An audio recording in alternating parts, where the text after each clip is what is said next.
The ninth month, the 1990s. Somewhere in the vicinity of Australia's Gold Coast, the world resembled a post-apocalyptic future. The sky and sun were nowhere to be seen, and the entire earth was shrouded in clouds of dust. On the ground among the debris of rocks, sand, and rubbish sat a young couple. The girl appeared to be very weak, and the young man was supporting her in his arms. He looked at her with pain in his eyes and begged her to hold on a little longer because help was on its way. The girl, being the leader, understood that time was almost up and asked him to take her teleportation skill for himself. He didn't understand what she meant because they were ordinary police officers who were just doing their job. What teleportation skill? The girl confessed that she had known the whole truth for a long time. She knew who the guy really was. The young man did not allow her to say his name. He did not want it to be spoken aloud because it was much easier to remain an ordinary person to everyone. The girl accepted this and agreed to his request, hoping that with her teleportation skill, he would be able to do many more useful things not only for himself, but also for others. After these words, strength and life left the fragile girl's body, leaving the guy alone and not giving him a chance to change anything. The young man was so shocked by the girl's death that he couldn't hold back and began to vent his emotions with a piercing scream. With this cry, he not only said goodbye to his deceased partner, but also absorbed her ability to teleport. New abilities filled his body, making the young man more mobile and invulnerable. Who knows, perhaps a great destiny now awaited him.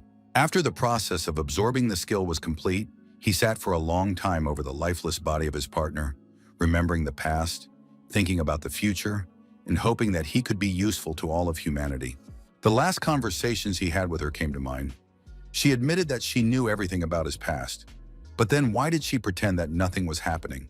The girl said she understood the essence of the guy, and it was a terrible realization, because in reality he was not human. He was a user of a carnivorous ability. He had the power to absorb the skills of metahumans. After all, his partner was just such a metahuman. The young man thanked her from the bottom of his heart for the teleportation skill she had given him. From now on, he was no longer just a guy, but leader Sun Wu. He stood over the dead girl's body for a while longer, but gradually his silhouette began to blur in space, and it seemed as if he was simply dissolving into thin air. Gradually, he turned into a disembodied entity that melted away and transported itself to its destination. Several decades ago, another ozone hole appeared in the sky above planet Earth. At first, it did not bother humanity much. Ozone holes had surrounded the planet since the mid-20th century. But this time, things went differently. A multitude of creatures burst into the human world from this hole. These creatures did not bring anything good to the population of Earth. As a result, millions of people around the world were either injured or killed. Those who survived became refugees with no homes or families. They wandered the planet and gathered in small groups. At the very beginning of this intervention by cosmic creatures, many highly developed and powerful countries tried to deal with the situation using their military force. They deployed rocket and space forces, sea and river ships, aircraft fleets, and tank divisions. Everything humanity had at its disposal at the time. However, these weapons and all the military might proved insufficient to protect themselves and drive the invaders from the planet. It all ended in a global apocalypse.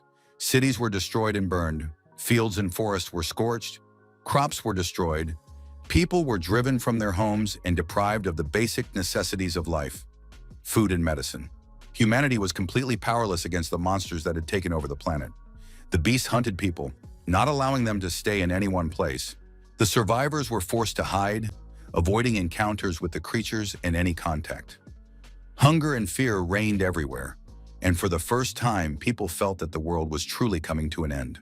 This continued for 3 long years, but soon mutant humans appeared, who were later called metahumans. They possessed superhuman physical and mental abilities and could kill special monsters that no one else could handle before. Moreover, their numbers were steadily growing. From that moment on, humanity's counterattack began. These people gradually cleared the Earth of the monsters that had arrived. The metahumans united to create safe zones, which came to be known as cities. The people who lived there could once again enjoy life, almost as they had before the monsters arrived. However, these cities remained relatively small areas, surrounded on all sides by deserts and dead territory. There were still many unsafe areas on the planet, called deserts. These territories were also inhabited by people who lived alongside monsters, continued to fight them, feared them, and awaited imminent death. The world was divided into safe and dangerous territories. One such dangerous zone was a desert near Seoul. A group of people was moving through this desert when a stranger appeared out of nowhere and joined them. He said he was an ordinary man named Kim Seong-woo. The guy asked to be taken along because traveling alone was extremely dangerous. He promised to help the group reach their destination. At one point, the group asked how much further they had to go. Instead of answering, the young man suggested that everyone look up and look carefully. The entire ceiling of the cave was covered with the feces of some creatures. The young man said that they had entered the territory of the copper spiders. He explained to the people that 19th-ranked copper spiders were relatively easy targets for hunting. First, they needed to chop off all the limbs, then cut off the head and take only the body. He further clarified that they should start with the front 2 legs, because that is what the spiders use to attack. Then he warned that they should be extremely careful with the white web that comes out of the copper spiders' mouths during an attack. One strike from such a spider could instantly decapitate a person if they were not careful enough. People didn't really want to listen to the young stranger. They said he shouldn't act like a metahuman. He apologized for his disrespect, but noted that the group claimed they had already defeated an 18th-ranked bearded salamander. Suddenly, fiery eyes flashed in the darkness, and a stream of poisonous saliva mixed with white web was directed straight at the crowd. One of the speakers was instantly killed by this web, and Sun Woo almost suffered the same fate. He immediately got his bearings and tried to lead the group of people, giving orders for everyone to run and retreat. The people were not very quick, giving the impression that they had never encountered copper spiders before and could not oppose them. The team formed a circle and held up their weapons, swords and spears. The spider, its giant eyes gleaming, watched them from the height of the cave. The people looked at the monstrous spider in fear, unable to believe their eyes that this creature was only of the 19th rank. This spider was a real monster. 3 pairs of eyes glowed in the dark. Sharp teeth covered even sharper fangs, and in front of them stood a pair of giant, deadly claws. The people froze in wild terror and could not even move. Sun Woo realized that these warriors were not warriors at all. At that moment, the monstrous spider opened its huge mouth, filled with sharp teeth, and spat out a portion of poisonous white web. In an instant, this web took the head of one of the men. The others watched in horror. The head of the slain man rolled across the cave floor, causing panic and paralysis among his comrades. Kim Sun-woo shouted at the top of his lungs, trying to organize the survivors and get them to defend themselves. The words of the task distributor flashed through the young man's mind. She claimed that this squad had defeated the salamander. They promised to pay a lot of money for escorting them, but apparently the skill level of this squad was too low. The boy guessed that it was a lie. She said that they were a trained assault squad, but that was far from the truth. The spider moved to another part of the cave and prepared for a new attack. He also realized that what he had before him was just ordinary food. A new batch of poisonous white web splashed onto the group of people. One of the men finally gathered his courage, drew his sword, and tried to fight the monstrous spider. He wanted to defeat the monster with his bare hands, but the moment he touched the web, his body was paralyzed. The spider, paying no attention to anything, continued to attack, killing people one by one. The young man watched the monster's attacks and realized that these people were indeed capable of using electricity. At least in this respect, he had not been deceived. They were metahumans. The electric shock slowed the spider's attack slightly. At that moment, the leader of the group raised his sword and called on his surviving comrades to attack the monster while it was paralyzed by the electric shock. The survivors, as one, got to their feet and attacked the spider. They surrounded it on all sides. The spider was still immobilized by the electricity. The humans seemed to have the upper hand, and for a moment it seemed that they would defeat the monster. Kim Sung-woo shouted that they should cut off its legs first and only then attack its body. He had explained this just a moment ago. Finally, the electricity wore off. The spider lingered for a moment, but soon seemed to come to its senses. In an instant, it jumped to its feet and climbed onto the ceiling. The people stood in confusion, not understanding where it had disappeared to. In the next moment, another man was killed by the blow of its paws. The survivors were enraged by the death of their comrade. One of them, sword in hand, rushed straight at the spider. Facing the monster one-on-one, the man hoped to cut off its head and send the monster to the other world. But the spider was much quicker. In a split second, its claw pierced the man's body. No one even had time to scream when the warrior dropped his sword and life left his body. The spider was in no hurry to pull out its sharp claw, and the man, grabbing it with both hands, tried to inflict at least the slightest damage on the monster. He sent an electric shock through the spider one last time, hoping to disable it. However, the spider had now learned to resist electric shocks. The action proved useless.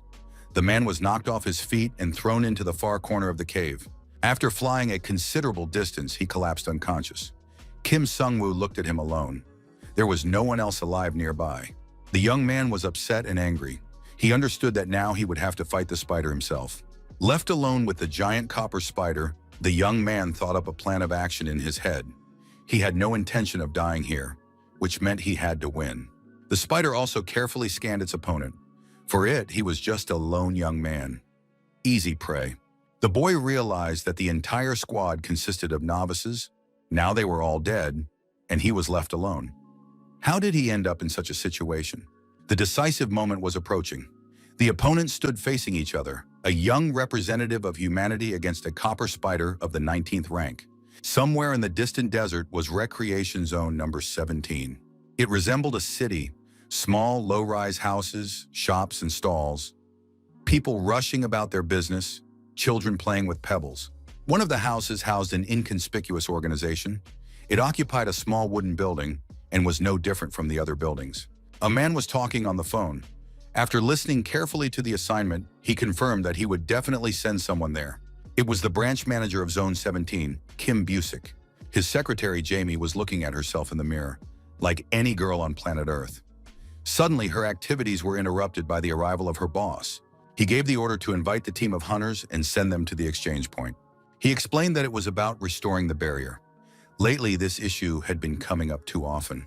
The branch manager was concerned about something. He couldn't stop thinking about what Beatrice was thinking. Jamie asked the boss who Beatrice was. However, the boss did not elaborate and advised her not to pay attention to his words. After that, Kim Busik asked the secretary about Sun Yu. She replied that the guy was accompanying a team of copper spider hunters. The boss was surprised that they weren't there yet. The boss went to his office, reasoning that the young man was unique, so there was no need to worry about him. He asked the secretary to warn the guy about the preparations as soon as he returned.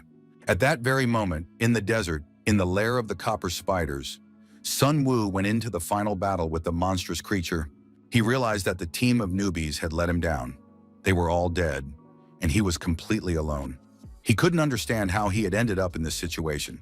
The guy understood that he was only supposed to accompany them, but now he would have to defend himself because his mission on planet Earth was very important, and survival was simply necessary. The spider attacked first. It shot a stream of white poisonous web at the young man. The boy took a weapon from under his cloak. It was a pistol, and he aimed it at his enemy. Pulling the trigger, he shot at the monster spider. The spider shook and was disoriented. It was not yet clear whether the weapon was powerful enough to destroy the monster. The last surviving member of the group said that it was all in vain, and that bullets could do nothing to the copper spider. However, in the next moment, something strange began to happen. The bullets that had been fired and hit the spider began to detonate and explode inside the monster. It looked like a bloody mess. The man watched the battle with genuine interest. It was the first time he had seen such a weapon. Did these bullets have cores? The man accused the young man of not using this weapon as soon as people in his group began to die. However, Sun Woo said that they should not have lied about their rank, and then nothing would have happened. The young man said that he had to waste precious bullets on trash like this man. He stood in front of the spider again and addressed the man, calling him a fake metahuman. He showed that even an ordinary person with the right equipment and experience could defeat such a spider. Grabbing a long knife from its sheath, he ran headlong toward the creature. The young man said that he had been a guide on hundreds of expeditions alone. Talking about himself, the guy began to chop off the spider's limbs. Without stopping for a moment, he cut off one leg after another, not giving the monster a chance to recover. Covered in the copper spider's blood, the guy finished it off, realizing that his life depended on it. In the next moment, he jumped at the monster with a knife in his hands, not giving it a chance to get its bearings and harm the guy in any way, not allowing it to spit out its poisonous white web. The guy dealt with his monstrous opponent and continued to explain to the man what he had told him. First cut off the legs, and then it was necessary to cut off the head, said the young man, raising his hands high in which he held his very sharp and long knife. Lowering the weapon with all his might onto the monster's neck, he cut off its head in one motion. Greenish-brown blood spurted in all directions. The spider's head was separated from its body, and the young man was able to breathe out. He breathed a sigh of relief and told the man that he was trembling before a beast that could hardly be called large. Wiping the spider's blood from his face, the boy said that the man would remain a novice for the rest of his life. He realized that the rank given by the people at the exchange point was not real. An 18th rank salamander sheds its skin once a year. Why did you pretend to have defeated it, bringing the shed skin as proof? The man did not answer. He realized that there was no point in denying it. His consciousness was fading, and he could barely hear Sun Wu's words, who called the team quite brave for deceivers. After all, no one ran away when the others began to die, even when their stomachs were pierced. Sun Wu was amazed at how the man grabbed the spider by its sharp front leg and struck it back with an electric shock. Instead of forging rank documents, it would have been better to spend time training skills. However, now it didn't matter. The whole team was dead. The young man did not want to hear any excuses. He said it was none of his business. He was sure that these people had reasons for doing what they did. The young man asked if the dying man knew the price to be paid for deceiving Noda. The man replied that it was a criminal offense, but the young man had no right to kill him, although he really wanted to do it right now, because the man in his group had put Sun Wu's life in danger. Suddenly, the young man heard a command in his head. Kill him, and take it! The man asked to be killed because he was dying anyway, and it would be difficult for him to wait for Noda to take revenge. The young man stood over the dying man's body and couldn't understand what voice he had just heard. That voice wanted him to kill the man. The young man continued to resist these thoughts. He remembered how he had been given the order to accompany the detachment and receive a lot of money. He strained with all his might to remember whose voice had given him the assignment, because it was now of fundamental importance to him. Finally, the name Jamie popped into his mind. Jamie, the branch manager's secretary. He teleported there immediately and appeared in front of the girl, demanding an explanation as to how she dared to send him on such a mission. Jamie was really scared. She tried to calm the young man down and told him not to get so worked up. He wouldn't let up because she knew what a dangerous mission she had sent him on. The girl accused the branch manager of not being able to tell the difference between shed salamander skin and cut skin, and that she had also been deceived. That they had all been deceived. Sun Wu said that this time he would not pay her part of the money, and from now on he demanded to be informed of all the details about the clients he was to accompany. Jamie tried to say that in that case, they would be breaking Noda's rules. However, the guy was not going to listen to her comments. He demanded that she find a way to get around these restrictions. The girl apologized again and promised that it would not happen again. Sun Wu said he was very tired, and that if it weren't for the branch manager, he would have severed all ties with Zone 17 long ago.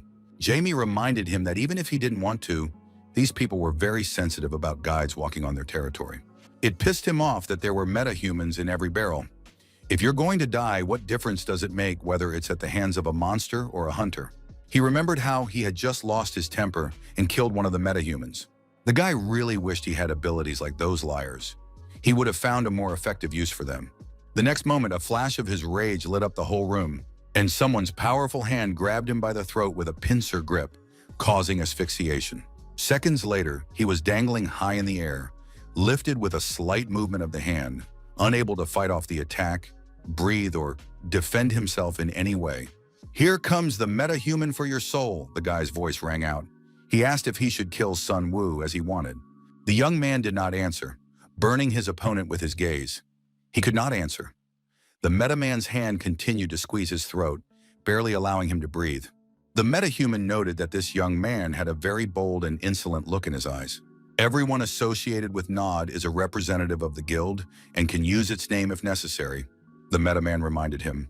A girl approached him from behind and said that any actions aimed at harming a member of Nod would be interpreted as an attack on Nod itself. This girl was the hunter Park Yun-jung, a meta-woman with enhanced vision of the 17th rank. After the end of the world, Nod was the only guild that continued to fight for the preservation of life in the lands called the deserts. This organization created safe places for humanity to survive and received assignments such as hunting demonic beasts. Park asked if the meta-human was afraid of being punished for killing a normal person. Hunter Kim Song-ho did not answer her. The next moment, he unclenched his claw-like fingers, and the young man fell to the floor from a great height, bruising his entire back. It took him a long time to clear his throat and catch his breath, and Park asked if he was okay and if he needed help. Park didn't understand the point of behaving like Hunter Kim and making a scene with the young man. The next moment, a man appeared in the doorway. He asked if the young people had finished talking among themselves and if they were ready to listen to something important. He said that the branch manager was waiting for everyone and that Sun Woo was also invited to the meeting. The young man was speechless with surprise. He knew that he was standing before the leader himself, John Chang-soo, and since all the members of the Marlin team were gathered here, it meant that something incredible had happened. The team representatives gathered in the office listened to the branch manager.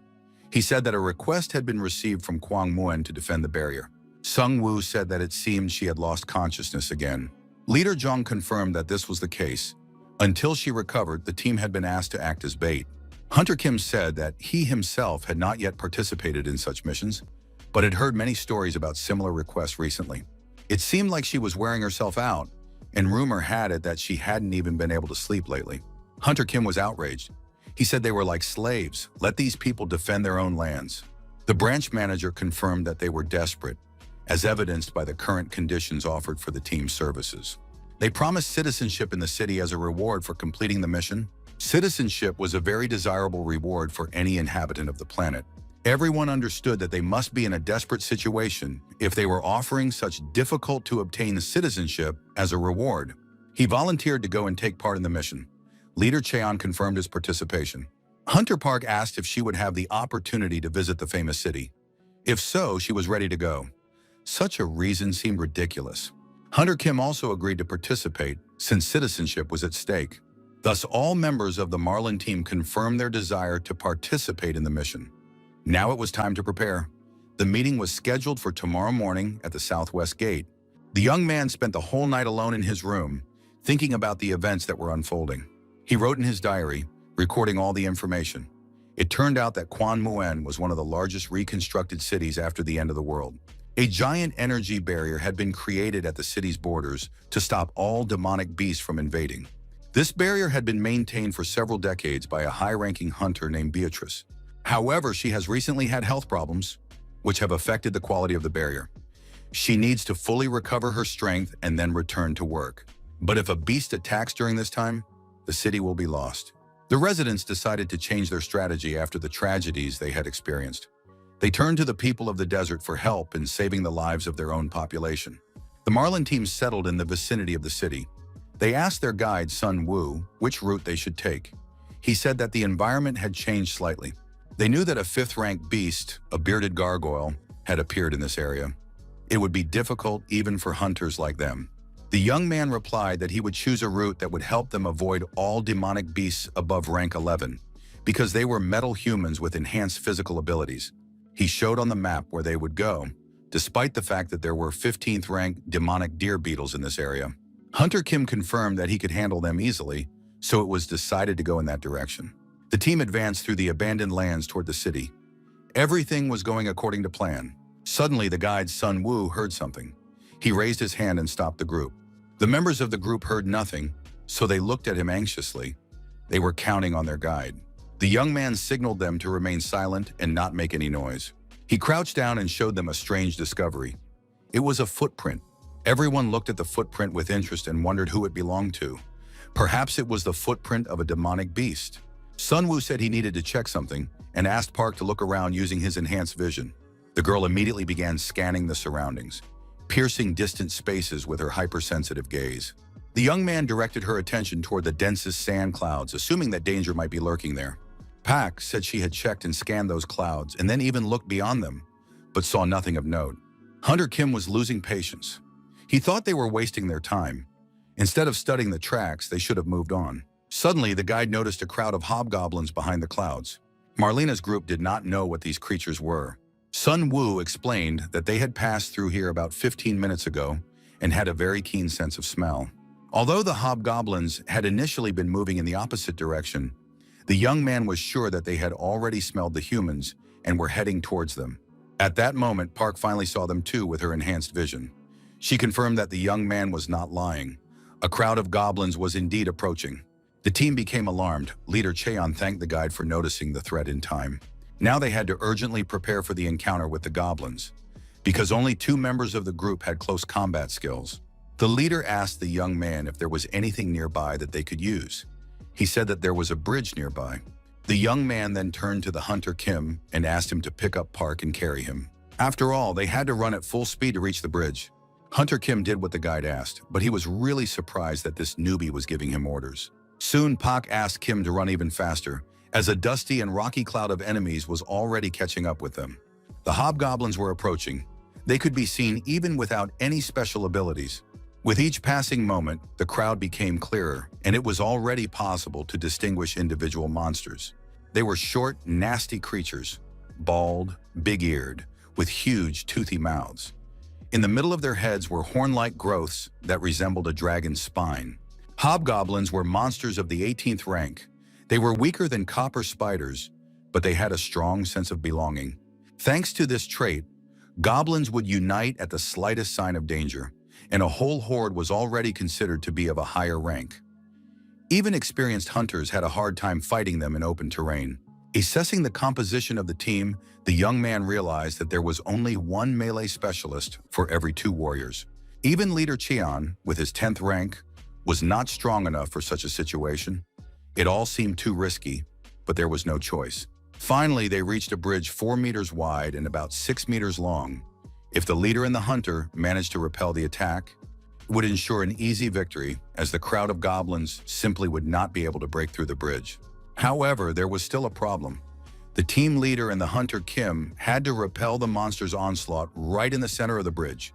The guide himself was obliged to stay in the rear with the girl. Sun Woo was going to provide support from behind and at the same time look after the hunter Park. During the battle, she became a liability that needed protection, and guarding her distracted the fighters from the main battle. It was best not to interfere at all. The young man suggested that the girls stand behind him and not interfere with the warriors fighting. Everyone took their positions, but the guide knew that his plan was unlikely to succeed. Leader Cheon was known everywhere, but the young man was seeing him in action for the first time and did not know how strong he was. As for the hunter Kim, he had only recently joined the team, and his support skills were also a mystery to the guide. However, there was no choice. The team lined up and prepared to face the horde of goblins. As the enemies approached, Leader Cheon took out his axe and used his ability to create a shockwave around himself. This wave knocked down the first row of goblins that were in the area of effect. Hunter Kim was not far behind. He cut the monsters in half with his sword. This was not a difficult task for him, as the young man possessed increased strength and easily dealt with such opponents. Of course, the goblins had the advantage in numbers, but that didn't stop the hunters.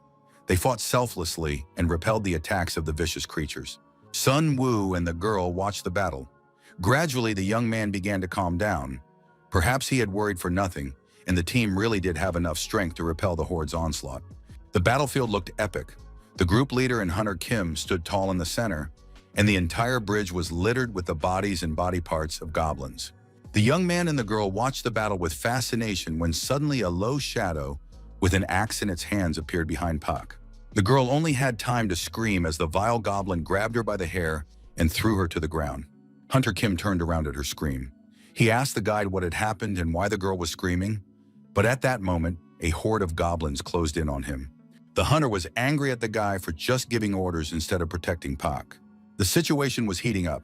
The nasty goblin raised his axe above the hunter's head.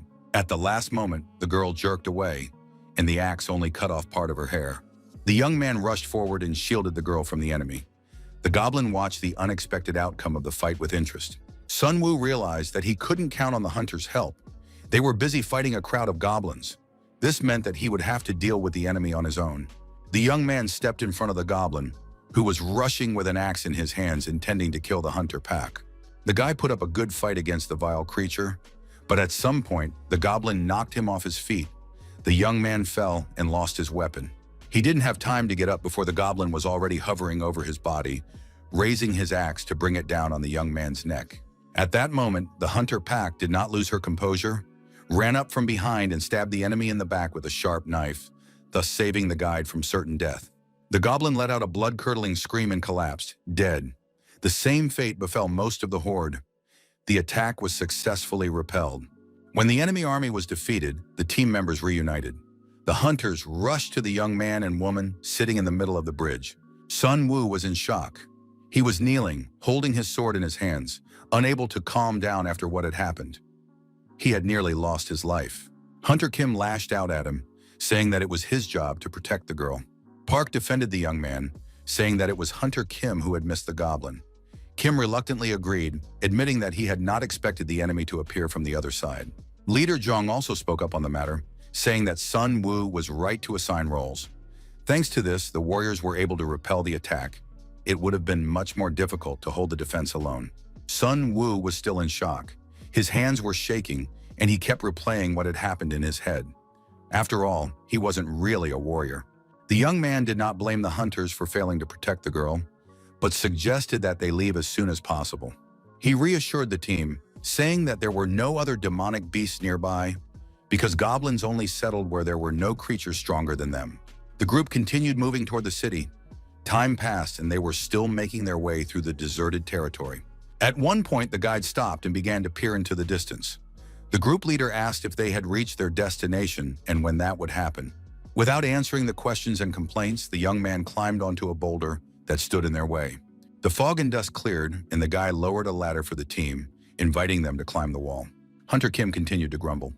He didn't like that the journey was taking so long, that they had encountered goblins, and especially that some snot-nosed kid was giving orders. Climbing onto the platform, the team of hunters saw something unexpected and astonishing. Sun Woo explained that they were looking at the dome of the city of Gwangmyeon. They had almost reached their destination. A few hours later, they reached the dome itself. It was a majestic and unusual sight, truly magical. Not every inhabitant of planet Earth had the honor of seeing this wonderful dome up close, a barrier capable of protecting an entire city from monsters. Hunter Park stood, holding her breath, and looked at the dome. She wanted to touch it, but she was afraid of getting hurt. At that moment, the hunter grabbed her by the arm and pushed her into the dome. The girl was very frightened. Kim himself laughed maliciously at his colleague, not realizing that such jokes could be too dangerous. Leader Cheon said that the girl felt no pain from the contact, but that was the main problem with the city. The barrier had indeed kept the demonic beasts at bay for decades and was doing its job perfectly. It could be trusted. The team decided to enter the city and explore it from the inside, rather than remain outside. As soon as the group crossed the barrier, a police representative came out to meet them. He stopped them in a stern voice and demanded documents confirming the identity of the arrivals. Team leader Marlon Chong presented his documents and those of the other members. After verification, the group was sent on to the next stage. There, each of the attendees was given a bracelet to wear on their wrist. This was a mandatory step in identifying visitors to the city. Hunter Park examined the bracelet with girlish curiosity. She noticed the core inside and decided that the decoration looked very cute. A police representative warned that the barrier would be deactivated the next day at 7 in the morning. They would be provided with temporary accommodation in a public training facility. In addition, after sunset, it was forbidden to leave the rooms, as the city's residents feared the presence of strangers from the desert. Hunter Kim asked what would happen to them if they broke the city rules. The police chief replied briefly, "Violators would lose a hand and the bracelet would explode if anyone tried to remove it by force. Therefore, everyone had to be careful."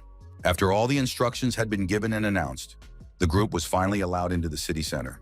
Sun Woo thought that if the barrier was created to protect against beasts, then all these police measures were completely useless. They only symbolized the refusal to accept people from the desert. Hunter Park was the first to leave the police station building and looked around. What she saw made an indelible impression on her. The whole group stood with their mouths open in amazement. Only the leader remained calm, for he had already been to this city. "Welcome to the city," read the sign at the exit of the police station. Before them was a real city, one of millions that once existed on Earth. Everyone was fascinated by what they saw. They had walked only a few meters, and it was as if they had entered a completely different world. The leader confirmed that he had experienced the same feeling when he first visited here.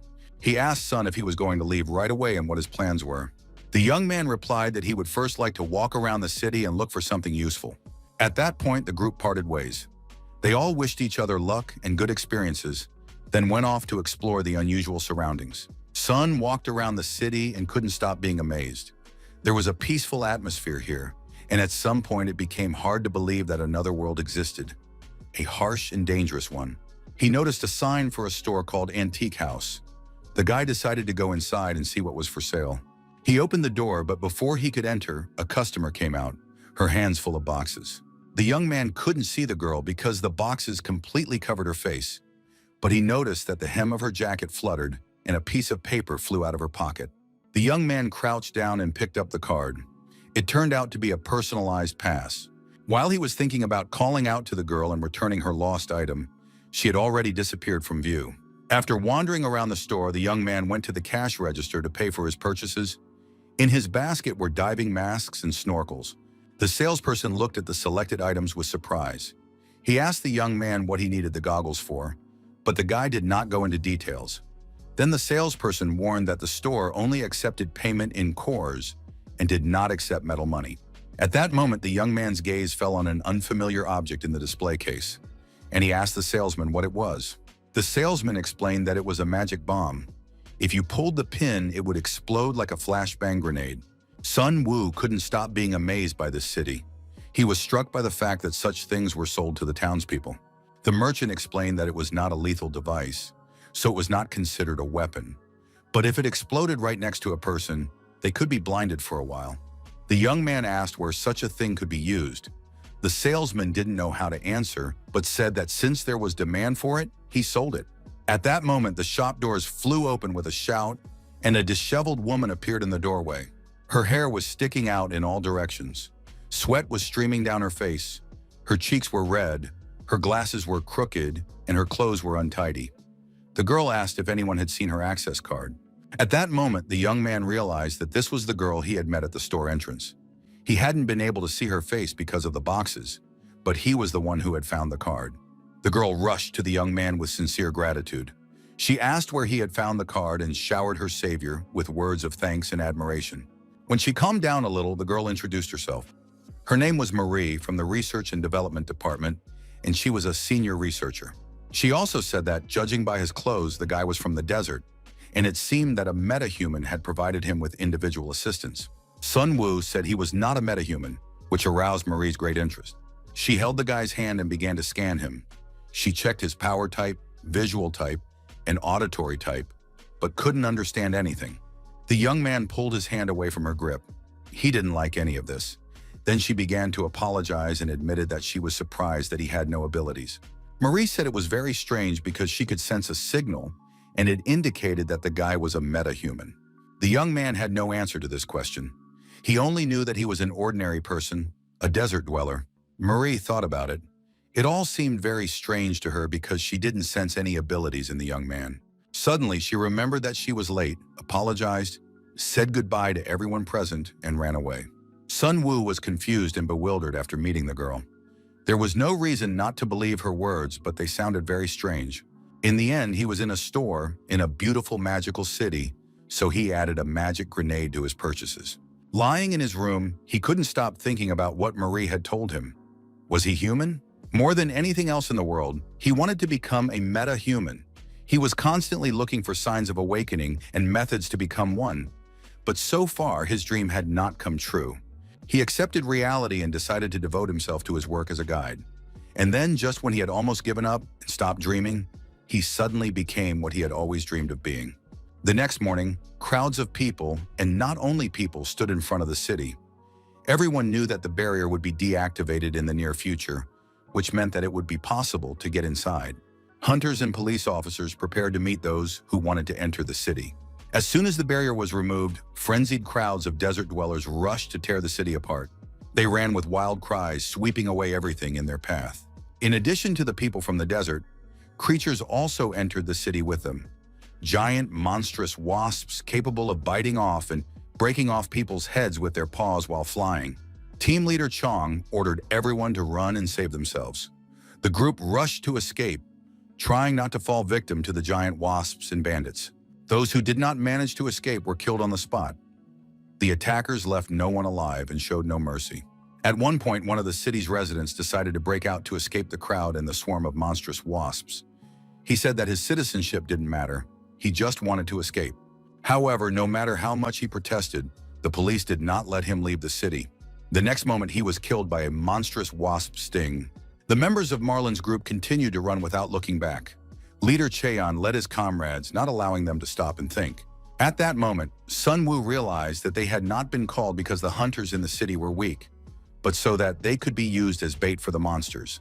Before their eyes, as well as those of the townspeople, the giant wasps left no one a chance. The town only needed bait to distract the beast while the barrier was disabled. Hunter Park, with her unique vision, saw a herd of beasts in the northwest and another in the south. Danger was approaching from other directions as well. It was clear that there was nowhere to run. At that moment, the guide stopped the whole group and announced that he had a plan. The girl said she saw hordes of ninth-rank raptors, so there was no point in running. No one would survive.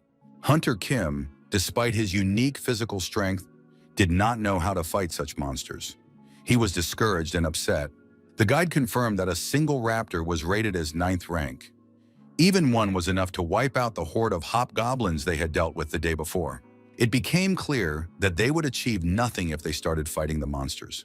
When the group had no more ideas on how to survive, Sun Woo came to the rescue. He handed his friends the masks and snorkels he had bought the day before and explained how they could hide. They found the nearest lake swamp, put on their masks and snorkels, and submerged themselves in the water to become invisible to the monsters. After that, the whole team lay at the bottom of the lake, discussing and thinking about what was happening. They understood that the trained people from the city would deal with the raptors, but the mercenaries from the desert would fall victim to them. When the danger had passed, a gruesome sight met the team's eyes. The entire area was littered with the bodies of dead mercenaries and desert people. Sun Yu warned the team that it was safe to come out. Although they had survived, no one felt joy or happiness. The hunters were also very upset. They realized that they had encountered a crowd of raptors, and most of the authors were probably already dead. The young man suggested following the raptors' trail. They were so aggressive that there would be no other animals in their path, which meant the group would be able to move safely. The leader suggested finding shelter where they could wait, gather their thoughts, and decide what to do in this situation. As night fell, they made their way into an abandoned building. There was no one inside. The friends lit a fire and sat around it to warm themselves and dry their clothes. It was unclear when all this would end. The leader said that last time it took several hours, so it would take at least that long now. Their task was to wait for the signal. Various disturbing thoughts swirled in the guy's head. He thought about the people left to die, about the city left without a barrier, and about his team in danger. Suddenly, something caught the young man's attention. He heard some kind of vibrating sound. Team leader Chong asked the young man what he had seen. The young man had no answer. He just sensed danger approaching. It was very suspicious. All of their senses were heightened. The team members, along with their leader, kept a constant watch on the darkness of the night. It was very quiet around them, so it seemed that their fears were unfounded, but the young man's inner intuition told him otherwise. All the members of the group stood at attention, facing the window. They didn't understand why, but they felt they had to trust the young man's intuition. The next moment, two glowing objects appeared outside the window. The group leader ordered the young man and woman to hide behind him, while the hunter Kim went out to meet the approaching object. Sun Woo continued to stare until he could make out the monster that had found them. It turned out to be a giant black mantis, one of the most vile and dangerous creatures. The group leader couldn't understand why the boy was so shocked by the sight of the mantis. The young man replied that he wasn't entirely sure, but he knew of a flying demonic beast similar to a mantis, 2 meters tall and 4 meters long. However, the young man did not know the strengths and weaknesses of this monster and did not know how to destroy it. He did not even know the monster's rank, so he suggested that the group retreat. The leader said he would fight the mantis, and then its rank and abilities would become clear. However, the young man understood that an unknown rank did not mean weakness. The creature had entered the raptor's territory. This meant that the mantis was at least 9th rank. At that moment, the monster appeared before the group in all its glory. It noticed the people and began to move in their direction. Leader Cheon gave the order for everyone to take up combat positions and cover each other. The entire group took up combat positions, but it seemed completely useless in the current situation. Hunter Kim said that it was too dark here, and he couldn't see the monster. He didn't know where the mantis would fly from. The group leader tried to calm the young man down and prevent him from panicking. Sun Woo asked the girl to look around and determine where the mantis was hiding and from which side it would attack. All sides were examined by Park's unique gaze. She searched everywhere but could not find the area where the mantis was hiding. It was very suspicious. The group froze in anticipation. At that moment, the guide heard a sound approaching. By tracing the source, it was possible to determine from which side the giant creature was approaching. If everyone stays calm and reacts in time, the young man thought, when the silhouette of a monstrous mantis appeared right behind him. It was unclear how the creature had gotten behind him, But the young man did not lose his composure. He managed to grab his sword and partially repel the monster's attack. However, he still didn't have enough strength to harm or repel the blow, so in the next moment he was thrown onto his back, losing his weapon. At that moment, the hunter pack also saw the mantis and tried to warn the young man. The boy was confused. He had just gotten up and couldn't find his sword in the dark when the giant mantis appeared above his head again. The group leader Chong also sprang into action. He had already seen the attacker and rushed into battle with it. The giant mantis's next blow struck Leader Cheon's axe. The group commander put up a worthy fight against the monster, ordering the others to leave while he stayed behind to fight.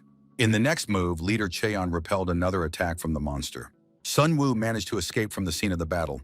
He no longer had a weapon, so only his legs could save him. He joined his comrades. The group was at a disadvantage.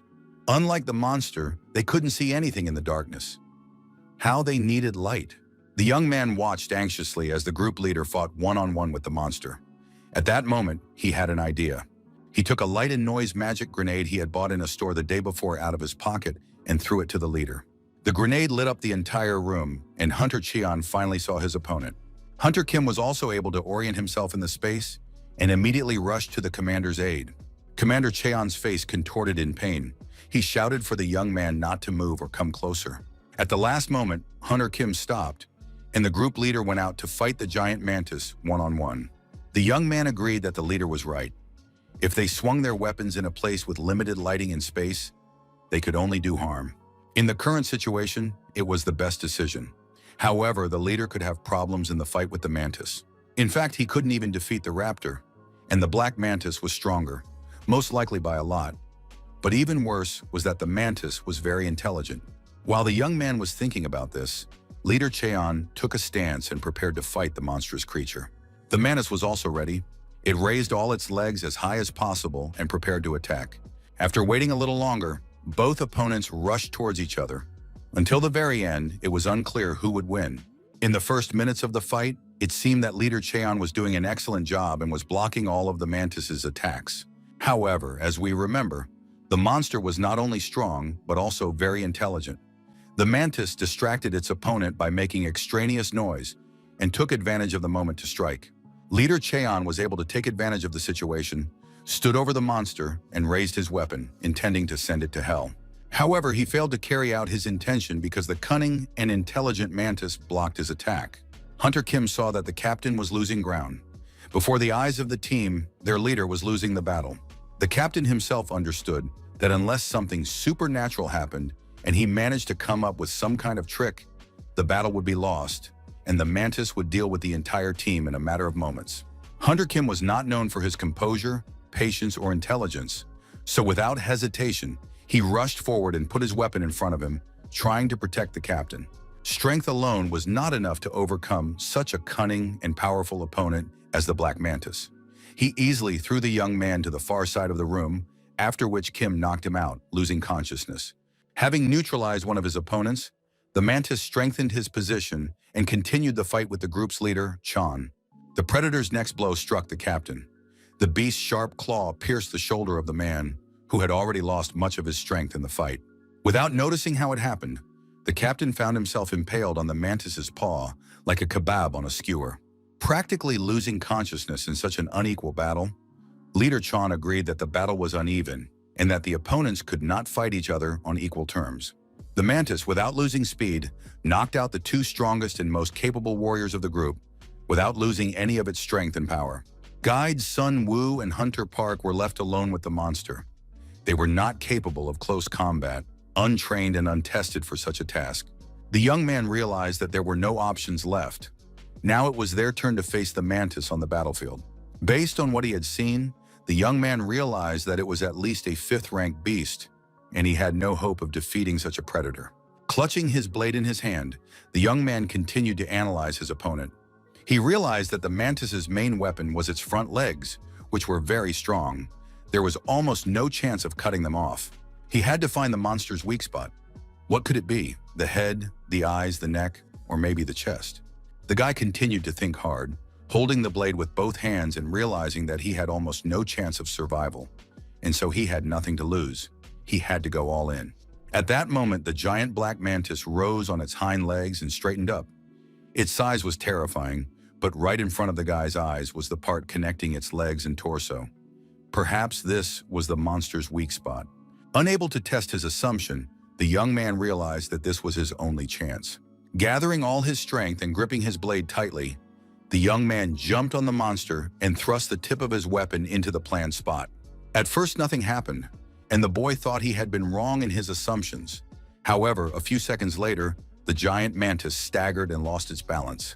As it fell, it caught the young man and threw him to the ground. It seemed that nothing could change the outcome of this battle. The young man lay motionless on the ground, with no weapon in his hands, while the monstrous creature loomed over him, its front paws on either side of the young man's head. The monster wasn't just looking at its prey. There seemed to be intelligence flashing in its eyes, laughing and rejoicing at the impending murder of a human being.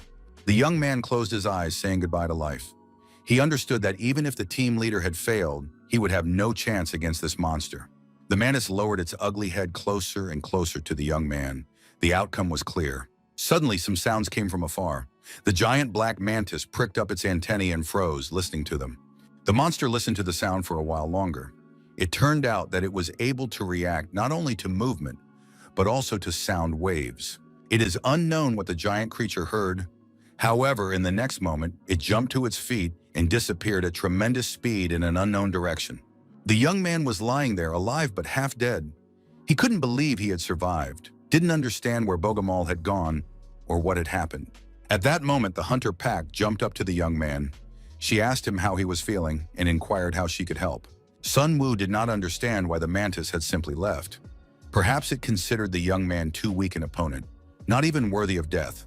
The young man also did not understand what the strange beeping sound was that echoed through the space. He had never heard it before. Perhaps it was a way for demonic beasts to communicate. Be that as it may, the boy had survived this battle and had to pull himself together and think about the most important thing: his mission. The rest would become clear in time. At that moment, the bracelets on his hands indicated that the city's defense plan had been activated again. In the heat of battle, they hadn't noticed how long ago the bracelets had started glowing, and perhaps the signal the mantis had heard was evidence that the barrier was activated again. This meant that the people needed to return immediately before the bracelets on their wrists exploded. The girl asked what they should do with the rest of the group, since the leader and the hunter Kim were seriously injured and unable to walk. The young man checked the wounded. It turned out that the leader's heart was not damaged.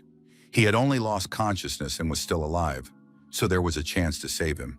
The young man picked up the captain's immobile body and threw it over his shoulder. He asked the girl to help the hunter Kim because they needed to get back to the city very quickly to take the wounded to the hospital. The group had very little time. They had survived the battle, but now their lives depended on how quickly they could get to the city. Meanwhile, in the city, the cleanup and restoration of order continued. The bodies of the dead hunters were being removed from all the courtyards and streets. According to police estimates, there were 58 dead, 17 wounded, and 11 missing. Suddenly, the police noticed some strange movement near the energy barrier. They left the bodies of the dead and looked closely at the horizon. At that moment, someone passed through the barrier. It was Marlin's team. Guide Sun Wu carried the leader's lifeless body in his arms, while Hunter Park supported Hunter Kim. After all the horror they had experienced, the corridors and wards of the city hospital were a sight for sore eyes and a balm for the heart. Team leader Zhang lay in bed. Hunter Park fed him with a spoon, explaining that he needed to eat everything so he could recover as quickly as possible.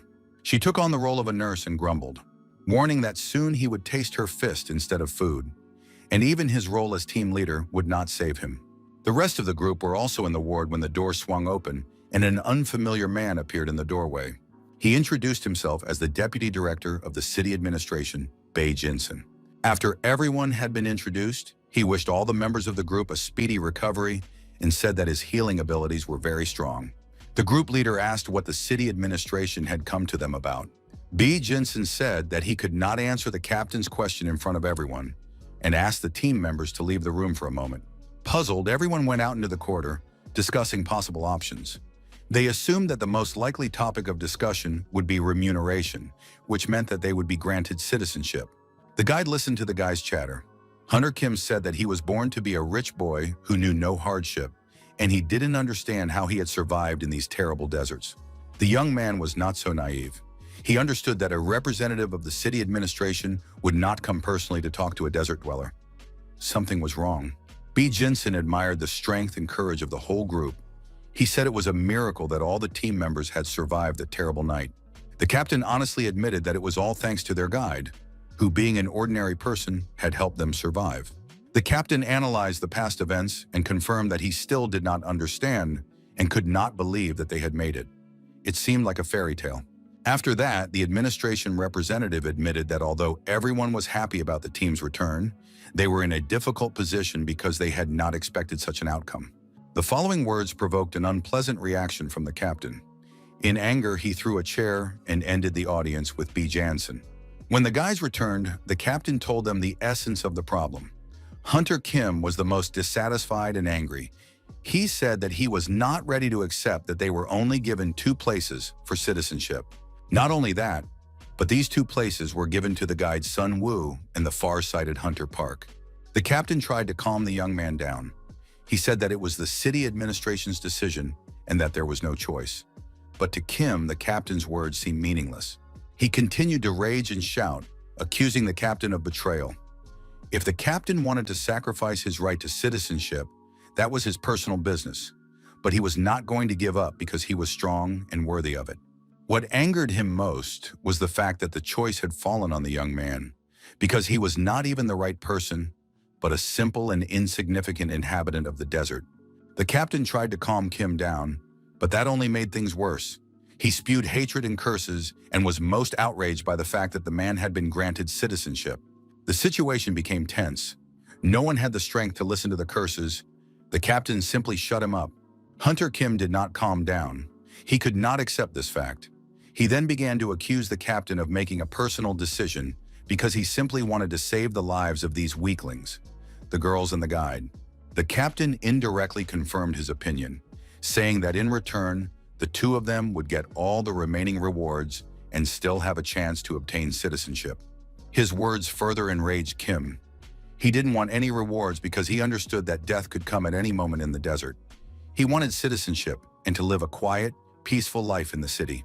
After an enraged Kim left the hospital room, the captain turned to the young man and said that he had no doubt that they were alive only thanks to him, and therefore he asked him to accept citizenship without remorse and not to pay attention to his comrade's anger and words.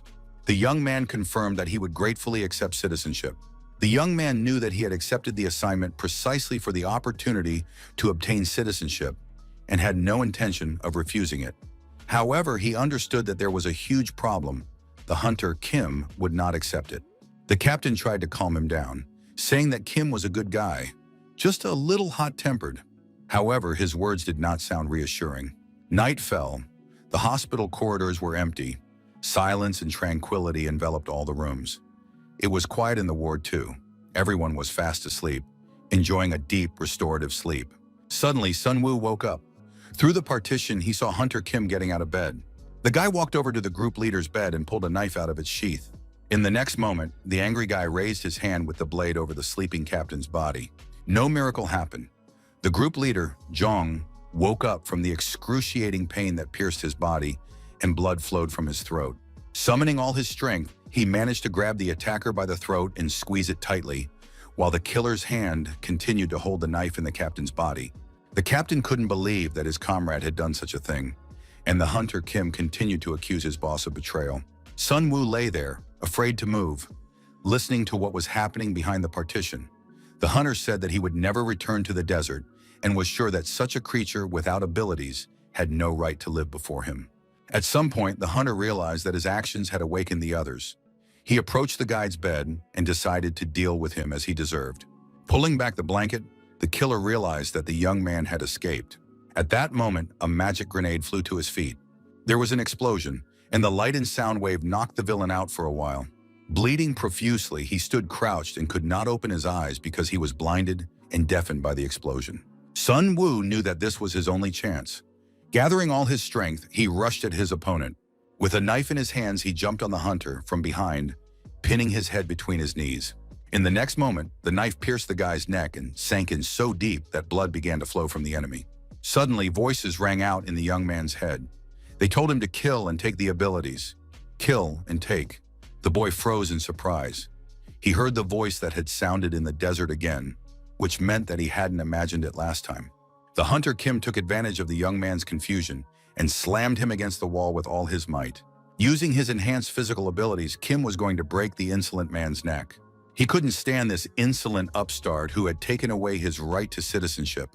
However, the wound inflicted by the young man proved fatal. Blood pulsed and flowed from the hunter's neck. Both participants in the fight realized that the wound was fatal. Hunter Kim continued to bleed in rage, calling the young man a loser with no abilities. In the grand scheme of things, his words were irrelevant, because a few seconds later he fell dead in the middle of the room, having lost a huge amount of blood. Sun Woo watched what was happening. He couldn't believe his eyes. It turned out that he had killed a meta-human. Suddenly, his body was affected by some kind of force. The guy felt vibrations coming from his hand. It just couldn't be. Was this awakening? The awakening of meta-abilities in an ordinary person? The young man understood that he couldn't stay in the room because it would be proof of his involvement in the death of his colleagues. He threw away the knife he had used to wound the hunter, Kim. The guy sat there deep in thought, a million thoughts racing through his head about where to go, where to run, what to do, where to hide. At that moment, he heard a voice calling him. It was the group leader. He called the guy by name and tried to say something to him. The young man woke up sitting on a chair. A bright light was shining in his face. The deputy director of the city administration was standing next to him, and the silhouettes of the judges were visible in the distance. The guy didn't know who was hiding behind those partitions. The young man was warned that he was being interrogated and that he should tell the truth. It turned out that security guards had gone to the ward the previous morning. After hearing someone scream and entering the room, they found the scene of a murder. There was one witness and 3 victims in the ward. The incident occurred several hours before the bodies were discovered in the middle of the night. Hunter Kim died of arterial bleeding, and Hunter Jong also suffered fatal injuries and died of blood loss. The only witness, Hunter Park, was ruled out as a suspect after her alibi and evidence were checked. Mr. Song-woo was found unconscious with bruises and contusions all over his body. He was the only one who could testify. The young man had been the team's guide for 3 years and had twice been called upon to defend the city as a person without abilities. B. Jinsen asked the young man if he agreed with all this information. The young man confirmed that this was indeed the case. This was followed by questions about what had happened that night, and he was asked to tell the truth. The young man said that in the middle of the night, an intruder broke into the ward.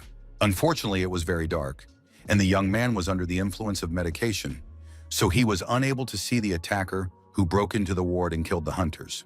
This information did not quite match the picture, so B. Jinsen doubted the young man's honesty. One of the participants in the trial, a senator, said that this incident was related to people from the desert, and there was no need to make a mountain out of a molehill. Why didn't this version suit him? The senator suggested that the deputy director of the city administration leave the unknown attacker as the culprit and increase patrols in the city. However, B. Jinsen was not satisfied. He found it strange that despite the huge amount of blood in the room, there were absolutely no traces in the corridor, and the killer should have left traces at the scene of the crime. This cast doubt on the story told by the young man. In this regard, the deputy director believed that the young man had given false testimony to cover up his crime. The young man had no choice. He had to defend himself, so he asked to speak since he was now a suspect. The boy said that he was indeed just a city dweller with no abilities, and he agreed that he was not strong enough to fight 2 metahumans with physical enhancements.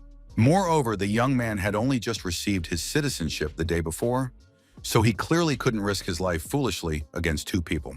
B. Jinsen confirmed that his words sounded logical. Marlin's team was an assault squad, and it was unlikely that they could be easily killed. Perhaps this action was committed by another metahuman who wanted to become a citizen. In addition, traces of a fierce struggle were found. And if Sun-woo was a criminal, he should have had much more serious injuries inflicted on him by the hunters in response. Scenes from the night flashed through the young man's mind. He had indeed been severely beaten. His body would not have been able to withstand it if he had not survived the awakening. The senator clarified, if that was the case, why wouldn't the deputy director of the city administration close the case right now? He replied that it was all true unless Sun-woo was a metahuman. Therefore, B. Jinsen wanted to check something. A witness was invited. The young man couldn't understand or imagine who it could be, because apart from Marlin's team, there was no one else in the hospital ward. The door swung open and an unknown person appeared in the doorway. The deputy director of the city administration asked him to introduce himself. It turned out to be a researcher from the city's Research and Development Department, Marie. She said that she determines the characteristics of metahumans' powers when she assigns them tasks. She had the ability to determine whether a person belonged to the metahumans. She was called in because of her abilities to confirm the words of the young man who claimed he was not a metahuman. The young man confirmed that he was an ordinary guy and did not possess any of the abilities or qualities of a metahuman. The deputy director of administration asked Marie to stand in front of the young man. B. Jensen said that there were known cases when a metahuman awakened during their lifetime, despite initially being an ordinary person. If it turned out that the young man had recently acquired abilities, then he would become a suspect. Marie stood in front of the boy sitting on the chair, looked at him, and began to assess him. The young man remembered how Marie had once offered to help a guy in a store, thinking he was a metahuman. He also remembered how surprised she was when he told her he was an ordinary person from the desert. Even then, she didn't understand how that could be. In order to determine the young man's status, she needed to confirm or refute her assumption. She stretched out her hands and froze in anticipation. Taking the guy by the hands, the girl began the process of energetically scanning her partner. She entered his consciousness and saw the events of the previous night. The leader had summoned the young man to him. Dying from blood loss, the group commander told the young man to run away before the hunter, Kim, killed him. The young man was shocked that the commander did not realize that the hunter was already dead and was trying to help the guy survive this state. After life left the leader's body, the young man rushed sincerely to him to try to revive him. However, at that moment, something incomprehensible happened. Some kind of energy entered his consciousness. The young man felt a strong pulsation in his head, just like when he woke up in the desert. The young man felt very ill. His head was splitting, his eyes could not see anything, his body was aching. It was something different and very strong. In the next moment, some kind of energy explosion occurred inside the guy, causing him to lose consciousness.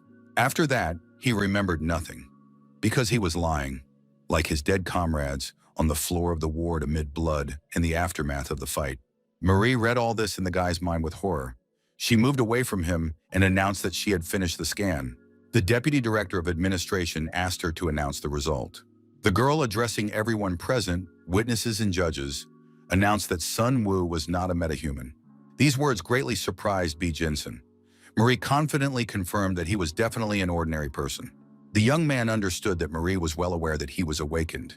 He did not understand why she had defended him and lied under oath. The judges were eager to end the interrogation. They suggested releasing Marie as the results of her work were clear to everyone. The girl said goodbye to those present and left the room. The judges proposed to consider this case as one in which someone who had not obtained citizenship had attempted to kill those who had.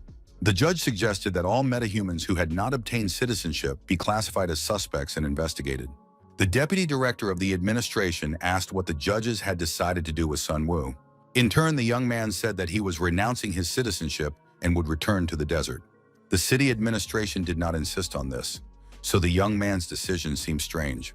He said that from the very beginning, he believed that Leader Zhang and Hunter Park were worthy of citizenship. The surprised judges asked the young man why he was giving up his right to residency, since he had gone through serious trials and it was unknown when he would next have the opportunity to obtain it. The young man replied that if everything had happened because of citizenship, he would remain a suspect in the murder of his comrades with whom he had spent 3 years side by side. Moreover, he did not want to receive something that had exposed him to danger from an unknown criminal. Therefore, it was logical to renounce his citizenship so as not to attract the attention of either the police or the criminals. The hearing was adjourned, and after a while he was released from the courtroom. He warmly said goodbye to the Hunter Park, wishing her all the best in her new life. The young man himself set off in an unknown direction. Soon he heard someone calling his name. It was Marie. The girl said she was very happy for the young man and that the judges had not realized he was a metahuman, so now he could leave the city in peace. Sun Wu thought she knew the truth about him, but he still couldn't understand what her plans were and why she hadn't told the tribunal anything. He confessed to the girl that he believed he had awakened because of that incident. He was referring to the murder in the hospital ward. The girl said she didn't think he had deliberately killed his comrades, but rather that it had been impossible to do otherwise. Marie continued to surprise the guy, so he asked her directly why she hadn't told the judges the truth if she knew it. It turned out that the research assistant was interested in his abilities. She leaned toward the guy as if sniffing him and said that what she sensed from him was something new and exciting. She believed that the young man was emitting completely different signals than other metahumans. It turns out that people are divided into 6 categories. Most people fall into one of 6 categories: physical enhancement, supernatural powers, magical technology, evil taming, psychopathy, and magic. But there are also individuals who are not like everyone else. Senator Beatrice from the city of Kwanmun was one of them. These metahumans cannot be classified, and they give off different signals. The young man asked if the senator really had no supernatural powers. Marie said that her ability to create a barrier around the city was her superpower. But Senator Beatrice was the only one who could maintain a barrier several kilometers in size. Marie asked the young man if he had experienced any strange sensations during his awakening. Images of what had happened to him flashed before his eyes. When he didn't understand where he was or how he had performed certain actions, Sleep admitted that he periodically heard an unfamiliar voice in his head. Marie reassured him, saying that metahumans often hear commands in their heads. She asked the guy what the voice said. However, he did not tell her because he did not fully trust her. Although she behaved in a friendly manner, it was unclear what she had in mind. The girl did not press him, although she noted that it was strange and could not be so, but immediately confirmed that she sensed a certain feeling from the guy. He seemed to be emitting a different signal, not like that of other metal people. Senator Beatrice had the same signal. The young man couldn't understand whether this was good or bad. He didn't know what to do with this information and his knowledge about himself. He thought that his abilities most likely worked as an amplifier, but Marie said that Senator Beatrice emitted the same signal. It was very strange. Marie reassured the young man, saying that no one expected such power from him, since he had only just awakened. The catastrophe associated with the appearance of demonic beasts nearly plunged humanity into the abyss. But it was able to survive thanks to the appearance of metal humans, who created cities and were able to build a normal human life within them. Humanity was reborn thanks to the metahumans. Marie was curious from a scientific point of view to know what would happen if all these people came together. But for now, she is very concerned about one question. How much longer can Senator Beatrice hold out? For the past few decades, she has sacrificed her health to maintain the barrier on her own. There are rumors that she hardly sleeps. The young man realized that the information about Senator Beatrice's health was true. By maintaining the protective barrier around the city, she had literally put her health on the line. Marie confirmed that the senator was doing everything possible and using her last ounce of strength to protect the townspeople. Sun had to decide for himself whether to believe the girl or not, but her ability to identify metahumans confirmed his feeling. She was sure that the young man was an unusual metahuman with great potential, just like Senator Beatrice, and that he had the power to end the battle against the demonic beasts and possibly even save humanity. The boy listened to Marie, said goodbye to her, and set off on a solo journey to reflect on recent events. The deaths of 2 people, the trial, the double awakening, and the words calling for the killing of metahumans echoed in his head. His head was about to explode from everything that had happened, and now the salvation of humanity. Starting with the opening of the gates that released the beasts, and ending with the almost complete destruction of humanity, which happened just a few decades ago. Those who survived and settled in the desert dream of only one thing: survival. All that matters to the young man is not salvation. Not salvation, but survival. During the return to the desert, only the strongest survive. Those who do not know their own strength perish. They perish at the hands of beasts or humans. Therefore, as a new metahuman, he must determine the nature of his powers. Therefore, the young man went to Mokden, an abandoned city, to test his strength and find out his level. It is the best place for newly awakened ones to train. The boy stopped near house number 5. A growl came from the darkness. Soon 2 bright red burning eyes flashed in the darkness, and someone's giant muzzle peered out from under the gate. The young man realized that he had reached his destination and encountered a demonic beast. Of course, the encounter happened much earlier than he had expected, but so be it. The demonic beast turned out to be a poisonous cat of the 16th rank. The next second, the predatory creature pounced on the young man.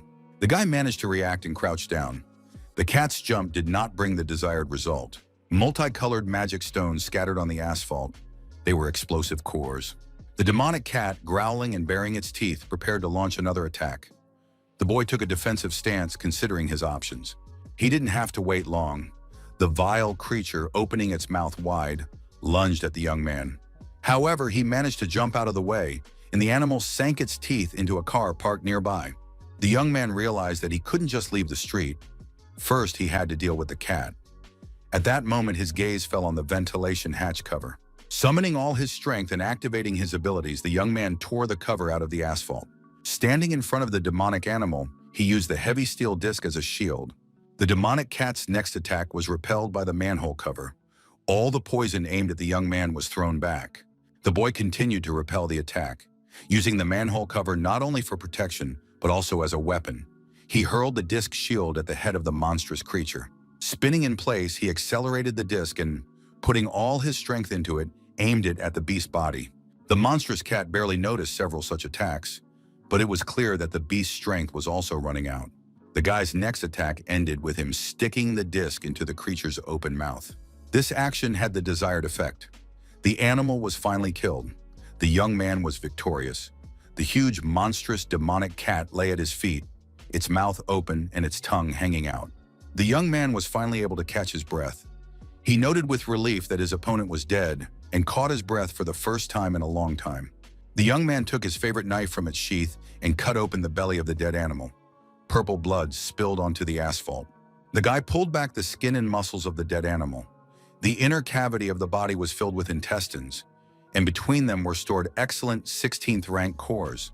Taking one of the cores, the young man examined it, turned it around, assessed its strength and power, and was very pleased with its quality. After that, he gutted the demonic cat, tied a knot like a bag, and stuffed the cores inside the intestines. Since he had killed a poisonous cat, he was now a 16th rank metahuman. The young man was pleased with the events that had taken place.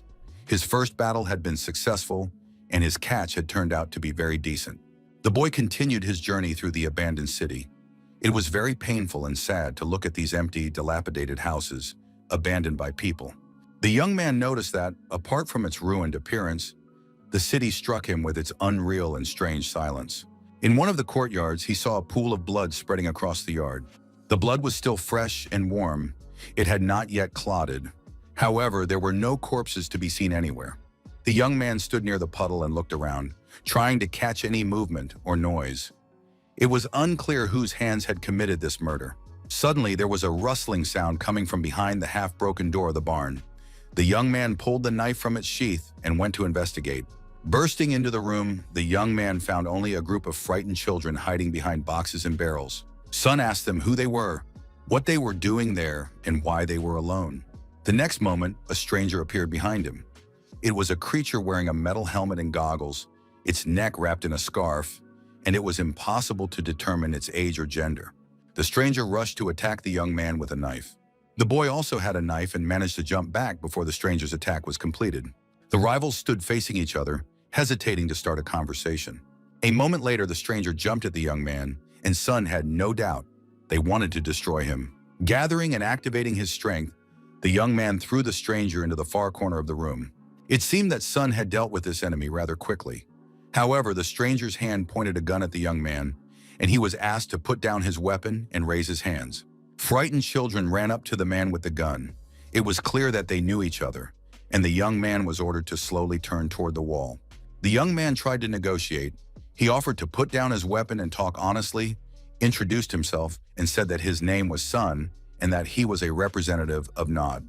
The name Nod, uttered by the young man, had an effect, because the man with the gun immediately froze in place. Sun said he had no intention of harming these people. He was just passing by. The man with the gun replied that it didn't matter to him. It didn't matter whether the young man was from Nod or not. He ordered him to put everything he had on the ground and leave.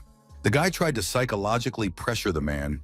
He asked if he was really going to rob a metahuman from Nod. The man with the gun doubted that the guy was really a metahuman, but the young man suggested they test it out. The next moment, he simply struck the wall next to him with all his might, leaving a huge hole where he had hit it. The man with the gun knew that Nod was the last law of the desert, and this would seriously harm one of its representatives. The guy went on to explain that Nod doesn't rob or take jobs for a reasonable price. He tried to convince the guy with the gun of his good intentions. The guy then quoted one of the main rules of Nod. If someone from Nod is harmed, Nod will take revenge. He also said that the man with the gun would not be able to shoot anyway. This confidence greatly surprised the stranger. Sun claimed that the gun uses firepower and fires using nuclear energy. Considering that each shot consumes nuclear energy, the cost of a shot is very high, so no one would shoot just like that. The man with the gun said he believed the young man and would let him go, but in return he demanded the cores. Sun said he wanted to rest for a few days and then hit the road, and that the cores would be collateral that would be returned to him in the future. The young man was not worried that the bullets would be in his opponent's possession because he could take back their power at any moment. With these words, he threw the bag of guts, full of bullets, at the man. The man with the pistol said that the young man was wrong about one thing and pulled the trigger.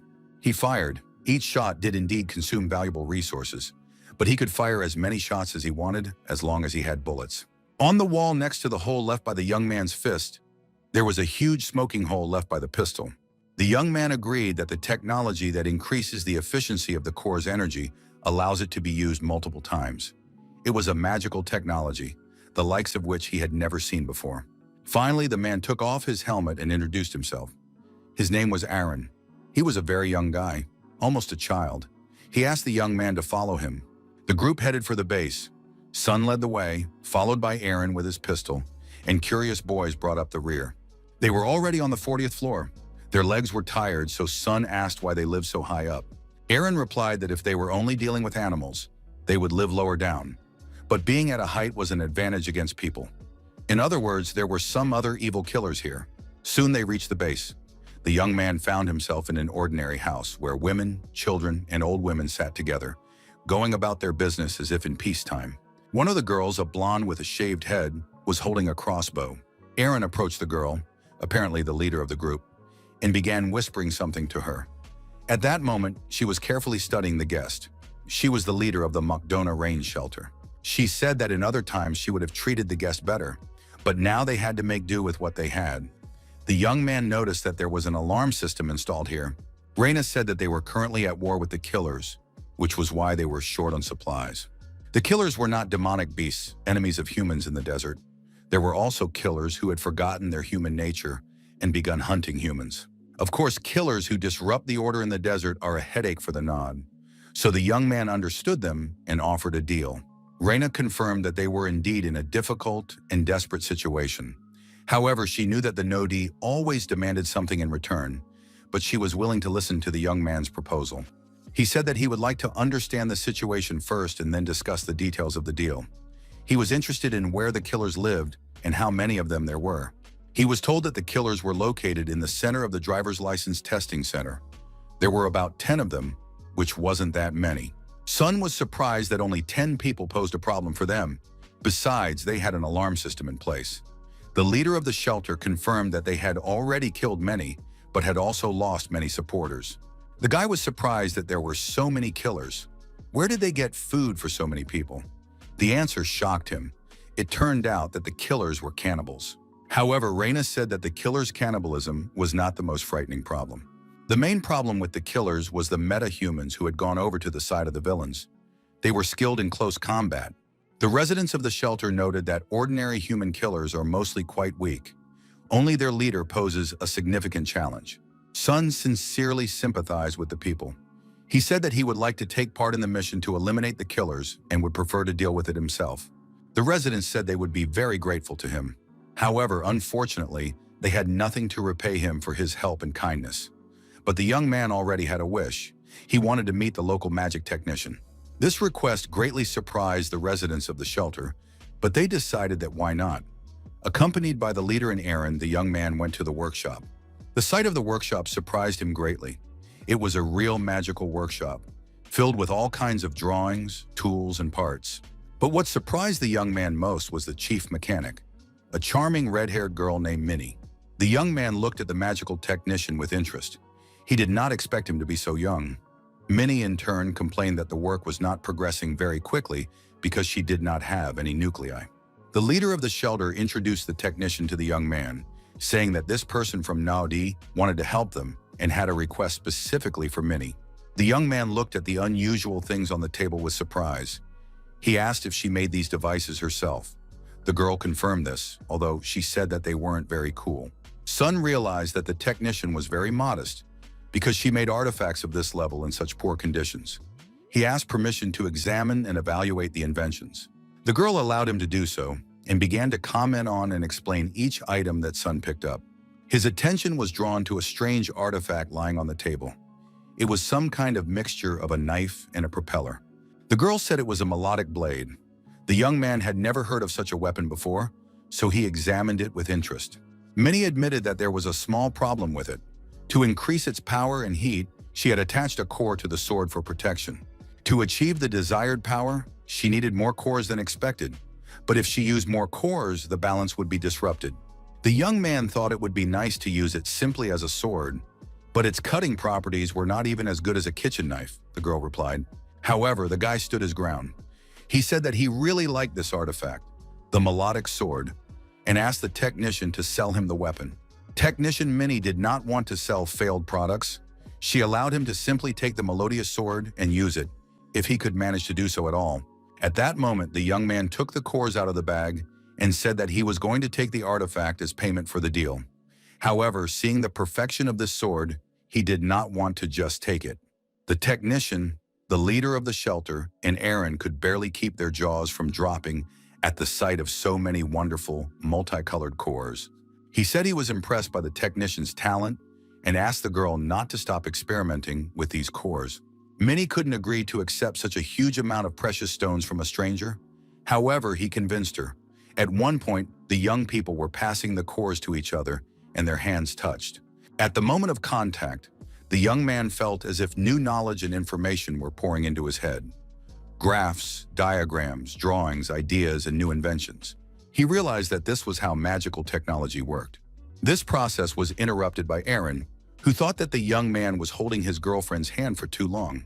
At that moment, the same terrible voice rang out in Sun's head, demanding that he kill and take away all the power and information. The boy dropped his weapon, moved away from the girl, and grabbed his hair. Raina and Minnie watched the young man in surprise. They thought he had overused the magical technology and suggested he take a break. The leader of the shelter even tried to joke with him to somehow soften the negative impressions. They suggested he sing a lullaby, but that only made him angrier. In the middle of the night, the young man lay on his bed and recalled the events of the day. He was very upset by the voice urging him to kill.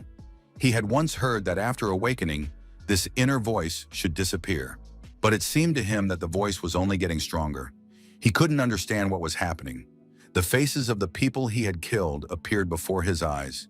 Technician Minnie could also suffer because the voice in the young man's head demanded that he kill and take away their power, all their knowledge. That option did not suit him. The next day began with a search for the killers. Sun and Aaron looked at their base through binoculars. The young man explained to the metahuman that they were nearby and worried that everything would go well. Aaron said that among these killers at the base, there must be a metahuman, their boss. The guy didn't know what abilities he had because he had only met him once and escaped. However, he remembered that this metahuman was very strong physically and very fast. The young man knew that he had offered the deal not out of kindness or pity, but because he wanted to test his abilities. He laid out his weapon. It was a sniper rifle that Minnie had finished inventing just the night before. Using electromagnetic energy in the barrel, it loads and fires nuclear cartridges. This weapon has almost zero noise and good combat power. Due to a shortage of nuclei, she was unable to complete it. But according to Minnie, thanks to the young man's nuclei, she was able to finish the development. Sun said he sincerely hoped the rifle would be useful. Aaron said that he trusted Minnie's technical abilities and was therefore confident that the weapon would not fail. Sun also hoped that the sword he had chosen in the workshop would do its job. He was going to use it even though the technician Minnie was not sure about the result. He took out the core and said that with this filling, he wouldn't have to worry about it. Aaron confirmed that he had never seen such a small and clean core before. It was among the developments of the city of Kwanmore, where nuclear energy compression technology existed. Provided that the cores could be compressed, it would be possible to combine at least 10 of them into a single core. The story of such a miracle impressed the boy. He had never been to a city, having been born and raised in an orphanage. He had heard that it used to be a city too. He was too young when Mokdong was part of a city known as Seoul, but because of the demonic beasts, almost nothing remained. It used to be a huge city with a population of 10 million. The boy dreamed of living in such a city, but in his case, these thoughts remained only dreams. At some point, Sun remembered the hunter Kim, who said he would never return to the desert and would always live in the city. It was time to end these conversations and start taking action. So the young man said he was going to check how good this sword was in action. Before leaving, he picked up a brick, threw it into the air, and cut it with his sword as if it were a piece of butter. Aranu was very pleased with the result, so the boys decided that they were done with their preparations for the day. The sortie was planned for the evening, and they went to rest until nightfall. When darkness fell, the accomplices met again by the window. They discussed what was happening outside. The plan was that as soon as sun approached the entrance, Aaron would take out the guards on the tower. At that time, no one was asleep at the assassin's base. 2 guards stood on guard in the courtyard, and 1 was in the tower with a spotlight. Despite their vigilance, Sun was able to get close to one of the assassins and hold his knife to his throat, warning him not to make a sound. Before the villain could even touch his weapon, a stream of blood spurted from his chest and spread across the asphalt. The guard on the tower turned the spotlight to the side and saw the body of his comrade lying in a pool of blood. An order was immediately given, and all members of the gang were awakened and called to arms. The main villain, the boss of the gang of killers, a metahuman, also woke up. He asked what was going on. At that moment, the young man was already moving through the building. Another killer was quietly stabbed to death. The young man looked at the body of his enemy and thought that it was always easy for a metahuman to kill a person without abilities. He understood that this was not the first time he had killed, but he did not want to get used to this feeling. For a moment, a breeze blew nearby, and the young man heard a slight noise. He immediately guessed that the gang leader, a metahuman, had come out to meet him. However, he did it very quickly and carefully. The young man didn't even sense his presence. The boy remembered Aaron's warning that the boss was very fast. However, this did not help him at all, because he did not even have time to take a defensive stance before he was thrown back by his opponent and landed on his back. The huge, strong metahuman stood over the young man and asked who he was. The boy had no intention of answering his questions and tried to reach for his magic sword. While the meta-boss lost his vigilance and examined the young man, trying to recognize him as one of the shelter's residents, Sun became active. Gathering his strength, he threw the villain hanging over him with all his might, and the villain flew across the corridor, hitting the opposite wall. After that, the villain realized that he was also dealing with a metahuman. He was very curious to see how it would all end, so he suggested going outside and not holding back. Going outside turned out to be quite simple. With a slight movement of his hand, he threw Sun out of the window of the house. Binoculars watched the events unfold. He saw that the young man was not yet winning. The next second, a huge megaboss jumped out of the window of the same house and attacked the young man. However, the young man had enough speed and reaction time to move aside and avoid being crushed by the powerful force at that moment. By this time, the remaining members of the gang had run out into the yard and rushed to help their boss. Sun activated all his inner abilities and prepared to fight like a true metahuman. Aaron realized that his moment of glory had come and fired. The villains scattered but remained unharmed. They were too fast and the young man was unable to hit them. The boss of the killers said that the sniper was in the building to the west and ordered his subordinates to go there and deal with him. Aaron saw a crowd of assassins approaching him. They were meta, albeit weak, but it was becoming difficult for him. The fight between Sun and the meta boss was in full swing. Both opponents were using their inner powers without restraint. The assassin boss laughed at the young man because he thought he was too slow. He picked up a tire with his foot and threw it at the guy. The young man had enough strength and speed to cut the tire in midair. However, in the next moment, the boss of the killers flew at him. The mega monster flipped in the air at lightning speed and managed to kick the young man in the stomach. The guy realized that he could not yet fully use his powers. The villain guessed that he had only recently awakened. The boss of the assassins offered the young man to join the gang, and then he would teach him how to fight. The young man said he didn't want to rob people in the desert. At that moment, voices reappeared in his head, begging him to kill the young man right then and there. The young man's words did not upset the boss in the least. He just laughed and said that they would have very tasty meat for dinner today. In the next second, both rivals rushed at each other with all their might. There was a powerful collision, and the winner was unknown. The remaining bandits had already reached the building where Aaron was hiding. They were climbing the stairs pretty quickly, getting ready to deal with their easy prey, when one of the gangsters' feet caught on a wire stretched across the steps. It was young Aaron's trap. He had tried so hard to set it up that he really hoped the bandits would fall for it and activate all the traps. The killer boss continued to strike, his speed so high that the young man did not even have time to react. The young man managed to run to the side, gather all his energy, and prepare to defend himself. He understood that he needed to calm down because his opponent was extremely experienced in combat.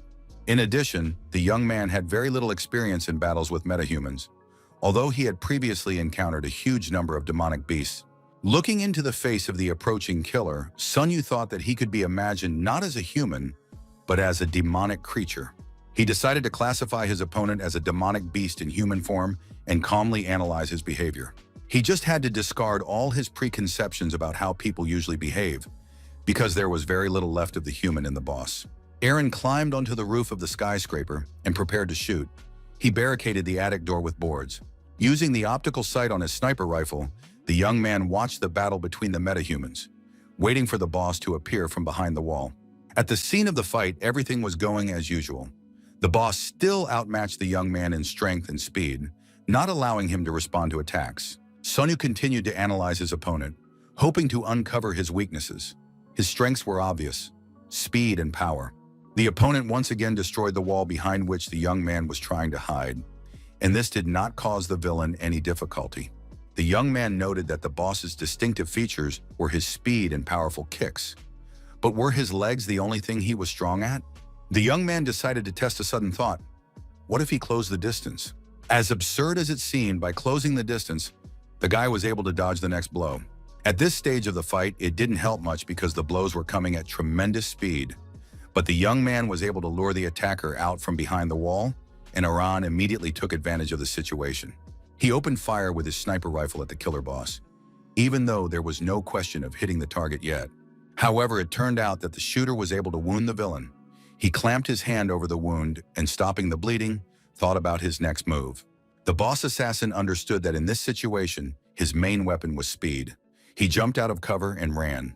The boss assassin decided to interrupt his fight with Sun Yu and deal with the shooter, postponing the main course until later so he could have a snack first. Aaron saw the fleeing enemy and opened fire on him. The meta-boss had good reason for his increased speed. He managed to dodge the bullets simply by running away from them. Aaron realized that his firing speed and power were insufficient, and the core's energy was running out. At that moment, the killer boss got ready, accelerated, and made a swift and dizzying climb up the wall of the building. He literally flew into the air and landed on the roof of the skyscraper right in front of his opponent. The boy was shocked by his enemy's physical abilities. He did not expect him to be able to jump to him. There was no time left to shoot, so he covered himself with his rifle as a shield. The killer boss kicked the rifle out of the young man's hands and threw him aside. However, the boy did not give up. Flying over the roof, he grabbed a crossbow from behind his back and prepared to shoot. The boss assassin showed no sign of fear. On the contrary, he spoke to the boy and asked him which orphanage he was from. Continuing to question the young man, the meta-assassin easily and playfully tilted his head, and the crossbow bolt flew past. This happened repeatedly. All the bolts fired by the boy flew past because his opponent was faster. At one point, their fight reached the point of absurdity. The boss came up close to the archer and, continuing to smile, looked him in the eyes. The young man shot at point-blank range, but that didn't help either. The arrow was caught by hand a few centimeters from the villain's face. The boss easily and playfully broke the fingers of the metal crossbow bolt, saying that such a toy was powerless against him. The boy was stunned, but he was not lacking in courage and bravery. He struck his opponent in the face with all the strength of his childish hands. The meta-killer approached the young man, grabbed him, and threw him face down on the ground. Ignoring the boy's screams, cries, and insults, the boss began to cut the clothes on his back with a crossbow bolt. The villain gloated and enjoyed himself. He liked the cries of his victim. He said that a good dinner is not complete without pleasant music. The boy continued to insult and beg him to just kill him, but the villain confirmed that he was not going to kill him right away. He wanted his food to stay fresh for a long time. The louder the boy screamed and insulted him, the more the cannibal anticipated a delicious dinner. Suddenly, his attention was distracted by the noise and rumbling coming from behind the closed attic door. Something was clearly happening there. The next moment, the door gave way and swung open, and Sun Yu appeared in the doorway. The boy quickly glanced at what was happening, noticed that Aaron was still alive and resisting, and realized that their lives depended on his actions. He reassured the boy, saying he would save him, and prepared the magic sword he had received from the technician Minnie the day before. When asked where he had been for so long, the young man replied that it had taken him a little longer to climb because of obstacles that had suddenly appeared on the stairs. These obstacles and the debris scattered across the steps turned out to be the killer boss's associates. He was not at all upset about the loss of his subordinates, considering them to be idiots who were easy to find, and he did not intend to miss them. At that moment, Aaron attacked him from behind and stabbed him in the neck with a knife. These actions were akin to a mosquito bite, but the element of surprise worked. The boy was so angry and ready for battle that he was almost unaware of what was happening and did not have time to fully comprehend the situation and become frightened. Sun Yu took advantage of this. He activated all his abilities and rushed at his opponent at full speed, remembering that the boss preferred to keep his distance. Approaching the killer, the young man cut his opponent's leg with a magic sword. The sword was very sharp, and the cannibal's leg flew off to the side, causing him unbearable pain. Sun Yu had no intention of pitying his enemy or stopping. He laughed, saying that he was very sorry that his boss's beloved leg was no longer with him. In the next moment, the magic sword went to work again. This time, the body of the killer boss was cut in half by the magic sword. There was no longer any need to fear the villain. At that moment, a voice sounded in the young man's head again. "Kill the metahuman and take his power." Waves of power and strength pierced the young man's body, and he could no longer control himself. When he woke up, the young man found himself in an unfamiliar place. He had no idea what had happened before that. He had lost consciousness again after killing the metahuman. Aaron approached him and greeted him, saying that when the young man suddenly passed out, it scared him very much. He took him off the roof and brought him with him. Sun Yu watched the boy with interest. He understood that he had a lot of energy, despite his weak appearance. After all, he had carried him from the roof. Aaron said that they were at the assassin's base and that he had found many useful things that could be used at the shelter. Food, gasoline, weapons. He loaded all of this into a truck that he had also found at the assassin's base. It turned out that Aaron knew how to drive a car, because he had already had to do it several times. Fortunately, the car started, and the young man, beaming with delight, looked like a child who had been given a New Year's present. His friend started the car and even managed to turn on the radio. It worked, playing a song by the band Idol, which had been popular shortly before the cataclysm. Sun Yu felt nostalgic listening to the familiar and beloved song. He thought sadly about the times when life was simpler and more understandable. They were driving home as victors, having received trophies and listening to wonderful music. It was almost a happy moment, suddenly interrupted. In the distance, a red signal flare sent from the shelter flashed. Aaron said it was their shelter's alarm signal, and the color of the flare meant that something bad had happened. At the shelter, one of the women who monitored the area around the building ran into the room in alarm and addressed the leader. She said that suddenly the demonic beast began to flee, as if from an earthquake. Everyone rushed to the roof to assess the situation, and it turned out that the beasts were not running towards them. It was a pack of demonic wolves, looking as if they were terribly frightened and fleeing for their lives, while looking back up at the roof. Raising her binoculars to the sky, Reino saw the most terrifying nightmare of her life. It was not just a demonic beast. It was a demonic creature that had disappeared many years ago. The girls did not understand what had happened, because this creature should not have been in their area. Its appearance resembled that of a demon. It was capable of destroying an entire country's army with a flap of its wing. It was an S-rank demonic beast that would never be forgotten by the people who had survived the cataclysm. This monster was called Belkist. It was something between a bat and a demon, a huge creature with titanic strength, and with an axe in its paws, it prepared to attack. The car with the guys was speeding through the streets of the city. Sun Yu asked Iran to stop for a moment. The guy said that if the creature was of medium rank, he could handle it. But if the signal was red, it meant that a high-ranking demonic beast was approaching. In that case, they would have to run without looking back, because the signal warned of the approach of a disaster-level monster. Disaster-level beasts were creatures that humans could not handle. Sun Yu said that the signal was not issued for them to return, but quite the opposite. The young man tried to reason with the boy, saying that they needed to leave because there was nothing they could do, and they would only die in vain. At that moment, a pack of predatory demonic wolves appeared before them. The beasts also sensed the approach of the enemy, an animal of disaster rank, and tried to save themselves by leaving the area. In a matter of seconds, they managed to overturn the truck, paying no attention to the people inside. They had no time for hunting now. They had to save their lives. Sun Yu got out of the car. It was unclear how much time had passed and where Aaron was. The guy strained his strength and tried to turn the truck over. He succeeded. He was strong enough to overcome such an obstacle. A few minutes later, he was already sitting behind the wheel of the car. The guy understood that his survival was the highest priority, so he mentally apologized to Aaron and drove away from the region. Although Sunyu's actions were completely logical and justified, he needed to inform his boss. Thoughts of the people left behind at the shelter haunted him. At that moment, Aaron was running at full speed to his current home because the only people close to him, his friends and neighbors, were still there. When he arrived at the shelter, he saw scenes of terrible devastation. All the women, old people, and children had been killed, and the building had been destroyed. The young man was ready to scream with rage and helplessness. But amid all the noise, he heard someone moaning. On the roof of the building, he found the leader of the shelter, Reino. She was lying there, bleeding to death, living out her last moments. The boy rushed to her, crying out, begging her not to die and promising to bring help and save her life. As he tried to stop Reino's bleeding, cheer her up, and come up with a plan, a huge shadow loomed over the young man. Turning around, he saw Belkist, a huge demon, powerful and muscular. His body looked demonic, with huge muscular legs, powerful arms, and a head with glowing eyes. Wings were attached to his arms, and his limbs ended in sharp claws. The creature looked at the boy, radiating vibrations, feeling neither pity for the human being nor any other feelings. The boy was spellbound. He looked humbly at the demon and barely managed to whisper the word salvation.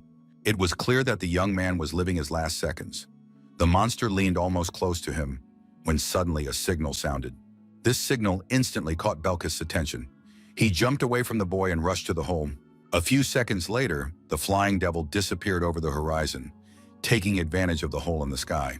Aaron burst into tears, overwhelmed by shock, not understanding what had happened or why he had survived. After that, he rushed to Reino, but her strength had already left her, and she died. The young man closed her eyes and said goodbye to one of his most beloved people. He was very bitter that he had not been able to defeat the villain and avenge the deaths of all the inhabitants of the orphanage. He cried his fill over the woman's body and set off to explore and find anything useful. The young man walked, lighting his way with a flashlight, and saw that everything, absolutely everything, had been destroyed. Some people were missing, including Minnie, the orphanage's mechanic. Suddenly, the boy's attention was drawn to a refrigerator standing tilted in the middle of the rubbish. Strangely, the food inside had been thrown away. The young man opened the refrigerator door and, to his delight, found Minnie alive and unharmed inside. The girl threw herself into the young man's arms with tears of joy. She was happy that he had survived and found her. After the friends mourned over the bodies of the dead, Aaron picked up the girl and set off with her in search of a new home. From the dark basement, they saw a truck, and Sanyu was standing safe and sound next to it. The guy said he was glad to see them alive. He asked if anyone else was still alive in the shelter and was very upset to learn that only Aaron and Minai had survived. Aaron began to tell them what had happened, the horror reflected on his face. He said he had seen the monsters up close, but for some reason, the monster passed by after examining the boy. Sunny remembered that the same thing had happened to him when he encountered the Black Mantis. The young man asked the boys where they were going and what they were going to do. They had no answers to these questions. Then he asked if Aaron wanted to try to become a guide. Aaron was so surprised that he was speechless, but the young man continued, saying that upon his return to Knot, he was going to assemble his own team of hunters and was currently recruiting people. Minnie will use magical technology to create equipment, and you will be a guide in my team, Sunyu suggested.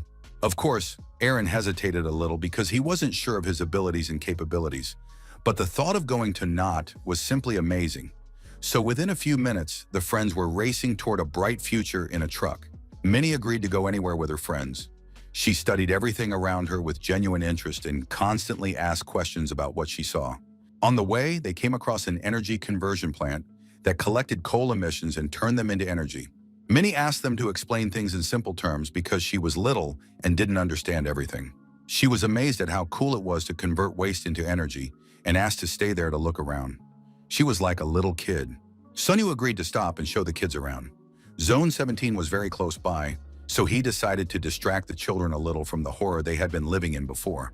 Soon the whole group was standing in front of a model of the dome, with Minnie spraying words of admiration and delight. The next moment, she put her hands on the device and was flooded with information. Sun Yu guessed that she was able to understand the principles of mechanical process in an instant. It was a wonderful skill of magical technology. He explained that this place had been abandoned because it had fallen into ruin, and the branch manager had planted wild grass and restored the field to its original state. Suddenly, Aaron interrupted the young man's story, saying that he heard something strange. It turned out to be an ordinary wild deer walking across the field. The young man immediately took out his crossbow and shot at the animal to get dinner. Unfortunately, the shot missed. The boy was upset, like a real child. He said that the arrow had been deflected by the wind, and now they would be left without food. Then Sun Yu took matters into his own hands. He activated his powers and rushed towards the animal with a knife in his hands. In less than a second, his knife pierced the deer's body. He hoisted the huge carcass onto his shoulders and went to his friends.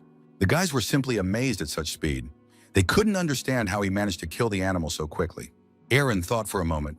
His friend's lightning-fast movement reminded him of something. Sun Yu put his hand on the boy's head and asked him not to worry. He promised to explain everything when the opportunity arose, but asked the boy to keep it a secret. The young man understood that the boy had probably guessed. The killer's ability to run faster now belonged to him too. Finally, the guy understood what his ability was. He absorbed other people's skills and made them his own. A truly absurd skill. At that moment, Minnie's attention was drawn to the windmills. She saw such a marvel of technology for the first time and was genuinely amazed by it. Sun Yu realized how talented she was and how lucky it was that Minnie had survived. The girl immediately asked if she could meet the person in charge of the windmills. He decided it was time to end the tour, promised to introduce the girl to all the people she was interested in, and suggested they hurry to Zone 17.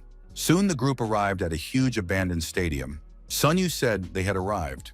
He told the kids that before the disaster, there had been a stadium here where sporting events were held. Before settling in, they had to stop by the reception desk. They were greeted by the same cheerful Jane, the branch manager's secretary. She greeted the guide and asked who the children he had brought with him were. Jane then called her boss and reported that Sun Wu had returned with 2 children. At least he had returned safe and sound. Jane said that Park, the hunter, had called and told them everything that had happened, and they were already aware of the team's misfortune. She confirmed that the branch manager was in shock after hearing the news of the leader's death. Jane also said that the murder weapon had been found, but no fingerprints were found on it, so the criminal had yet to be caught. The young man was covered in sweat from the tension. He understood that if no fingerprints were found, it meant that Marie had a hand in it. Jane continued to press the young man. She said that if he had left the city of Kwangmuen so long ago, it was unclear where he had been, so they assumed that he had also been killed. Sun Wu said that he had some business to attend to, and that he had met the children involved in these events. After that, the guy suggested that Jane go to another room to discuss something. Jane was angry with the young man because she thought he was pretending that nothing had happened and that everything was fine. The guy didn't understand what she wanted from him. He was alive, and the others had done their job. Jane was indignant and said that he must have some important information if he was so impenetrable. Finally, they were alone, and the girl demanded that he tell her the truth and explain his behavior. The guy asked her if she knew about the McDonagh shelter. He said it had been destroyed and all the survivors there had been killed. The girl cynically replied that such shelters were constantly being destroyed. There was nothing important about it. However, the young man's next words made an impression on her. He said that Belkist had destroyed the shelter. She couldn't believe what she was hearing because Belkist had never been seen on the Korean peninsula since the disaster. Her disbelief and skepticism literally enraged the young man. He shouted that he was absolutely certain. Except for him and those 2 children, all the people had died and been killed. Jane continued to clarify. Of course, the Nods were annoying groups of killers, but it turned out that Belkist had eaten them in the end. Although in reality this was not the case, he slightly adjusted the truth, but continued to stick to his line and said that Belkist disappeared into the portal after the shelter was destroyed. Jane agreed that the people from the shelter were unlucky, but on the other hand, it was good that even more people hadn't died.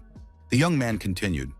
He had information about Belkist's behavior patterns, which was very valuable because even hypotheses from survivors of encounters with the beast were highly prized. The guy said that Belkist uses body temperature to track people's locations. Jane demanded evidence to support this theory. The young man said that the children had hidden in the refrigerator, which is how they survived. Jane confirmed that this was extremely useful information for fighting Belkist in the future, and Sun Wu demanded a good price for it. It is known that information of this kind is worth at least The young man replied that instead of nukes, he would like to receive information. He wants to find a solo meta-human capable of leading a team. Jane wondered why he wasn't trying to find a new team that needed a guide. The young man tried not to tell the whole truth and simply get the necessary information from the secretary. But to stop further arguments, he simply admitted that he had awakened. He said he had become a meta-human, and only she and the branch manager knew about it.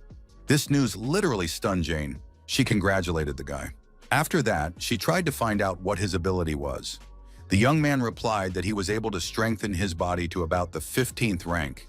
The girl congratulated the young man on becoming a meta-human, but she realized that they had lost their best guide. Finally, she understood why he wanted to create a team with her. The young man confirmed her guess and said that he was going to take the children with him. Jane was shocked. First, the branch's best team had died, and now the guide had returned alive and awakened. And he wanted to become the leader of the new team. Well, there was hope that the branch manager would finally be relieved of some of his burden. At that moment, he himself appeared, Kim Busik. He confirmed that the world was indeed changing rapidly, and even friends who seemed to be together forever were now apart. However, he could not be happy that one of the youngest members of his team had finally grown up. Kim Busik joked that he would ask the young man not to cause him any trouble. But seriously, he was genuinely happy for the guy that he had returned safe and sound, and moreover, awakened. Manager Kim asked if the young man wanted to continue hiding his identity and not reveal that he had become a metahuman. The young man confirmed his desire.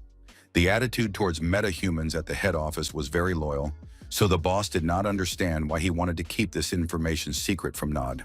The branch manager asked if the young man intended to remain loyal to Nod. The young man replied that Nod had never been his idol. He had always admired the manager's intelligence and professional qualities above all else. Kim Busik asked him to tell him about the two children, what he was going to do with them, and what he needed them for. The young man said that he wanted them to become part of his team. He would train one of them to be a guide and a fighter.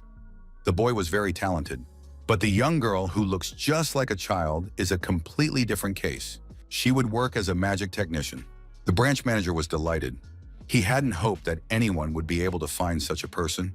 It turned out that Sun Woo would take the girl into his team so that Nod would not use her in the production of offensive artifacts. The guy confirmed his intentions and said that his team could continue to receive assignments from Nod. But personally, he would like to deal with assignments to eliminate killers. It turned out that he wanted to hunt not monsters but people. The world was changing too rapidly, and that was the harsh truth of life. After that, the young man turned to Jamie's secretary and asked her to gather all the residents of Zone 17. Soon, the courtyard of the ruined former stadium was filled with crowds of residents. They were asked to line up and approach the former guide one by one. He would place his hands on the shoulders of the person who approached him, scan their inner essence, then thank them for their time, say goodbye, and move on to the next person. At some point, discontent arose in the crowd. People shouted that something was wrong and they didn't understand why they had been called here. Jamie tried to calm the crowd. The next person to come forward was a red-haired beauty. Impatient, she pushed aside the men standing in front of her and demanded that the young man hurry up. The young man apologized for his rudeness, took her by the hands, and felt something strange. At that moment, he let go of her hand, but an electric shock ran between them. The girl also realized that something had happened and asked him about it. Sun Woo guessed that this girl was a metahuman, but he wasn't sure of his guess. He asked her to give him her hand again. The girl was not shy and was surprised. She had also felt strange sensations. As they held hands again, Sun Woo heard a voice in his head. The voice demanded that he kill the girl and take her power for himself. The girl thought that the guy had fallen in love with her and was acting strangely, as if he was trying to hit on her. The young man spoke. He asked if the beauty was interested in hunting demonic beasts or if she had already done so. The girl, who was indeed stunning, had no idea what he meant. She took his words as flirting and said that although he was cute, he was flirting stupidly. The young man was sure that he had heard that voice correctly, which meant that he was dealing with a metahuman. However, her behavior seemed very strange, and he decided to say goodbye to her. He thought that this way he would be able to find another person for the team, but he realized that he had wasted his time. So he turned to all the remaining applicants, thanked them, and asked them to leave. The beauty was furious. She complained to the young man that he had made everyone waste their precious time and hadn't even given a reason. The young man realized that she had too little experience. She did not think about her position at all and crossed boundaries. so he reminded her that she was showing disrespect to a member of the Nodi. He tried to calm her down, saying that in order to survive in the desert, it was very important to know your place. The girl was surprised that such a young boy was associated with the Nod, but then her friends called out to her. It turned out that she was a member of the gang of the hunter Kang Hyun-soo. More precisely, she was his wife. The young man knew that he had long since been expelled from the Nota, but as it turned out, the branch manager had left him in Zone 17. The boy complained about his boss's unwarranted mercy, while the group continued to make demands. One of the gangsters began to aggressively confront the young man. He grabbed him by his clothes and demanded an explanation about their sister. The young man was upset. He didn't want to get involved in a fight. He didn't understand why these people were crossing boundaries. The next second, an arrow pierced the attacker's arm, spraying blood on those around him. The crowd saw the young boys appear, and the teenager loudly announced that he would kill anyone who dared to touch their boss. Alarmed, Sun-woo and Secretary Jamie looked at the children in surprise. The crowd also saw that they were just little brats and demanded that they be brought down immediately and dealt with. Two musclemen rushed after the boys, but at the last moment, an arrow stuck in the asphalt blocked their path. They realized that it was not just an arrow, but an arrow with a poisoned tip, and chose to run away. They returned to the redhead, pretending to be wounded. However, she did not believe them and said it was just a toy. The gang demanded an explanation with profanity and threats. Even if the children really did have arrows with heads, it was unlikely that they would fire them in the very center of the settlement. The children looked at each other and did not admit where they had gotten such strange weapons. The gang stood with their mouths open, trying to make sense of what they had seen. The next moment, the children continued to have fun. One of the kids took out a grenade launcher crossbow loaded with a powerful projectile and said that now they would test its quality. The red-haired beauty turned out to be not so stupid. She threatened the little girl that next time she would deal with her personally. After that, she ordered her assistants to return. The group retreated, and the girl was indignant that she didn't understand what she would get if she beat up these uneducated desert idiots. Secretary Jamie realized that the redhead seemed to know that she was not just a desert dweller. At that moment, smiling and happy children greeted Sun-woo. The guy realized that a difficult path lay ahead of him. He had no idea that these little ones would cause so many problems. Secretary Jamie told her boss about the incident and asked for his opinion. What was the young man really trying to find? Kim Busik replied that he was most likely looking for useful metahumans to join his team. The girl confirmed that he had also asked her about such people. She didn't understand how he could tell metahumans apart from ordinary people. The boss said that such people could sense each other, and Sun-woo had come up with the idea of using his ability to identify the people he needed. Jamie said that they shouldn't have invited the red-haired Shin Yoon-hee. The thing is, she has a nasty personality and lives outside of battles. Kim Busik said that everyone has their own path, and perhaps she never had a chance to realize her talent, or perhaps she is hiding her incredible skills. The branch manager concluded the conversation by saying that since Song-woo had returned as a metahuman, he should be helped and begin preparing for the next stage. After some time, the newly appointed boss Sun-woo, along with his team, Aaron and Min, went out into the desert. He asked the girl if she had prepared the flag. The young man hoped they wouldn't have to use it, but asked the girl not to hesitate if it was suddenly needed. There were still many questions on the topic. Whether she knew how to use a bazooka correctly, whether she had calculated the radius, and so on. These questions made the girl laugh. Soon, several silhouettes on the horizon caught the group's attention. Everyone was on alert. Sun-woo hoped that his secretary Jamie hadn't told anyone about the training location, and he himself hadn't told anyone either. The strangers were getting closer, and the group wondered who they could be. Aaron suggested that it might be the red-haired city girl and her gang. Sun-woo finally got a good look at the newcomers and said he'd never seen them before. The strangers were also surprised to meet such a strange company. The two groups of hunters stopped at a distance from each other. Sun-woo asked them to introduce themselves before moving on. One of the newcomers replied that he could not do so because they were on a secret mission. He asked if the man with the children was a new team from Zone 17. Sun-woo was genuinely surprised. He didn't understand how they knew this or who they were. The strangers continued to mock the group, saying that he was very tense. At that moment, Aaron stepped forward and asked them to hold their tongues and watch their words. Otherwise, he would rip them out of the strangers' mouths in the next second. It was very comical to hear such threats from such a young boy. The stranger began to examine his opponent and noticed that he had very unusual arrowheads. He had never seen such technology before. Aaron held out his hand with the knife, and warned that if the man tried to touch someone else's weapon, he would be punished. His threat sounded quite solid, albeit funny, so the stranger retreated and suggested continuing the discussion amicably. Sun Woo understood that he was losing because his subordinates were very young and weak in combat skills. He continued to study the strangers and noticed that the girl looked like the leader. That meant she was stronger than the big guy with the huge swords behind him. It was clear that these were unusual people. At that moment, one of the strangers spoke up. He suggested that, judging by the team's reaction, Kim Busik had not told them anything. He said that they were a hidden team from Zone 17. Sun Woo realized that the branch manager was very cunning and that there were other hidden teams besides him. The stranger suggested that he should not be surprised, because the manager's job was to do everything possible to keep the secret team secret. At that moment, the girl introduced herself. She was a hunter named Kwon Sena. The big guy's name was Kim Hyun. He only speaks when someone else starts a conversation with him. The third member of the group was the leader, Lee Jae-seon. Their team was called Code Blue. The young man knew that Code Blue was a situation where a doctor needed help to save the lives of patients. It was a very strange name for a team. In turn, the young man introduced himself. He said his name was Sun Woo, and he was the leader of the Fat team. This name also surprised the strangers. The young man did not explain to them that it came from the word devourer, which was his skill. After that, the team members discussed each other a little more and decided not to quarrel. The leader and the bully laughed at their name because it was even a medical term. It's good when you can turn problems into jokes. The young man told the leader the name of his team and said that it was clearly better than Marlin. Kim Busik said that it was very strange that the guy chose that name again. He explained that a normal person as a guide and a magical technologist was not the most balanced combination. He needed someone who specialized in close combat. He promised to ask Jamie to look for candidates for the team, but it would be difficult because the metahumans had already been assigned to teams.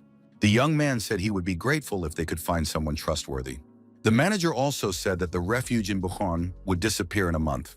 A talented metahuman would be found there, whom he intended to invite to join the team. The young man did not understand where the manager got this information. How could he know the future? Perhaps it was his skill. Kim Busik laughed and said that if he had such a skill, he would never send his subordinates to their probable death. After that, he asked if the young man was going to train children. He also added that he was worried that the young man's awakening would be delayed, but now he was happy that the guy could move forward.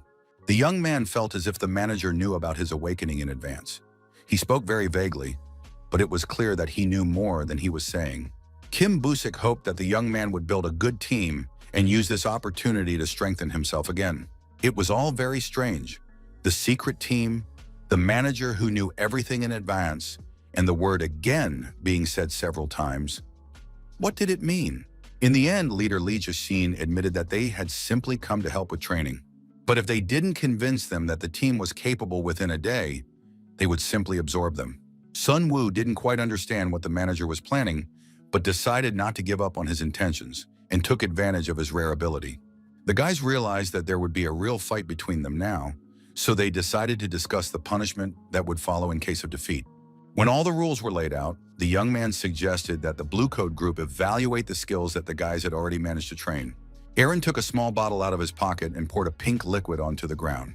A terrible stench spread around. The Code Blue team held their noses. Aaron was surprised that they reacted to the smell of the demonic beast's rotting flesh as if they had never smelled it before. After that, the observers stepped aside and the Pausier team got ready. A few seconds later, it felt as if the ground was shaking from within, and particles of sand and stones appeared in the air. The Pausier team took up a fighting stance. They realized that it was approaching. The observers still did not understand what was happening. They thought someone was chasing the group. Sun Woo took up a defensive position and activated his hidden inner abilities. In the next second, the ground opened up where the pink slime had been spilled, and it appeared before the stunned spectators.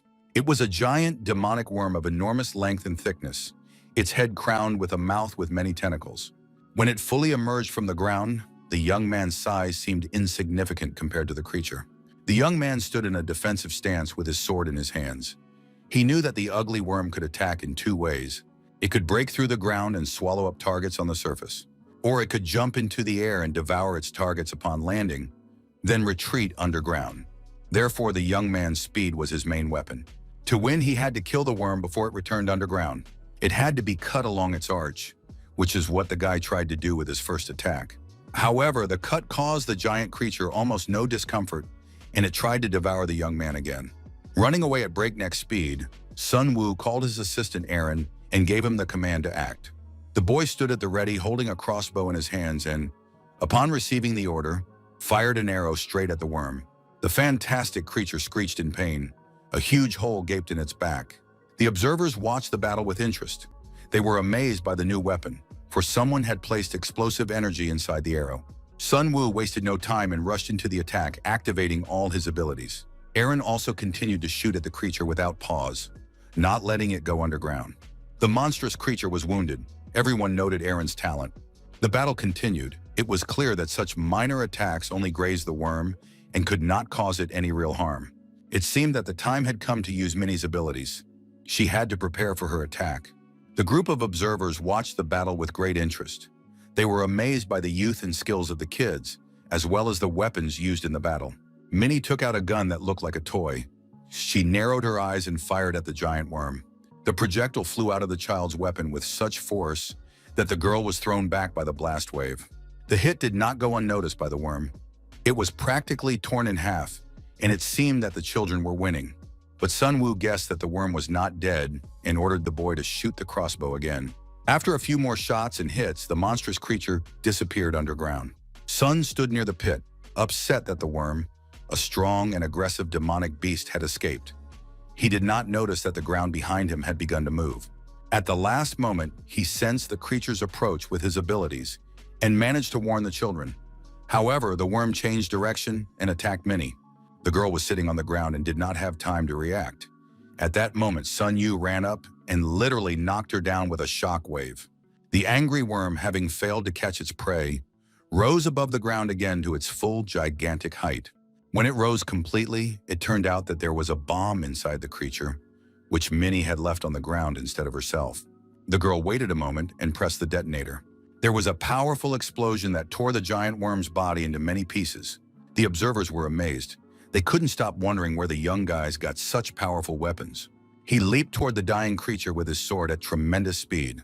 He plunged his magic sword into its body and began to cut, not understanding why the worm was still alive. But then the huge monster began to writhe in death throes, and it became clear to everyone that it would take the young man with it. Horror was reflected on everyone's faces. The boys were frightened and in tears, and the Blue Code team was also very worried about the young man. So, completely by accident, Sun Woo found himself inside the giant worm. He understood that the creature was dying, as its entire body was covered in wounds, and these were its last movements before death. However, the young man could go to the other world with it. In the next second, he managed to activate the power in his leg. After that, the young man's entire body gained strength and increased his physical abilities many times over. Leader Lee tried to save the young man. He asked everyone to stop just watching and crying and help him find Sun Woo's body under the rubble. Hunter Quan said that children did not possess strengthening abilities. They could not help him. It was clear that if the worm dragged the boy deep underground, he would suffocate there. They had to dig through the soft earth where the worm was moving and try to find their friend. Suddenly, little Minnie saw some slight movement in the ground in the distance.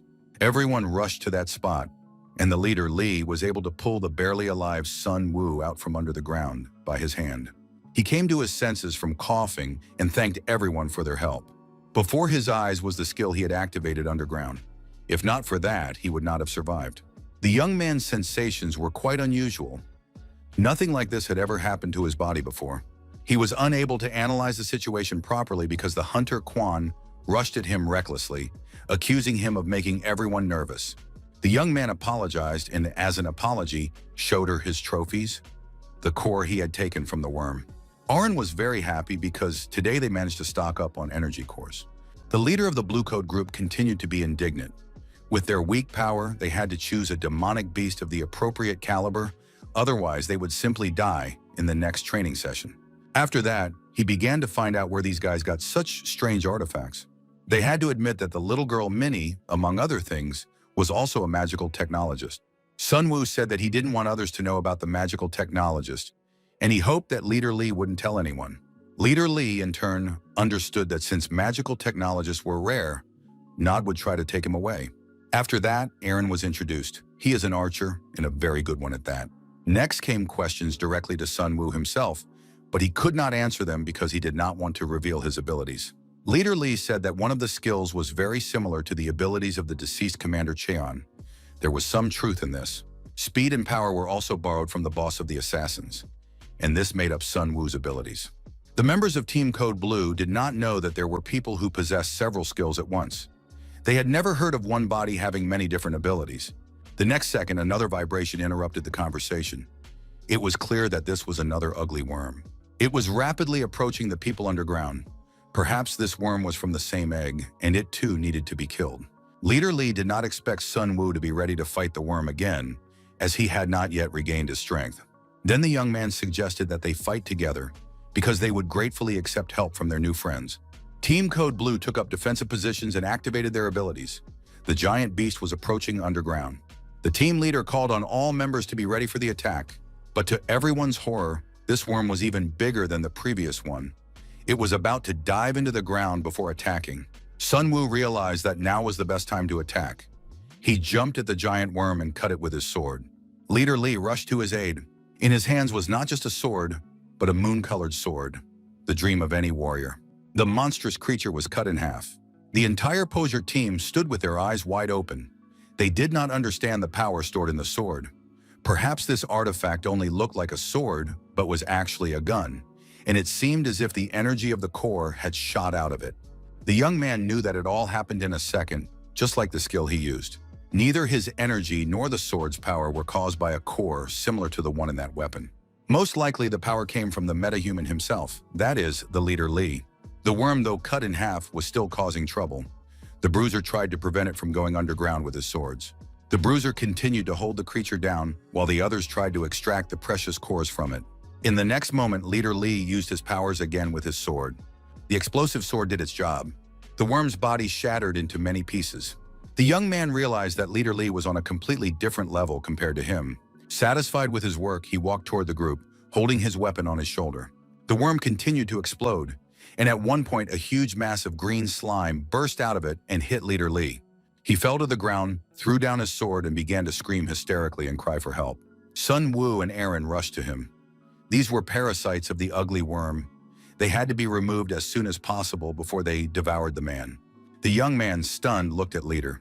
He had killed the huge worm like a true professional, but had made a rookie mistake. All hunters are always told that before killing an ugly worm, you must get rid of its parasites. Sun Woo began to call on the other team members to help him. However, the big guy refused, saying that he didn't like small bugs. Leader Lee was already practically poisoned by these parasites, but his team made a strange impression. Hunter Sina was also in no hurry to help her commander.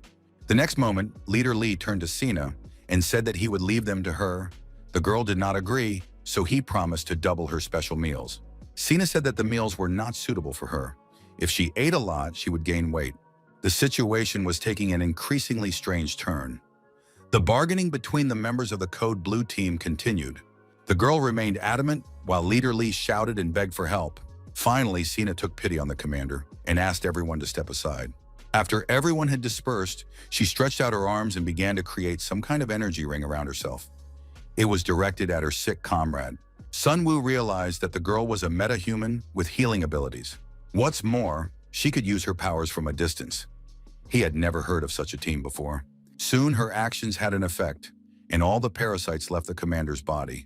Sun Woo didn't even try to figure it out for long. He immediately asked them, what was really going on? Commander Lee said that they had made up the whole story from beginning to end. It turned out that everything had been planned from the moment the ugly worm appeared. Of course, he almost died because of the parasites, but that made it even more interesting. The young man pretended not to be surprised. He was interested in what attack Leader Lee had used with his sword. He was very surprised that the guys knew nothing about core energy. It turned out they would have a lot to learn.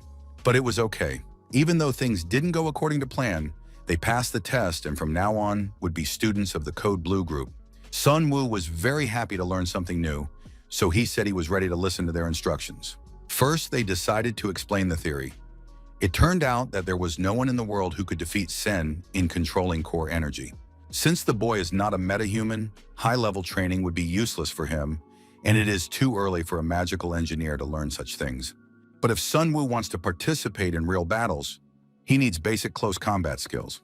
Once he has acquired these skills, he will be able to move on. But the girl doesn't need to be taught combat.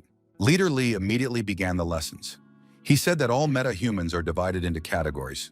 There are 6 categories: physical enhancement, supernatural powers, magic, magical technology, psychopathy, and evil taming.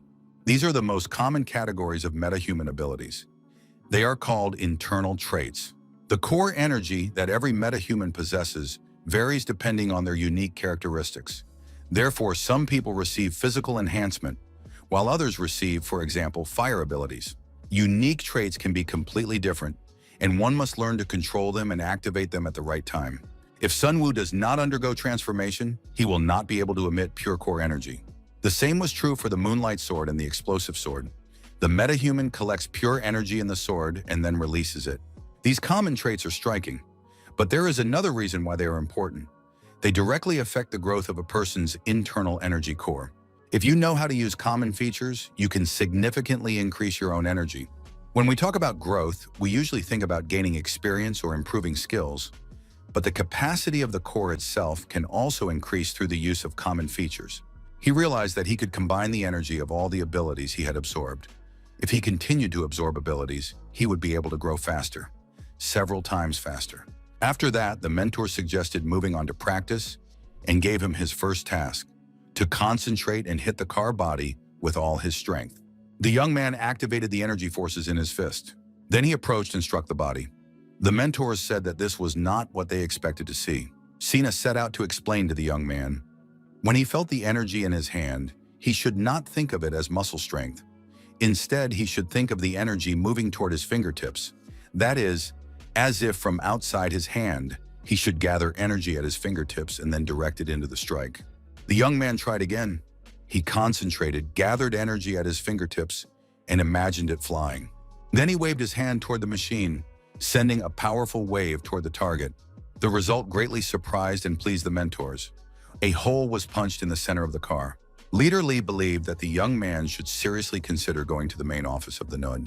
The fact is that their training program is very worthwhile, and judging by the young man's abilities, this training would greatly strengthen him. Of course, Zone 17 would be better off if the young man stayed, but if personal growth was important to him, then he should consider this opportunity. The branch manager would not be very happy about this. The thing is, he also despises the head office. After that, it was decided to stop talking and move on to the next step. Sun Wu found himself alone in the abandoned city.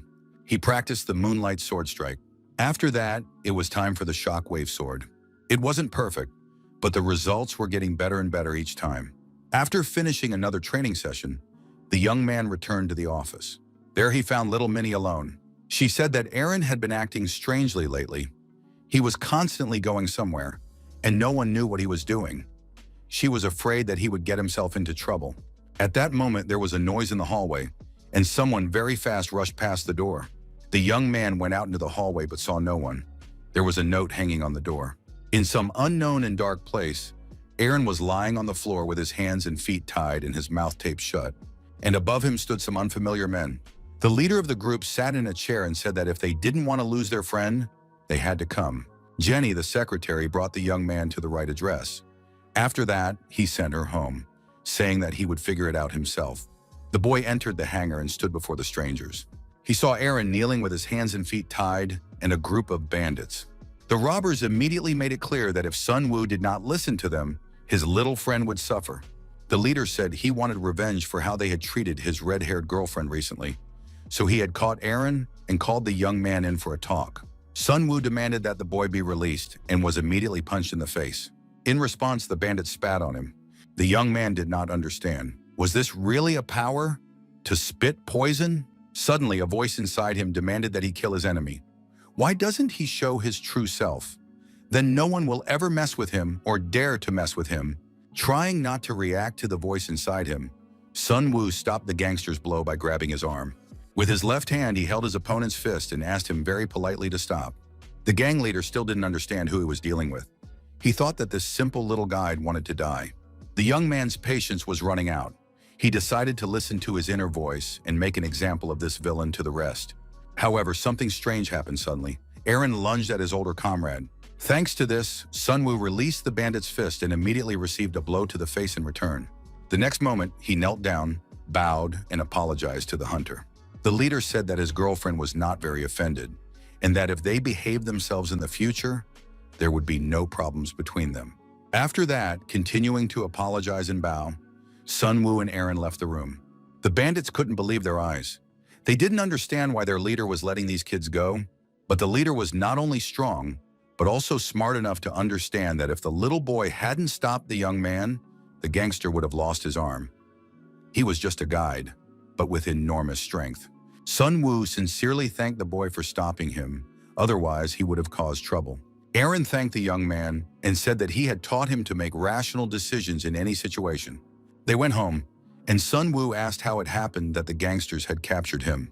The boy said that he had accidentally wandered into their territory because he was the only member of the poacher team who had no special abilities, so he was worried that he would soon be kicked out.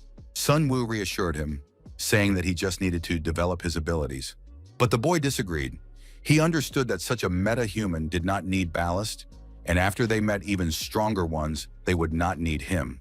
He understood that Sunwoo was hiding his abilities from the others. But Aaron had no special abilities. He had to learn to play different roles. Aaron did not know that Sunwoo had been an ordinary person until recently. He really wanted to share this with the boy and reassure him. But he remembered Leader Lee's warning. Don't trust anyone, because no one is who they seem to be.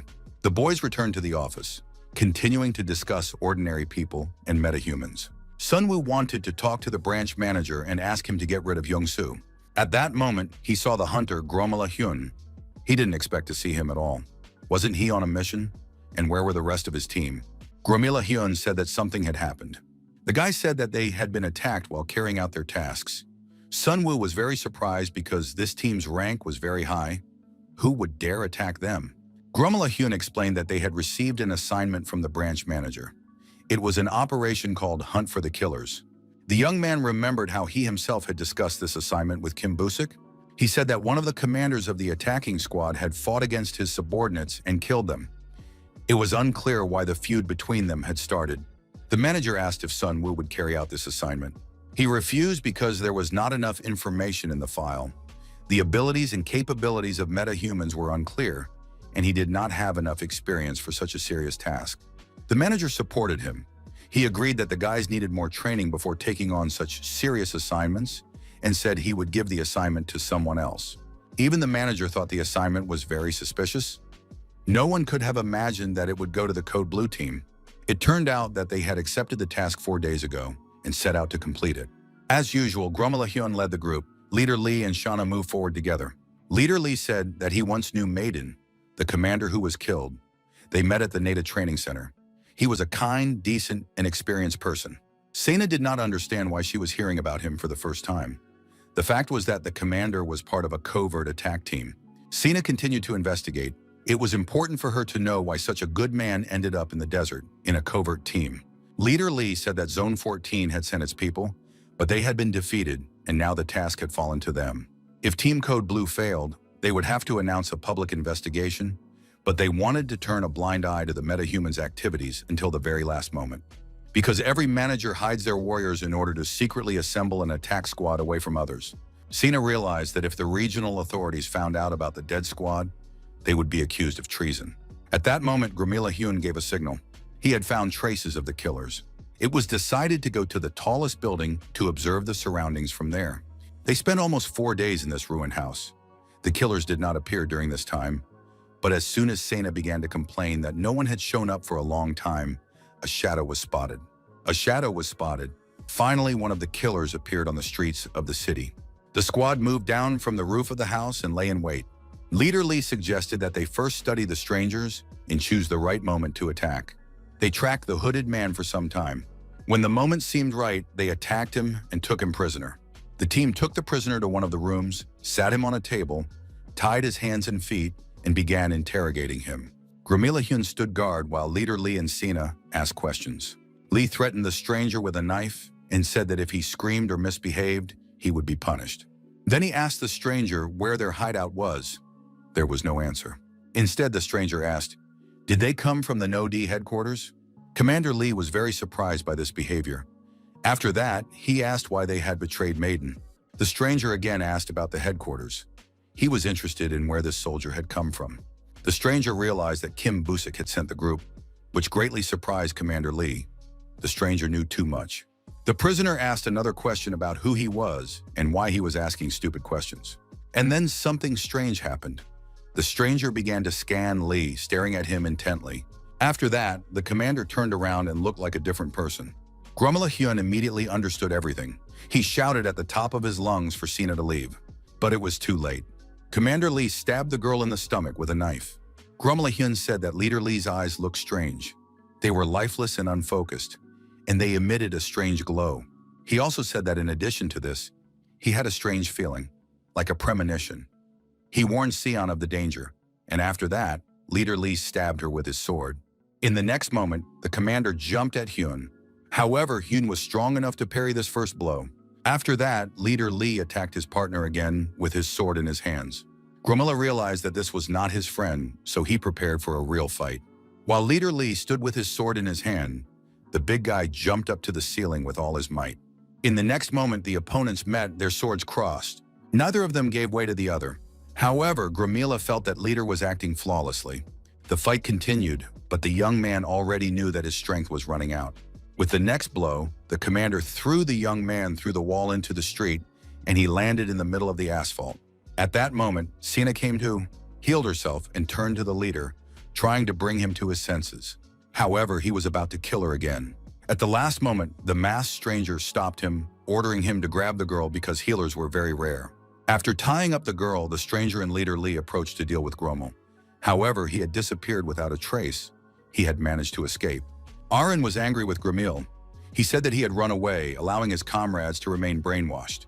Sun Woo disagreed with the boy and explained that Yoon had done a great job with the puppeteer. If he hadn't left, he would have ended up under the control of a third party too. It turns out that there are metahumans with psychopathic abilities. They are capable of taking control of other people's minds. The boy understood that they needed to save their mentors.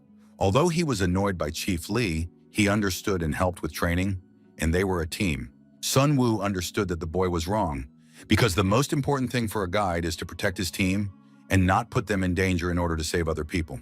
But in this situation, Sun Woo also understood that they had to save Code Blue. Besides, it was very beneficial for them personally. If the members of the Code Blue team fell under someone's control, they would become a serious threat in the future. Therefore, they needed to save their mentors, if only so that no one would know about their team. It was decided to go on a rescue mission early the next morning. Two fairly strong teams had already fallen apart in Zone 17, so they had to be on their guard, but it was unclear how long they would be able to hold out. A group of rescuers led by Gromila Hyun set out to find their mentors. Arin walked in the group, carrying some strange and unfamiliar box on his back. He did not explain to Gromila what was inside the box. Sun Woo thought about the difficult battles that lay ahead of him. He remembered his training with Leader Lee. He didn't succeed at everything, but his mentors supported him and offered to let him try the task again. At one point, he uttered the word Svensik, the sword of moonlight. The young man found it very funny. However, the next time, the force of the blow was significantly stronger. The boy did not understand what the difference was. Then his mentor Lee explained that when they used a shout during an attack, the result was more powerful. But it wasn't even about the shout itself. It was important to shout the right word. The fact is that there are verbal commands. When fighting high-ranking demonic beasts, you need to think of the core as an extension of your body. But in emergency situations, this is practically impossible. It turns out that the process is simplified when verbal commands are used. First, you need to decide on the method of using energy, and then give this method a name. And every time you use the skill, you need to shout out that name to increase the effectiveness of the attack. As funny as it looked from the outside, Leader Lee reassured the young man. Over time, he would not even notice that he was shouting the word Sventik. Such thoughts and memories filled the young man's head as he walked to take part in another very difficult task. Besides, he understood that Leader Lee was necessary for him because he could help him develop. Instead of handing him over to the killers, it was better to keep him among his mentors. At that moment, Gromila Hyun gave a signal. Soon they arrived at their destination. The hall where the events described earlier had unfolded. The comrades searched the entire room for clues, but of course found nothing except a couple of drops of blood. It seemed that the time had come to open the box. Aaron dabbed the dried blood with a stick. He let the contents of his box smell the stick, then opened it and let it out. It turned out to be a 20th-ranked demonic striped rat.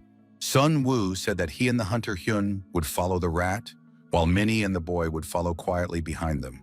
The demonic rat caught the scent and rushed through the streets of the ruined city. Hyun and Sun Woo were now worried about losing sight of it and ran after it headlong. After a few minutes, the rat stopped. The young man put his hand on the wall of the building and tried to listen. He wasn't sure, but usually a black striped mouse doesn't lose its prey. This demonic beast is used for tracking. It has an incredibly keen sense of smell, so they had most likely found their target. His comrades prepared themselves and activated their skills and abilities, and they rushed at full speed to surround the room and prevent the villain from escaping. Running around the perimeter of the building, they encountered no one. There were also no traces. They met again in one place and saw a black-striped rat, their guide. A horrific scene unfolded before them. A mountain of gnawed corpses lay in the middle of the room, and the rat was finishing off one of the strangers. Sun Woo examined the bodies and said with relief that the group leader and the hunter, Siona, were not among them. Grumila Hyun checked the bodies and made sure that these were the very people who had captured his comrades. Grumila said that the puppeteer was not among the bodies and that they had been torn apart by a demonic beast.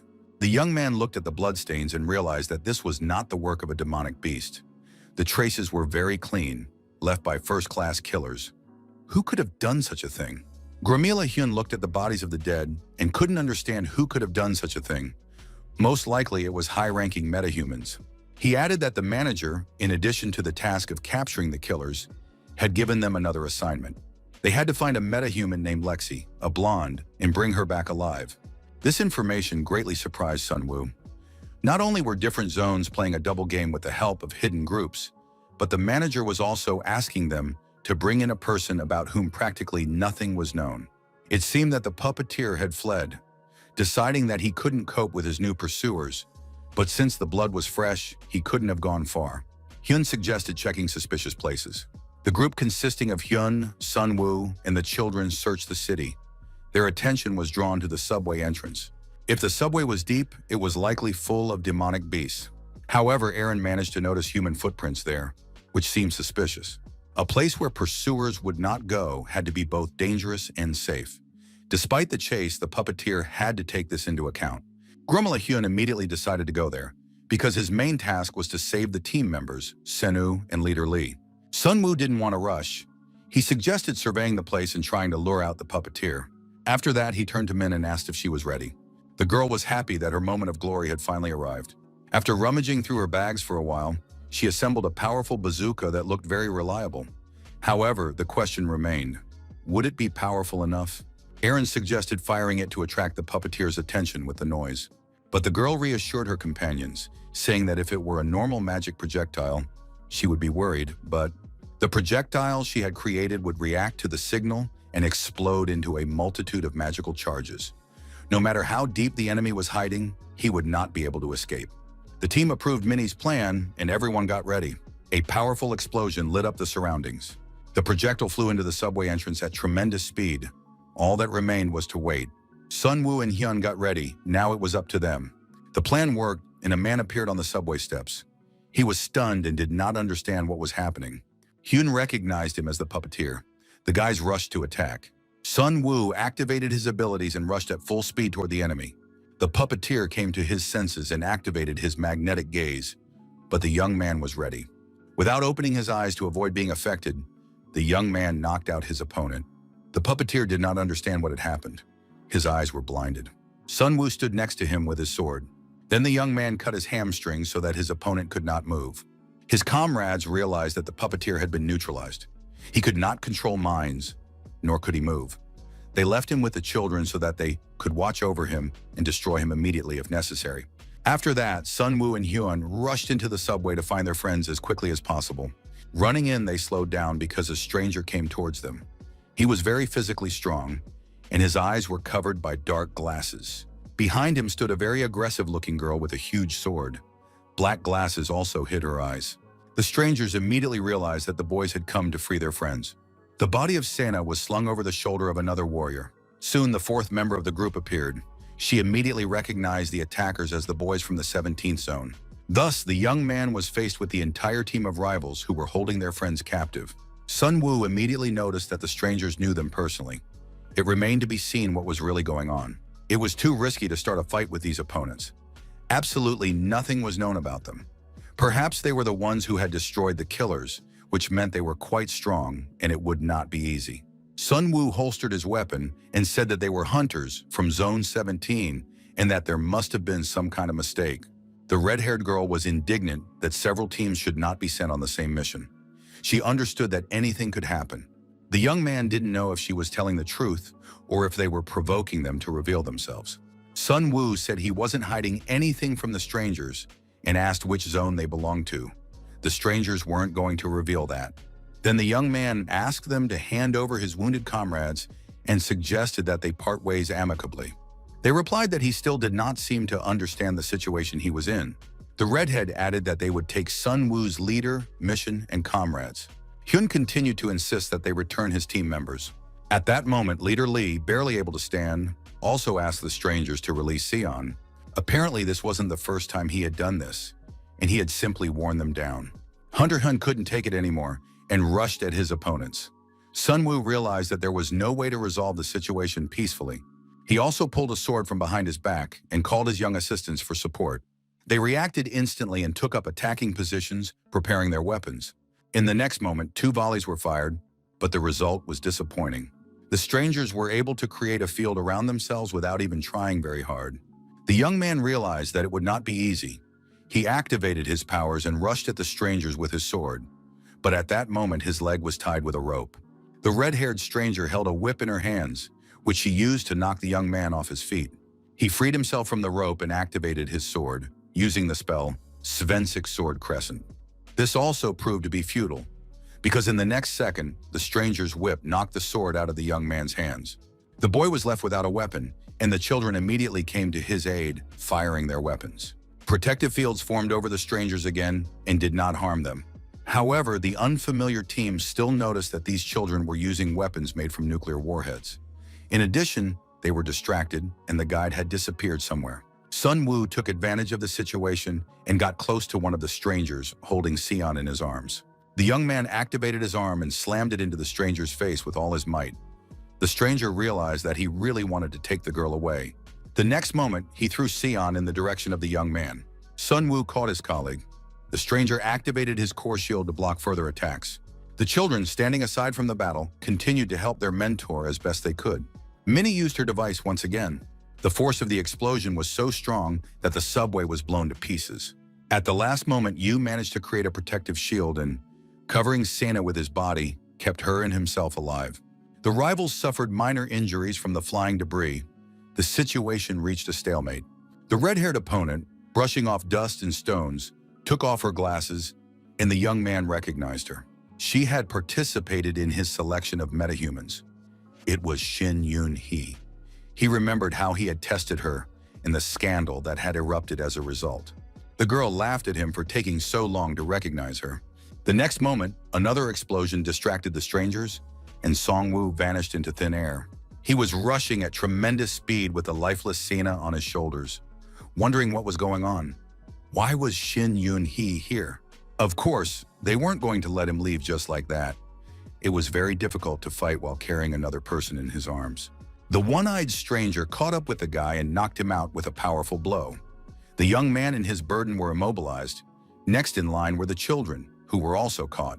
Hyun was still fighting, but it was clear that the situation was hopeless. Sun Woo was trying to analyze the situation when he noticed Leader Lee's sword. He lunged forward, grabbed it, and activated it, but was unable to use it. The red-haired hunter was surprised that he still did not understand what was happening. He needed to think about his situation. After all, he was smart enough to know that to survive in the desert, you had to observe what was going on around you, not rush headlong into danger. The guy realized she was right and raised his hands, announcing that he was giving up. The big guy Hyun also joined his friend. At that moment, the one-eyed hunter arrived with the immobilized children. It was unclear how he had managed to capture them. Sun Woo said that they had no intention of attacking an unfamiliar group. They only wanted to get their comrades back. The one-eyed warrior said that if they weren't strong enough, they should negotiate rather than risk death. Finally, the strangers introduced themselves. They were an inspection team sent by Zone 17, acting on behalf of the NOD headquarters. The one-eyed man was the leader of the ghost team, Maeda Toshiro. The big guy was called Jack Jr., and the unfamiliar girl was Lee Sanwa. Sunwoo was outraged that they were spies and said he didn't want anything to do with them. Their task was to study the NOD departments. Each department had to register and report information about its metahumans. The young man realized that they were subhuman because he reacted to Shin Yun-hee. All zones are controlled by NOD, and until headquarters makes a decision, the entire team must be put to sleep.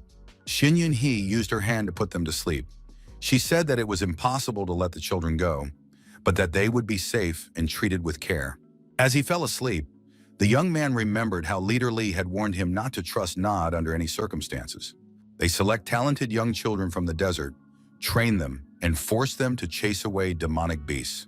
The young man did not understand why they did this, since they themselves were capable of dealing with all the beasts in the desert. Leader Lee said that more people awaken in dangerous conditions, so the government deliberately does not create safe zones in the desert so that young talents can awaken. It turned out that if they followed their plan, there would be no meta-humans left in the desert. They would all die. Leader Lee repeatedly reminded the young man not to trust the NOD. The further memories that came to Sun Woo's mind were completely incomprehensible. He remembered an unfamiliar man appearing before him and introducing himself as Kim Busik. At that time, the boy was 5 years old and lived alone in the desert. The stranger said he would make him the best NOD guide and offered to help him reach unprecedented heights. And now years had passed.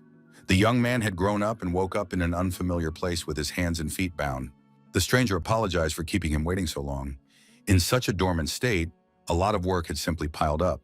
He introduced himself as Risky Lee, acting on behalf of the NOD headquarters. He said he was not going to kill the young man, even though NOD punishes those who go against them, and the young man had a collar with a nuclear bomb around his neck. Risky Lee confirmed that this approach was necessary to maintain order, but that NOD had no personal issues with him. He also reported that punishment had already been meted out to the branch manager. The crime of creating private military groups by secretly hiring metahumans cannot be called a minor one. Therefore, everyone has been punished. However, this does not necessarily mean murder. The young man asked if the team leader, Lee Jasin, was alive. His crimes were very serious for NOD.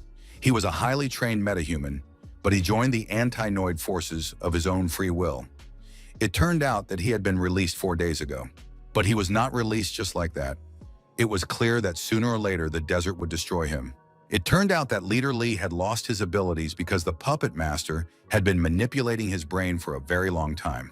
Sunwoo could barely contain his indignation and anger. How was it possible that the manager and leader of the group had been treated this way? Risky Lee did not comment on the guy's reaction and said that there was an important reason why they had met. Lee had originally held the position of instructor at the NOD training center, so when the young man was finally released, he no longer understood how much time he had spent in isolation. The bright sunlight blinded his tired, exhausted body. His friends Gramila and little Aaron were waiting for him outside. There was no limit to his joy. He had been so worried and thought that something irreparable had happened to his mentor. The team members watched this scene with interest. They understood that if the guy went against the NOD, he would end up like the other rebels. In addition, it turned out that Sun Woo had only been released for 15 days. His comrades told the young man the news. It turned out that the hunter, Sina, would receive treatment from NOD, and Amin would stay with her while she recovered. Sun Woo learned that Iran had not received an invitation from the instructor, most likely because he had no abilities. He was just a kid. Soon the group split up. Sun Woo gave Aaron and the hunter Hyun a task. He wanted them to find someone. After that, the guide went alone to the 17th section. It was unrecognizable. The office was completely destroyed. Everything was overturned and damaged. The young man realized that the situation was bad, but not as terrible as it turned out to be. The entire area was destroyed, with no survivors. He ran through the building, hoping to find the manager. Suddenly, some sounds reached his ears. He ran into the room and found manager Kim Busik and Jenny. Kim Busik was lying covered with a blood-soaked blanket. The secretary was caring for him. The manager was delighted to see the young man alive. Unfortunately, he could not greet his beloved student and shake his hand. Lifting the blanket, the young man saw the horrific truth. It turned out that the people from Nod had done something terrible to the manager. They had cut off his arms and legs. The young man could not calmly digest this information. Anger tore his heart apart. However, the manager said that this was the price he had to pay for his misdeed. The young man couldn't get over his grief. At one point, he remembered that he felt Kim Busik could predict the future. Why did he create a secret team and go against Nod? The manager replied that it was time to tell the truth before it was too late. He asked Jaime to leave them alone. Then he began his story, asking the young man to listen very carefully. It turned out that his ability had nothing to do with predicting the future. In fact, his ability was memory. He remembers things that other people don't remember. He said that humanity had died out, meaning that the world was not someone's dream or fantasy. Once upon a time, humanity died out. The manager remembered this because he remembered what had happened to him in his past lives. Having died once, he was living the same life again. This information amazed the guy. He had never heard of such an ability. That is, there was no prediction, and everything he told the guy had simply already been lived through in a previous life. It was very convenient. With this ability, the manager could know where the demonic beast would appear. But each life still had differences, and the more changes there were in the present, the more the future changed. At some point, life would break away from the past. Kim Busik became a branch manager and took the boy with him, although he was supposed to stay in the administrative office of Kwang Muyan, where he had worked in his previous lives. The future had changed. That much was clear. But uniting metahumans to create a military force was considered treason. So why did the manager allow the young man to create a secret team and even get involved himself? Kim Busik said he did it to prove that it was wrong. In his past life, he rose to high positions thanks to his ability, lived a prosperous life, and did not think about the desert at all. He wanted to believe that life in the city would be the same as it was before the disaster, which, according to his memories, was supposed to happen in 5 years. However, humanity began to die out, and all kinds of creatures flooded the planet. The most dangerous creatures, Belkis, Malbus, and Salios, rarely showed themselves, but suddenly they appeared simultaneously and targeted this world. Nod was unable to stop them. Nood was supposed to deal with the demonic beasts the moment they appeared, but the organization ignored this. They tried to protect the metahumans, but disaster struck. Humanity died out. When Kim Busik was reborn, he retained his memories of the city and wanted to prevent the catastrophe, but he could no longer trust Nod. He met Beatrice and joined forces with her. They decided to create an alliance against Nod and began recruiting people. This is how the 14th, 17th, and 19th zones were created. The main goal of this plan was to prioritize the gathering of the 9 keys, a team capable of defeating the named demonic beasts. They were exceptional metahumans whom he had personally seen in battle while living his past lives. The manager planned to share information with these keys and give them the location of the demonic beasts so that they could deal with the creatures. But a problem arose in the Nod, which caught them for organizing a secret team. After that, assassins were hired to deal with the conspirators. One of the keys, the blonde Lexi, was sent to the 14th zone, but it turned out that there was a spy inside the team. This spy was the puppeteer. He manipulated the metahumans, killed the group's commander, and took Lexi and other powerful people with him. In connection with these events, Sun Wu caught their eye. The young man already knew what would happen next, and now everything depended on him. He could rise up against Nod or prevent disaster by convincing Nod to listen. Whichever path he chose, one thing had to be remembered. There would only be hope for victory if the number of creatures was reduced before the final battle. The choice fell on Sun Wu because he possessed the ability to absorb and had unlimited potential. During the final battle in Kim Busik's past life, it was Sun Wu who inflicted the most damage on the demonic beasts. After all, he is not just a metahuman, he is the heart of the 9 keys. Kim Busik searched for him for a very long time. He wandered the desert for a very long time until he found this lonely, abandoned boy, took him in, and taught him everything. Sun Wu replied that if his manager entrusted him with all his expectations and hopes, he would accept his decision. Kim Busik said that he was going to give the young man the ability to unlock the full potential of his devouring ability as a farewell gift. He asked for a box to be brought from under the table. Inside was an ability that could unlock the boy's potential. It was a knife. The manager asked him to swallow his ability and all the information about his past and present life. It was the best way for them to survive the final battle. The young man was furious. The manager was asking him to kill the person closest to him on this planet. The manager said that the keys he had already found were Beatrice, Sina, Lexi, and Gavul. While there were 5 of them, he had to find the remaining keys using the manager's memory and become stronger. A voice appeared inside the young man's head, urging him to kill the manager and take his power. He really didn't want to do it, but he understood that there was no way out. The manager did not want to go through life again and experience pain, bitterness, and disappointment every time. He asked the boy to spare him and end this horror. Images of their life together flashed before his eyes when the young Kim Busik helped the boy's son. After that, he lowered the knife. The young man stood for a while longer next to the lifeless body of his older friend. The absorption was successful, and the manager's abilities were transferred to the young man. When the young man regained consciousness after losing it, it was as if Kim Busik had taken up residence in his head. But soon he remembered everything, thanked Kim on behalf of all humanity, and set off to carry out his mission. An unpleasant surprise awaited him on the street. His secretary, Ginny, had been captured by a gang of local hooligans. Gramila, whom the young man had already dealt with once, stepped forward. It was the hunter Kang Hyun-soo. He offered the young man to join their gang and work together, attacking people. His gang decided to take control of Zone 17 and offered Nod a deal. After removing Kim Busik, Kang Hyun-soo would set up a new exchange center there. If they were going to survive in the desert, they needed a good guide, so he promised that they would treat the young man well. After Song-woo rejected the offer, the blackmail began. He was told that Jenny would be released if he helped. Sung-woo agreed and asked Jenny to wait for him inside. The gangsters then said they had a little surprise for the young man and Nod. This surprise turned out to be a man crucified on a cross. The gangsters were going to use him as a bargaining chip to give to Nod. It was Lee Ji-sung. The gangsters were sure that Lee Ji-sung's head would make them all their past crimes forgiven. Nod might forgive them, but Sun-woo had no intention of forgiving them. He knew that while other superhumans were protecting humanity and fighting monsters, the gang was doing disgusting things. The bandit grabbed the young man by the chest and began shaking him, threatening that soon there would be nothing left of him. Soon Sun-woo felt something that amused him greatly. It turned out that the branch manager had not told him the whole truth. It turned out that he could absorb the abilities not only of the dead, but also, the young man looked at his opponent and thanked him for his kindness. In the next moment, tension flared between them, and the young man began the process of absorbing the ability. The young man did not let go of him and took everything that could be useful to him. The guy stated that it was just a 15th rank enhancement and nothing special. The bandit realized that something strange had just happened to him, but he decided to teach this young upstart a lesson. Pulling his sword from its sheath, he swung, but at that moment his legs buckled and he fell.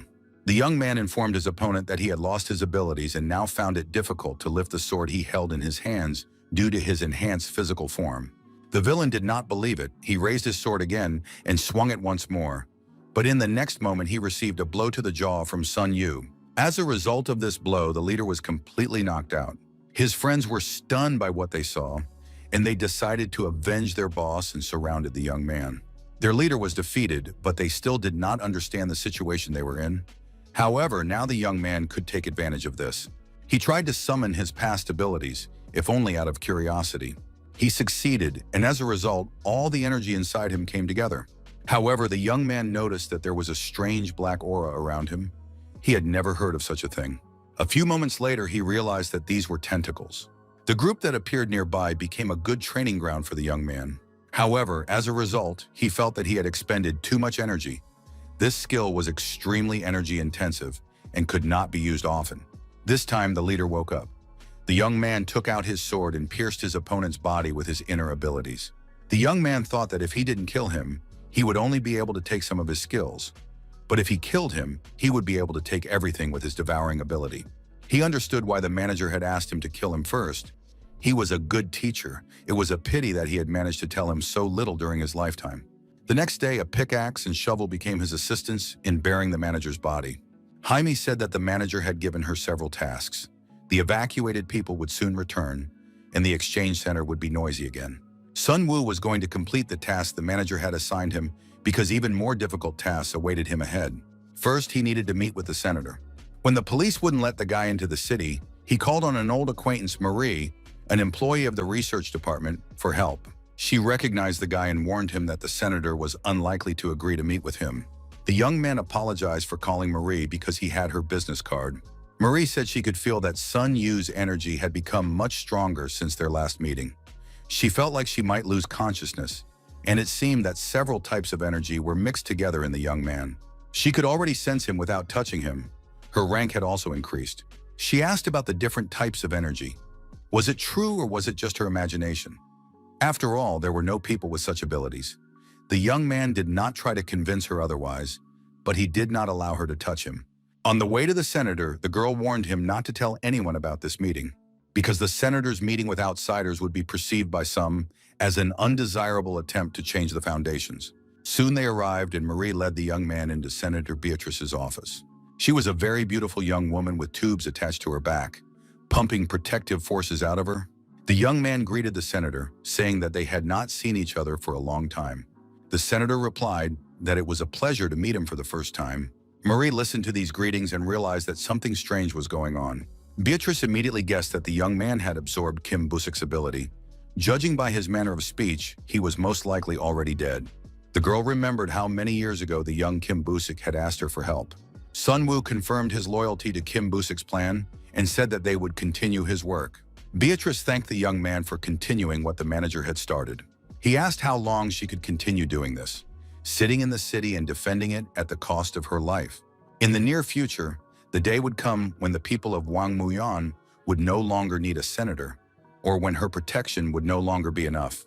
The young man did not understand whether she was referring to the past battle or the time when he would join her in the Keys, and until then she would continue her work. Because thanks to this occupation, she now feels that she is useful, even if people are not grateful. The guy understood.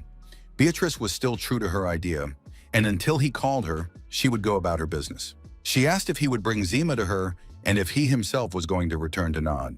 Because the girl wanted to use their infrastructure, it was important to build an independent squad that could fight the demonic beasts, and now was not the time to choose between the team and Nod.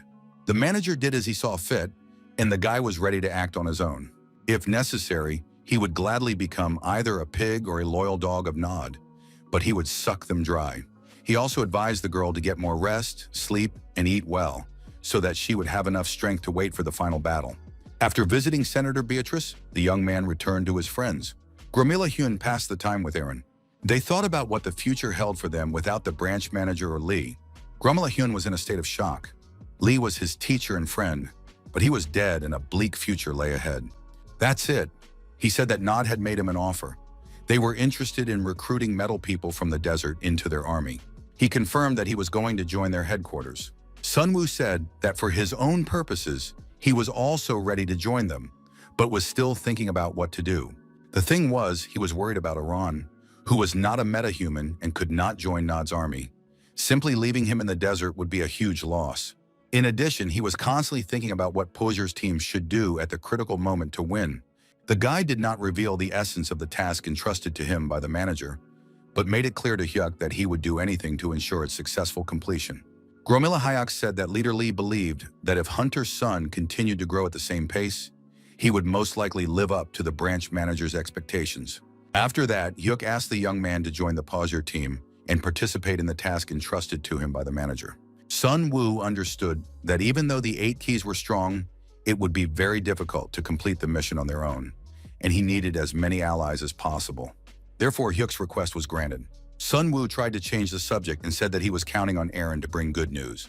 The young man appeared at that moment and confirmed that he had completed his part of the task perfectly. The next day, the three of them stood near the high wall of another half-ruined city. They were figuring out how to get inside and hoped that the boy had not made a mistake and had correctly found the location of the woman. It was quite a large place for a refuge. The barrier was also good, but it was still a desert. The fence blocked low-level monsters, but others would cause difficulties. It was interesting how they had managed to survive. They decided it was only thanks to one of the 8 keys, winter. There was no point in waiting, so they decided to go inside, and Sun Woo decided to test his new abilities. He raised his hands, gathered energy, and jumped to the top of the fence in one leap. He stood at the top, waving his sword. In this way, he wanted to attract the guards and see how they would react to the intrusion and what they were capable of. After that, the young man activated his protective layer and jumped off the fence. It was unclear why these people immediately opened fire without checking and finding out who had come to them. They reacted in such a way that they deserved to be answered in kind. Finally, Aaron could teach them a lesson by launching his favorite arrows into their territory. However, in response to his arrow, a hail of arrows rained down from behind the fence. The team did not expect this turn of events. After surviving the hail of arrows, it was time to neutralize the city's defenders. Aaron was instructed not to kill. The boy did an excellent job of carrying out his assignment, knocking out the defenders without taking their lives. Sun Woo recalled how the boy called explosions art. Soon the city's defenders realized that they were being attacked by metal people, and the city's residents had no chance of winning, so they resorted to another plan. Representatives of the local population, led by the city's leader, came out to meet them. She apologized for the rudeness her people had shown when meeting strangers. The young man noted that as soon as they showed their strength, the townspeople yielded to them, so he in turn apologized for coming without warning and asked for an audience with the leader. Accompanied by the mayor and several townspeople, the team went to a quieter place for negotiations. On the way, they came across a group of rather strange people. They were sitting or lying on the ground, emaciated and zombified, most likely frightened by hunger and helpless. Sun Woo was surprised because even for a desert, life here should be more stable, safe, and peaceful. The leader brought refreshments and served the table herself in front of the uninvited guests. She introduced herself. Her name was Jeon Eun-suk, and she looked after the city. The young man said he was looking for a meta-human named Kim Gyo-wol, about 21 years old, athletic build with dark skin. He was sure the girl was here. Ms. Jung was genuinely surprised by his knowledge. She did not understand how he knew about Gyo-wol. The young man said that they were hunters associated with Nod, and they had many eyes and a lot of information. In addition, every meta-human must register with Nod, and Gyo-wol had not done so. After saying this, the young man placed a bag on the table in front of the city guardian. It contained wonderful cannonballs that could be useful to the city's inhabitants for defense. The young man pushed the cannonballs closer and said that Nod was very generous and had many more like them. However, Ms. Cheon did not want to give up Kim Gyo-wol because the girl was the leader of the city's only combat unit of hunters, and without her, the city would perish. Sun Woo said that she only needed to register with Nod, record her details and confirm her skills, and it was not certain that he would take her with him. These words calmed Mrs. Cheon a little, and she promised to talk to the girl. After that, Mrs. Jong left the guests, and they remained in the room to wait for their meeting with Gyo-wol. They were brought alcohol as a gift, which was a very scarce commodity after the disaster. Suddenly, Sun Woo realized that real alcohol couldn't be found in such a poor and deserted city, so it couldn't be real. The young man forcefully knocked the cups out of his companion's hands. They scattered across the floor and broke. Sun Woo tried to analyze the drink. It was not poison, but dog blood. The well-known creature called a garg is an animal similar to a dog. Its blood is very toxic and causes hallucinations. The blood is taken from the garg, filtered and fermented to produce a drink similar to alcohol. But it cannot be drunk like ordinary alcohol, because over time the poison will accumulate in the body and the dose will become lethal. The young man realized that the atmosphere in the shelter was strange. The half-dead people at the entrance had probably been drinking dog blood. It was unclear who had introduced them to this drink. Suddenly there was a rustle, and a girl appeared in the doorway. Her gaze did not bode well. The guy looked at her as if spellbound. He understood that she would hit him if he did or said something wrong. Suddenly, memories from the manager's past lives began to surface. In these visions, the girl was very desperate. She exuded confidence and unscrupulousness. She easily coped with the tasks set before her, whether it was defeating a demonic crocodile. The young man went out into the courtyard, where Gavul was waiting for him in a fighting stance. The other residents also poured into the courtyard. Sun Woo was very happy to see her and thought she was cute, albeit too wild. She didn't understand why he was staring at her and smiling like an idiot. She didn't know if he really came from Noda, so she just wanted to beat him up and chase him away. She didn't want to listen to anything he had to say and was sure that she would defeat the stranger anyway. The young man took a glowing capsule out of his pocket, tossed it in his palm, and threw it in the direction of the girl. The next moment, she was lying in the middle of the courtyard, knocked down by a powerful force. This energy strike, which he had learned from Leader Lee, proved to be very effective. That was the end of their first encounter. The team woke up the next day in the room assigned to them. Aaron was surprised that the guy did not want to forcibly take the girl away. Sun Woo said that he simply knew how bloodthirsty and aggressive she was, but yesterday's performance showed that Sun Woo was strong and that the girl could learn a lot from him. That should interest her. The big guy Hyun understood that the girl was the only meta-human in this city, and if they took her away, the city would fall under the onslaught of demonic beasts and killers. Aaron immediately remembered images from his past. When he left his friends to hide his tears, Sun Woo guessed what the boy was thinking. Sun Woo remembered a conversation with the manager, who said that in any case this city would fall in a month, and that there was a talented meta-human with close combat skills in it who needed to be recruited to the team. Therefore, there was little time left, and they could wait for the city to fall and then take Yeowil with them. In one of the courtyards, people were trying to plan their actions in case of an attack by demonic insect-like beasts, which had recently become a real problem. The beast attacked and looked like a giant bee, using its poisonous sting to attack. 2 days later, the stung people died. Yeowil thought that perhaps the representatives of Noda would help her rid the city of these creatures. It was known that demonic insect-type beasts were weak to fire, so it was necessary to prepare strong armor and set them on fire. At that moment, Sun Woo intervened in the conversation. He said that insects were indeed weak to fire, but the killer bees living in the ruins were resistant to fire. They would fly even with their bodies covered in fire, but there was an even more important detail.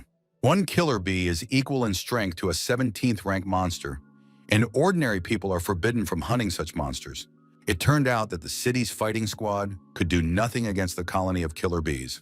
At that moment, an angry Yeowil jumped up and said that she would not give up her territory just like that. The young man offered a solution. Only 2 meta-humans, he and the girl, would go into battle with the demonic wasps. The local men began to shout that they did not need help and that they had been doing just fine until now. But Yeowil was smart enough to understand that Sun Woo was right. She disbanded the entire squad and agreed to the stranger's proposal. After the proposal was accepted, the girl demanded that they stop talking and go into battle immediately. She believed that in return for his help, she would not have to leave with him. When everything was settled, the 2 meta-humans went hunting. Sun Woo said that a group of demonic beasts usually consists of several thousand individuals, but killer bees live only in nests of 100 bees.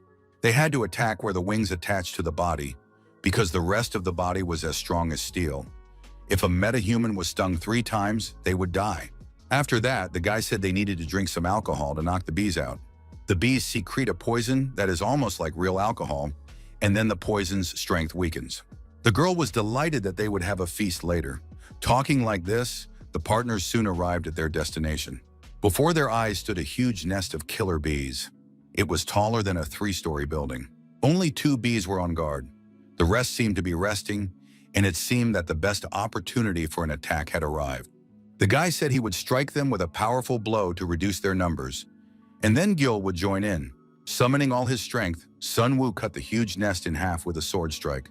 It shattered into pieces and bees flew in all directions, along with their eggs. These demonic creatures looked monstrous, huge in size with stingers, claws, antennae, and large wings. Their buzzing created such a roar that it seemed as if their eardrums were about to burst. Having provoked the creatures in this way, the pair of meta-humans prepared for a battle that promised to be difficult. The plan was to chop the flying creatures left and right. Yeowil instinctively surrounded herself with energy as soon as the battle began. Her energy took the form of a lioness, which was always very mesmerizing. Like Beatrice's barrier and the Devourer's skill, the girl's skill was unique and defied classification. Using the wild beast's power, she soared upward. She grabbed the flying creature by the waist and broke its body. The remains of the bees flew down, and the next bee fell victim in the next few minutes. Sun Woo watched the battle with genuine interest. He understood that with her current skills, the girl must be about the same rank as leader Cheon, or even stronger. The young man left the girl to deal with the bees and flew off to see what was happening inside. Suddenly, the young man realized that he was surrounded on all sides by vile creatures. There was nothing left to do but activate his tentacle mode. As always, this option worked perfectly, but the guy lost a lot of energy. Once again, he was convinced that he needed to use his abilities wisely. But now was not the time to worry about that. The young man had a magic sword in reserve. With the sword, the young man began to chop down the demonic creatures, and so far, everything was going well. The next moment, he noticed that Yeowil had a problem. A bee had almost eaten her hand. Yeowil had been poisoned and felt her body becoming paralyzed. Sun Woo understood that she was not yet experienced enough to deal with the problem. He told her to activate her internal energy control. It turned out that she had never heard such words before and knew nothing about internal energy. Following the young man's instructions, She simply pulled the bee's stinger out of her leg, cut open the wound, and poured the antidote into it. Sun Woo continued to watch the girl. He didn't know whether to take her to Nod or train her himself. The difference between them was that he had experience from his past life, and his body remembered the training, while Kim Gyeol only had her instincts. One thing was clear: she would not be able to fight high-ranking demonic beasts. He realized that at the moment, the girl was only participating in the battle in the process of healing. Therefore, he needed to attack all the bees at once. But the biggest problem was the queen bee. She was hiding in the darkness inside the cave, looking for an opportunity to attack. The young man understood that if he used his tentacles again, he would lose energy and would not be able to deal with the queen. However, he decided to think about this problem later. After dealing with the main swarm, Sun Woo made sure he had a third of his strength left, which should be enough against the queen.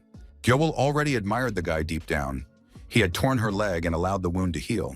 The girl felt that she was beginning to like the guy, and it annoyed her. Leaving Gyeol to heal her wounds, the guy went deep into the cave to find the queen bee. The most dangerous thing was that he had little energy left, and he could still encounter a regular bee guarding the queen and waste his strength on it. The boy shot a beam of energy from his hand to illuminate the darkness and check if there were any ordinary bees left. It seemed that no one was left. He decided not to wait for their return and rushed to find the queen. Flying out of the dark corridor of the cave, the young man came upon honeycombs. And there before him was the queen bee. There were no soldiers around her. She was disgusting and huge. Seeing him, the queen bee began to spray her venom. In a matter of seconds, the young man used his energy shield, but it was useless. With his magic sword, the young man tried to attack the queen bee. He also used the verbal command Svensik Sword of the Half Moon. It seemed that the bee would not last long. After several attacks, it exploded. The young man released energy and launched it around himself. Now it was possible to say goodbye to all the bee eggs. They burned alive. Meanwhile, Sun Woo examined the queen bee's abdomen. There he found not only golden eggs and cores, but also something more interesting and useful. It was the crystal of the queen of killer bees, a real treasure. It could only be used once, but it instantly replenished energy reserves. The job was done. The city was saved. The killer bees were destroyed, including their queen and eggs. Therefore, the city's residents could expect safety in the near future. After the bees were dealt with, the young man helped Gavul. She felt like a failure because her skills did not match her talent. She even dared to ask him to share the trophy cores because she needed to take care of the townspeople. Sun Woo suggested taking everything and making alcohol. He didn't need anything himself. He wanted to hear the real reason why the girl couldn't leave this shelter. Soon they approached her house and she suddenly invited him in. Entering the gloomy room, the guy couldn't understand why it was so dark and smelled so bad. It wasn't just the smell of a dirty room, but the smell of rotting bodies. Viavel decided to tell him the whole truth.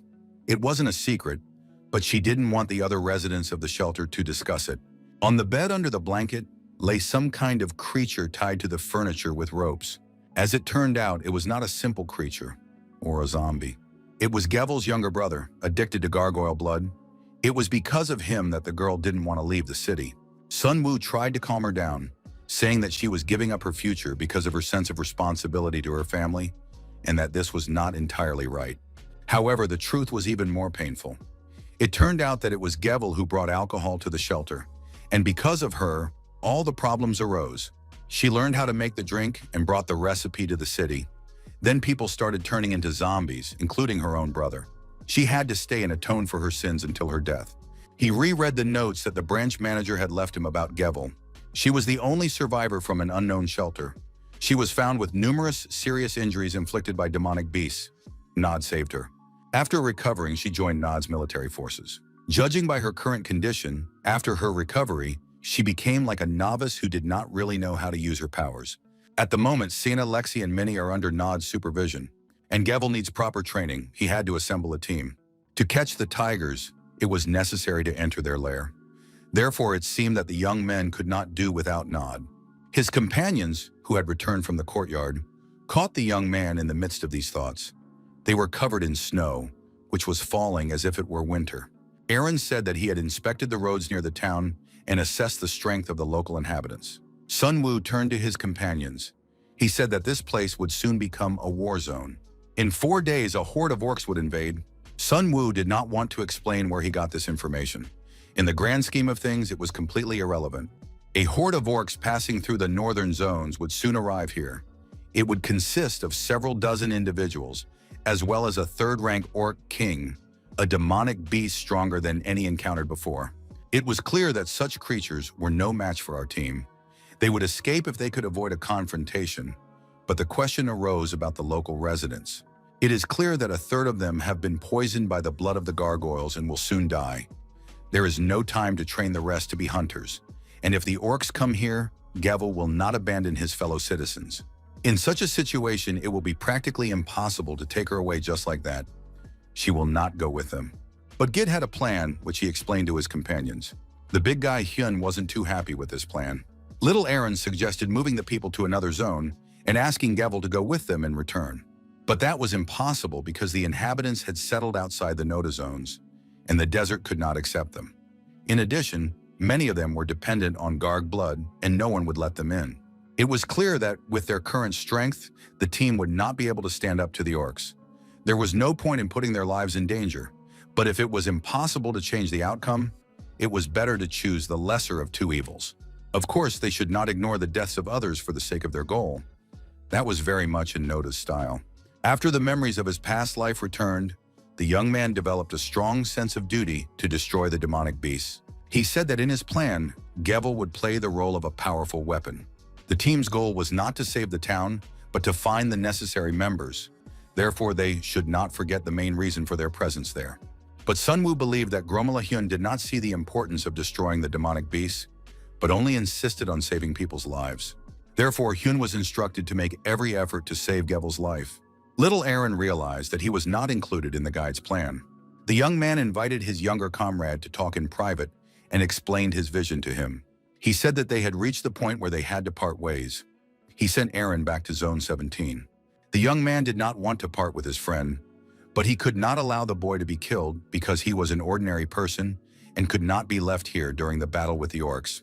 Aaron listened to his older comrade's advice with dignity, without arguing or crying. Sun Woo added that Jamie, the secretary, was currently rebuilding Zone 17 and would need a good guide like the boy. Much more was said that night in private, but when Sun Woo woke up in the morning, Aaron was not in the room. The boy had left, and it was a relief. Suddenly, a noise of unknown origin reached Gita. He rushed to the roof of the tallest building and found Hyun there. Looking at the cloud of dust on the horizon, the young man realized that the enemy was approaching. It turned out that the horde of orcs had sped up and reached the town faster than planned. It was a detachment of huge deadly creatures, consisting of muscles and horns. On a throne carried by 8 orcs sat their king, a huge muscular creature with a head crowned with horns and shoulders covered with sharp stone spikes. An alarm was sounded in the town. Everyone knew that an attack was imminent, and the inhabitants were told to hide because they could not survive this battle. She tied her brother to the bed with strong ropes, even though he tried to escape. She explained that there was no other way out and that he just needed to stay quiet until the monster passed by. Although both understood that the orcs would not leave just like that, and the final battle of the inhabitants began. Soon one of her subordinates ran up to the girl. He said that Lady Chong was holding the defense near the south wall, but it was very difficult for her. There were no guests in the rooms. They said they were from Noda, but at the moment when they were needed, they left the city. It was clear that 3 people, even if one of them was not a metahuman, could not stand against a horde of orcs, so there was no point in taking offense at the guests. They had finished their business when they killed the bees, so it was necessary to negotiate with them rather than throw a party. This conversation was overheard by Gromala Hyun, who of course did not leave the town, but simply stood ready to meet the enemies and carry out the actions plan. Gavel took on the defense of the eastern wall. She stood in front of it and gathered her strength. Gathering momentum, the girl reached the height of the wall in one leap and stood unyielding before the horde of orcs. Sun Woo and Hyun watched the demonic beasts. They did not usually form hordes, but this did not apply to orcs. Both men were concerned about Aaron's fate. They hoped that he had managed to reach the 17th zone. Although they had spent little time together, the boy had learned a lot. Sun Woo dreamed that the boy would also awaken. He hoped that the boy was safe and would help the exchange center. But it was time to get to work. Sun Woo handed Hyun a vial of lethal pheromone from insect-like monsters. He had to spray the contents every 10 minutes to mask his scent and protect himself from them. Watching what was happening in the city through binoculars, the guys were convinced that their assumptions were correct. They saw the demonic creatures destroy the inhabitants of the shelter with a flick of their wrists. Soon the same fate befell Miss Jong and her other subordinates. Although the hunter Hyun wanted to rush to Miss Cheon's aid, his main task was to save the key. Hyun watched as Gabel coped thanks to her skills and abilities. The eastern side was holding on somehow, but everyone else had already fallen. Demonic orcs were created by nature as killing machines. Without any emotions or feelings, they lived by killing everything around them. Gabel put up serious resistance, activating all her powers in the fight against the monsters. The girl struck these boulders with tremendous force, but they did not even seem to feel her presence. She threw herself at them, biting into their bodies, throwing stones and fire. It cannot be said that her actions were in vain. She was slowly advancing, but then the moment came when the king of the orcs appeared before her. Hyun noticed this and warned Gid via radio. It was time to move on to Plan B. Sun Woo jumped out of ambush, activated his abilities, and rushed onto the battlefield.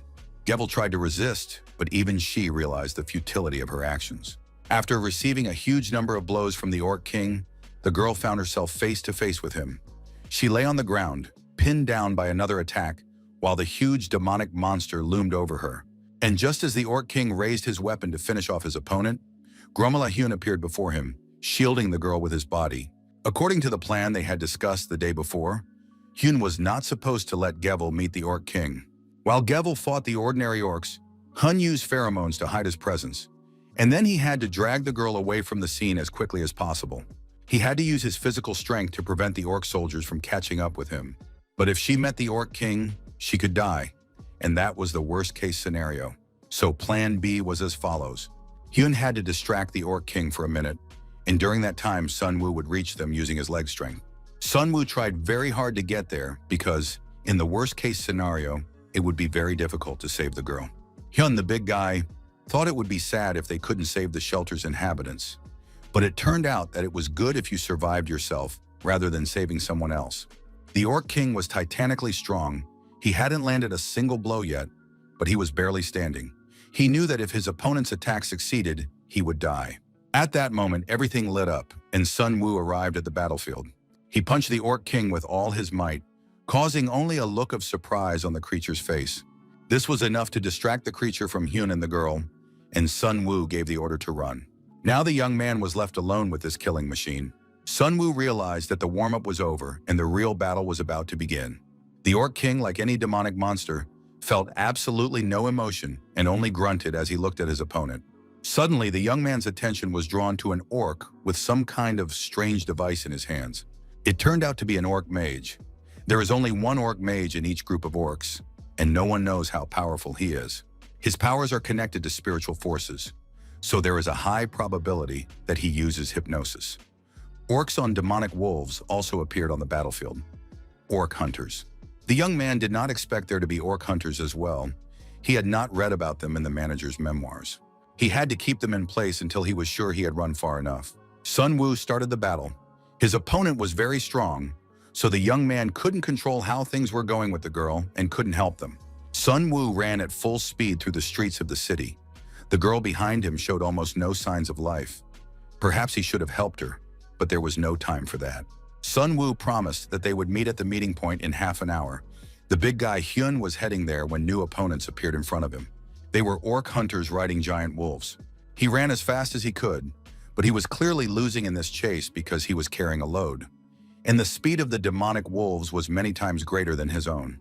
He knew he couldn't outrun them, so he would have to fight back and battle two mid-level monsters alone. Practically impossible. As he ran for his life, the boy felt an explosion behind him, and something distracted his pursuers. Hyun heard a voice commanding him to run and not stop. The voice came from the roof of an abandoned building, and it was very familiar and beloved.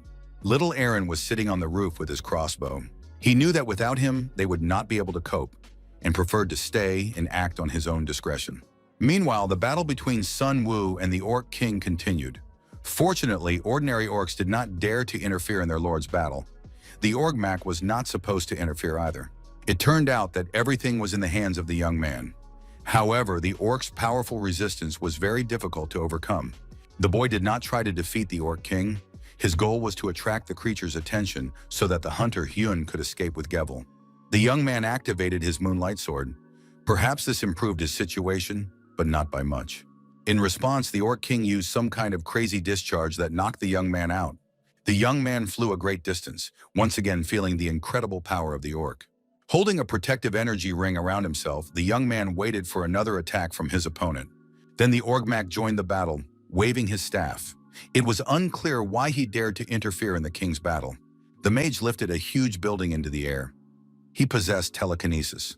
The young man built a protective energy shield around himself, hoping that it would be enough. However, the building did not fly at Sun Wu. Hun rushed through the streets with his burden. He was able to break away from his pursuers thanks to Aaron. The boy used crossbow arrows to distract the orc hunters. He hoped to remain unnoticed, but at the same time buy time for his comrades. Unfortunately, the orc hunters noticed the boy, and he was so busy with his task that he did not sense the approaching danger. The boy shot at the hunters, not understanding why they weren't rushing at him. Perhaps they were too stupid. The orcs saw him but did not attack. They seemed to be looking away and not approaching the boy. It was very strange. The young man looked up and realized where the orc hunter was looking. A house was falling on the boy from above. Could anyone have survived? But clearing his throat and dusting himself off, Aaron realized he was alive. Little Minnie came to his aid. How did she get here? She explained that orcs are called orcs because they resemble the lowest-ranking monsters from popular children's games. Meanwhile, Sun Wu continued his battle with the Monster King. He fought his opponent, continuing to accuse him of weakness. The latter had attracted not only orc hunters, but also an orc mage. The young man used a new fighting technique. This technique was difficult to use even for the leader genes. He could only hope that Yun would dodge part of the building. But all the attacks remained very weak because the Orc King did not even feel their impact. However, the young man hoped to at least cut off the mage. The young man used a technique that maximized sensitivity in exchange for the power of an infinitely small sword. The next clash had no new consequences for the monster. The young man felt that he no longer needed to worry about the Orc Mage's interference. He had swallowed many cores, but it was clear that the Orc King was going to kill him. But from the very beginning, Sun Wu only wanted to buy time, and now he just needed to disappear. He needed to hide from sight right now.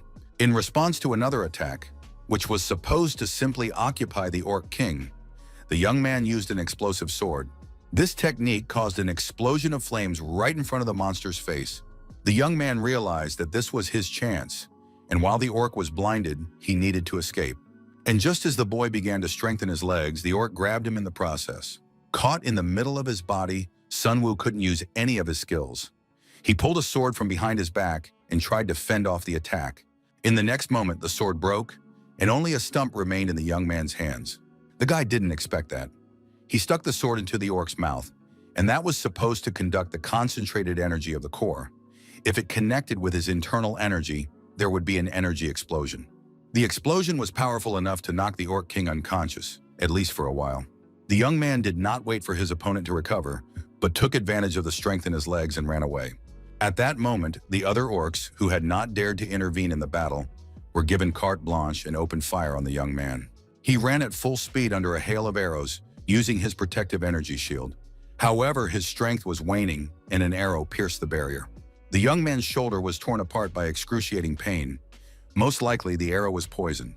He knew he had to hurry and used his acceleration once again. Finally, having broken away from his pursuers, the young man slowed down. After catching his breath, he noticed the tracks of giant wolves. However, for some reason, the tracks split. Could it be that the orc hunters had decided to surround him from two sides? Sun Wu was gone, and he didn't remember Hyun using any cannonballs. Then he saw the bodies of an orc and a demonic wolf. Fortunately, the hunters had taken care of them. Sun Wu stood in the middle of the street and called out to the hunter. The burly Hyun responded. It turned out that he was in the nearest building, and Gevel was lying unconscious. He tried all the items with healing properties, but the girl did not regain consciousness. Grumala himself was also injured. Sun Wu asked how Hyun managed to avoid the building that had fallen on him. And then Hyun realized that Aran had fallen victim to the orc mage. Aran did not return to the zone. He hid and shot at the orc hunters who were pursuing Hyun and the girl, and he survived only thanks to the boy. Sun Wu realized that the split trail had gone in search of the boy. The young man left the shelter and rushed to rescue the boy. He found the tracks and followed them, hoping that Aaron was still alive. Sun Wu knew that the Orgmak was capable of sharing his vision with other orcs. Thanks to this, it was possible to see exactly where Aaron was.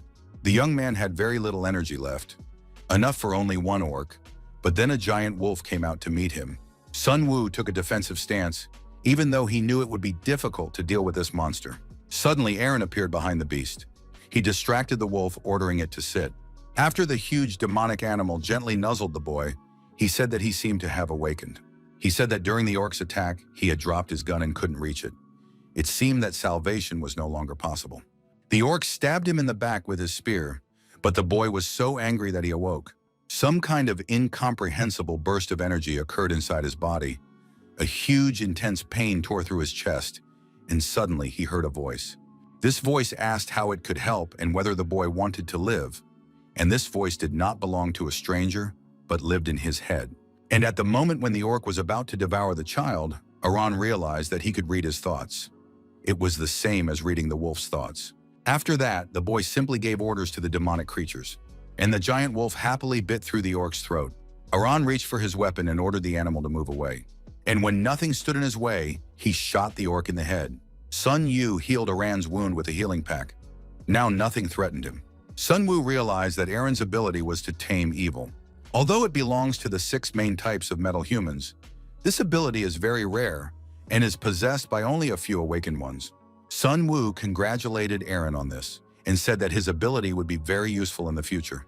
The boy became a meta-human whose qualifications were sufficient to join Noda's headquarters, where Aaron would be protected from dangerous situations. In general, Sun Wu hoped that they would continue to live together, be friends, and carry out missions. When their hands touched, Sun Wu did not hear a voice in his head demanding that he kill and devour the metahuman. He wondered if it didn't work on everyone, or if his absorption ability had simply ended. Sun Wu didn't understand, but he remembered that this had happened to him before. Once in a past life, he had met a person he couldn't absorb, and now he didn't know if that was good or bad. Gable finally came to her senses and jumped up, throwing off the blanket. She was lying on a sofa in an unfamiliar room. After walking around the entire building and climbing onto the roof, she met her friends there, who were having fun with a giant wolf. The girl didn't understand what was going on. Besides, she couldn't remember anything. Why were they still here? Why hadn't they returned to Nod? And where was she now? Sun Wu said that they were now on the Noda transport ship and were heading to headquarters. This news literally knocked Gevel off her feet. The ship was huge and luxurious. It sailed across the sea under a clear night sky lit by the moon. Sun Wu admitted that he knew the outcome in advance. He knew that the city would be destroyed, but he understood that the girl would not believe him, and they just had to go through all these events together. This city was home to people who had fled from demonic beasts but could not find a place for themselves anywhere else. It was their home. Sun Wu suggested that the girl stop blaming herself and start blaming only him for everything. After all, he had saved only her, not the others. He was prepared for her to hate him, but hoped that she would also hate the demonic beasts. He said he was forming the strongest squad to wipe these monsters off the face of the earth, and now her task was to help him, not run away from danger. Suddenly, a sailor's cry interrupted the conversation. Jeju Island appeared on the horizon instead of where Noda's headquarters were located. The friends looked at it with apprehension. They were entering the tiger's lair, so they had to remain alert at all times in order to survive. 3 months had passed, and the people on this coast were now completely different. They had grown up and matured. Sina called out to the commander, reminding him that the briefing was starting in 10 minutes and everyone was already gathered. Hunter Kim Sung greeted all the participants and immediately got down to business. He announced that today they had a mission, an operation to clear the coastal caves. Sitting in front of the commander were faces that were so familiar and close, yet at the same time so changed. He warned that today's training would be the last, but that they would face real monsters, and only the recruits would participate in this confrontation. Today, the team would be divided, then given combat skills and taught how to use weapons suited to their individual abilities. He thanked all the guys for their enthusiasm in learning and their successes, but warned that this mission was known for its frequent fatalities. It would be disgusting if they failed and died immediately. And how pleased Noda would be if his team failed to defeat the monsters. It would mean they couldn't win in a real battle. The squad stopped in front of an iron gate, behind which was a bunker built before the disaster during the Japanese occupation. After the disaster, a monster associated with this cave even appeared, but it won't be there today. They are about to encounter mermaids, demonic creatures of the 10th rank, half human, half fish. They live in the oceans, but it is believed that they gather in this cave during spawning season. Each time, the team is given missions appropriate to their rank, and they can also take mermaid horns and cores as trophies. There are expected to be about 50 mermaids, but they can use their full power in water, and there was no water in the cave at the moment. Ran asked what kind of monster Esrung was expected to be. Hunter replied that there was no need to worry about it. It had been eliminated by Nod several years ago, and there had been no further reports of its appearance. The matter was closed at that meeting. The group went to the cave to practice their skills. It was quite spacious, and Hunter divided everyone into groups of 5. After that, he sent 2 newbies ahead to scout. They lit flames in their hands and sent them ahead. It was very exciting and responsible for the guys to encounter a real monster for the first time. Sun ordered them to move slowly and check the walls and ceilings for insects or monsters. The whole team spread out across the width of the cave and plunged into its depths. Suddenly, something caught Hunter's attention, and he pointed it out to his companions. There was water at the bottom of the cave. This shouldn't have been possible. Water helped mermaids increase their power, and the scouts had warned that there was no water in the cave. The water was knee-deep, so Hunter decided to continue the mission. A small amount would not greatly affect the mermaids' powers. Sun treated the recruits very carefully to support them and help them use their powers during the battle. He sent another pair of warriors ahead to check the water level and warned them to signal immediately if they noticed anything strange. It was clear that the recruits were very nervous, and it was cute. While waiting for the scouts to return, everyone was on alert and did not relax. Suddenly, Hunter's bracelet went off, signaling a problem ahead in the cave. With cries of help, the 2 unfortunate scouts returned to them. Barely alive from fear and what they had seen, the guys jumped out of the water as if it were burning their heels. Following them was a flock of ugly sea monsters, mermaids. Hunter immediately took command and ordered a defensive barrier to be set up. One of the squads was to destroy the mermaids, while the others were to set up the barrier and cover the rear. Sina also participated in the command. She sent a small group to the cave entrance in case help was needed. The warriors immediately got to work, and the protective barrier began to be built. Within seconds, the first layer was already in place. Next, they activated their powers to establish the main energy shield. By the time the mermaids reached the soldiers, the protective shield was ready. The creatures tried to break through it. They banged, gnawed, and dug in with their teeth and claws. The energy shield was strong enough to keep them out. However, as they continued to attack, the boys' strength was depleted, and the number of mermaids was growing by the moment. It soon became clear that the strength of the shield was in question. Sun reminded the soldiers, as soon as they lost control, the shield would collapse. Soon this happened. The order was given to open fire. However, weapons could not be used in the cave to avoid collapses. A hail of fiery arrows flew from the warriors' crossbows. They struck the monsters and sent them to the afterlife. The battle took on enormous proportions. The mermaids continued to climb, and arrows alone were not enough to hold back their attack, so the more experienced soldiers activated their inner abilities. Soon, the hunter Kim Kul joined the battle. Everyone fought to the best of their ability. If the position was breached, it would be difficult to restore it. Soon, another squad received orders to take over the attack. Not a single monster could be allowed inside. The boys and girls fought desperately. Finally, it was Hyun's turn. At that moment, one of the monsters broke through the shield, but its life was greatly shortened. The huntress Kul had always been known for her fierce temper. She sank her teeth into the neck of the vile creature, and it did not survive. Sun always admired the girl's incredible strength in close combat.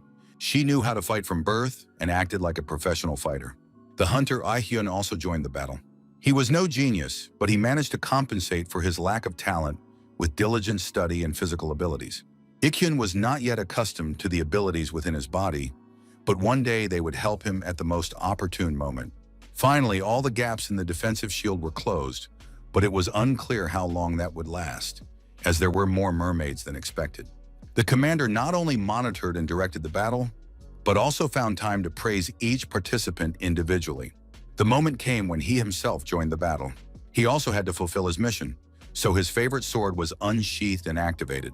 One of the squads rushed into the attack with him, admiring their commander and not wanting to be outdone in any way. On command, the protective shield was removed, and Lexi, who was responsible for Sina's health, began to examine the wounded fighters. The rest prepared for the attack, and the mermaids also lined up and waited for the battle. Hunter Sun activated his powers and entered into battle with the demonic creatures. He fought fiercely, leaving no one alive behind him, as if a hurricane had swept across the coast. His comrades noted that there was no need to pick up after their commander. No one else followed him. Sun activated the moon sword, further enhancing his abilities. Although the commander had adjusted his power by a third, he realized that it was time to unleash his full power and continue training at maximum capacity. At some point, the commander realized that it was time to return because there were too many mermaids, and the sword was practically useless against them. Suddenly, a voice rang out in his head, giving him orders, and he realized that it was the voice of one of the mermaids. This mermaid had hypnotic abilities. She tried to convince the young man not to resist, otherwise they would all be killed, and they would have food. But then another mermaid jumped in front of one of them and started pushing her away, saying that he had already eaten. A fight broke out. In less than 2 minutes, the whole pack of mermaids began fighting among themselves. They bit each other's throats, beat each other with their hands, broke bones. The battle was very fierce. The fighters watched with interest, genuinely surprised by what was happening. It turned out that Plan B, which this time fell on Aaron's shoulders, had worked. The guy gave orders to the mermaids left and right, forcing them to fight, scratch, bite, break, and kill each other. When the commander explained the plan for controlling the mermaids to the boy, he immediately agreed with enthusiasm. This meant that if they succeeded, they would be able to control high-class monsters as well. The boy understood the commander's plan. He had to focus on the furthest enemy in order to engage all layers of the enemy. It soon became clear that the plan had worked. The mermaids fought each other and paid little attention to outsiders. Hunter gave the order to attack, and everyone who was not wounded or busy with other tasks took part in it. The warriors on the right and left cut down the mermaids, who were engrossed in fighting each other. Then the young man felt one of the monsters approaching him. It did not want to die at the hands of a human and did not understand why they were doing this to it. The monster opened its mouth and prepared to pounce. However, Sun was faster and pierced the leader's heart with his sword. At that moment, a loud cry rang out. It was Aaron. He felt a terrible pain in his heart. Sina rushed to him to give him first aid. At the end of the battle, the warriors gathered the corpses and cleaned the cave. Sun was very upset because Aaron's psyche was still too weak. He could feel the pain along with the leader. Aaron pretended that everything was fine, but he couldn't always hide his tears. Sun recommended that Iran monitor his health and rest while they explored the rest of the cave. It would be difficult to use Iran in battle. If the death of the main monster harmed him, there was hope that he could control the monster Esrang. But so far, it wasn't that simple. The group continued to advance deeper into the cave. Why didn't the scouts report the lair, since there were so many of them here? Significantly more than agreed upon. Sena wondered if the commander had looked at the recordings of previous training sessions and seen anything strange there. She was referring not only to the appearance of the mermaids, but also to their number. Sun confirmed that they had destroyed a huge number of mermaids, but the strange thing was that the mermaids were at the entrance to the cave, and no one knew what was deep inside. Most likely there was a lair there, but no one had ever written about this lair or mentioned another creature. All participants in the battle agreed that the number of mermaids was significantly higher than expected. It seemed as if the scouts had not entered the depths of the cave, but had simply turned around, left, and concealed this information. Hunter noted another oddity. It was said that mermaids came here to reproduce. However, this was very strange because they came here, were destroyed, and continued to come for the sake of offspring that were potentially threatened with death. So there must be some other reason why these creatures flock here. Perhaps there is something deep inside the cave that the team is unaware of. Something real that compels the mermaid flock to come to this place and risk their lives. No one had received any reports of adjacent logs, replied the training headquarters instructor. There was nothing like that in the records. There was no certainty that the group needed to move deeper into the cave. And if there were other creatures in the lair, it meant that not all members of the team had completed the task. If it was a new passage, it meant that a monster was hiding underground, making its way through, which is why it had not been seen before. The instructor warned that if the group left the site before the situation was clarified, the mission would be considered a failure. Hunter could not allow such a turn of events, so he requested new instructions, which he received shortly thereafter. The commander said that they would have to go back into the cave, but not the whole group, just 4 of them. A helicopter would arrive from headquarters in a few minutes. In the meantime, he gave the order to prepare to re-enter the cave. The instructor said she would send a group of regular troops, and Sun and his assistants would provide support. A team of regular troops got out of the helicopter to check the cave. It is difficult to find even a drop of oil in the desert, but there is plenty of it in the city, according to the helicopter that brought only 4 people. Kim Sun-woo warmly greeted the newcomers and introduced himself. He was met by Lee Dong-min, a member of the Border Guard Corps and captain of the team. His friends were So Bong-gwan, Dix, and Sakura. The team seemed strange. 2 swords, 2 hammers, and no secondary abilities. Sun said he had received a message from the instructor to meet the regular team and provide them with logistical support. Captain Lee said that anything beyond the training curriculum for trainees was too difficult. Hunter Sun said that they would provide a doctor and a healer to help restore energy, and that he and 2 metal men would cover the doctor. Captain Lee thanked him, although he said he didn't know if it was necessary. But if the trainees wanted it, then why not? Hunter felt that the captain was mocking them, but decided not to complicate the situation. Soon, both teams descended into the cave. Captain Lee's team examined the cave because they knew there had once been a bunker there, and the soldiers themselves had trained there even before the mermaids. However, they had never encountered such a lair in the past. It was not like the cave they had just passed through. The walls seemed unnatural, as if they had been artificially created. After carefully examining the walls, Dick saw something interesting. It turned out to be a plaque with hieroglyphs. The inscription read, "First." The tunnel must have been built during the Japanese occupation and blocked for some reason. However, it was unclear who had unblocked it. Now that would be the mission of the main group. Throwing a stone deep into the dark cave, they tried to determine its depth and length. Judging by all appearances, there were at least 100 meters ahead in the darkness. Captain Lee took command and led the squad to explore the cave, while Hunter remained with his men, with nothing to do. Seeing practically nothing in front of them and having no connection to the outside world, Captain Lee's team moved deeper into the cave. Suddenly, the girl stumbled and was supported by a comrade. Everyone's nerves were on edge. 10 minutes or more had passed. The cave was too hot and humid, but it was unclear what to do next. Suddenly, there was a loud crack, and Captain Lee ordered his group to stop. Shining his flashlight underfoot, he saw a human skull. Judging by its condition, it belonged to a soldier or worker from the era when the passage was built. What could have happened was completely unclear. Soon, a fur ball fell at their feet. The soldiers didn't know what to do with it either, so they ignored it. Hunter Sun noticed that the high temperature in the cave, the humidity, the thin air, and the darkness were causing great exhaustion, and these soldiers were just as nervous as the young man's team. If the team encountered a high-ranking beast in this state, it was unclear how it would end. The soldiers were completely exhausted and sat down to rest. Even their training couldn't save them. Sun pondered. He imagined the cave he was in, and it was unclear how much space lay ahead. Commander Lee complained in a friendly manner that difficulties had begun from the very first mission. Captain Lee said that, according to rumors, some scouts had left without waiting for the mermaids. Everyone was upset. The girl felt that some kind of trouble was approaching. Suddenly, the walls of the cave seemed to vibrate, which caught everyone's attention. Captain Lee ordered his squad to get ready. Taking up defensive positions with sledgehammers and swords, the team waited for the enemy to attack. At first, some kind of fiery butterflies appeared in the darkness. They turned out to be the eyes of mermaids. It turned out that Sun's team had not destroyed them all. Moreover, these mermaids were much larger than the previous ones, and the battle promised to be difficult. However, Captain Lee forbade them from joining the battle. It turned out that all these huge demonic mermaids were already under the control of the military. They worked quickly and smoothly, leaving the monsters no chance. In a matter of minutes, using swords and hammers, the 4 trained warriors dealt with the entire herd of demonic creatures. Sun noted that the regular army was indeed very different.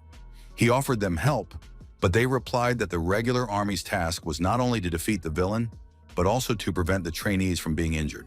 This was very impressive and professional, and Sun understood that he would have acted similarly if he were a regular soldier. The battle continued, and the mermaids were scattered to the winds. Sun watched the battle with admiration, not knowing if they would get even one mermaid. The team knew that their duty was to follow orders. Safety came first, and they were only to help in cases of extreme necessity. But it seemed that such a necessity would not arise this time. Everyone was doing an excellent job with their mission. Gromila Hyun was genuinely impressed by what he saw. Sun initially thought that the balance in their team was wrong, but in terms of combat power, the 4 of them could defeat a whole horde of monsters. A combination based exclusively on hand-to-hand combat is the strongest in such an attack. Suddenly, Hunter saw an opportunity. One of the mermaids broke away from the herd.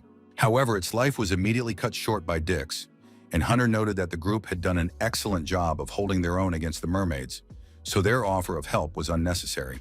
Thus, within a few minutes, the herd of mermaids was finished off. The fighters dusted themselves off, tidied themselves up, finished off the wounded creatures, and prepared to continue their mission. Sun and Hyun were finishing off the mermaids, which caught Captain Lee's attention. Hunter replied that he would need to fill out a report and record how many mermaids had been killed, so that none would be missed when the cores were extracted. Captain Lee noted that the guy was well-trained.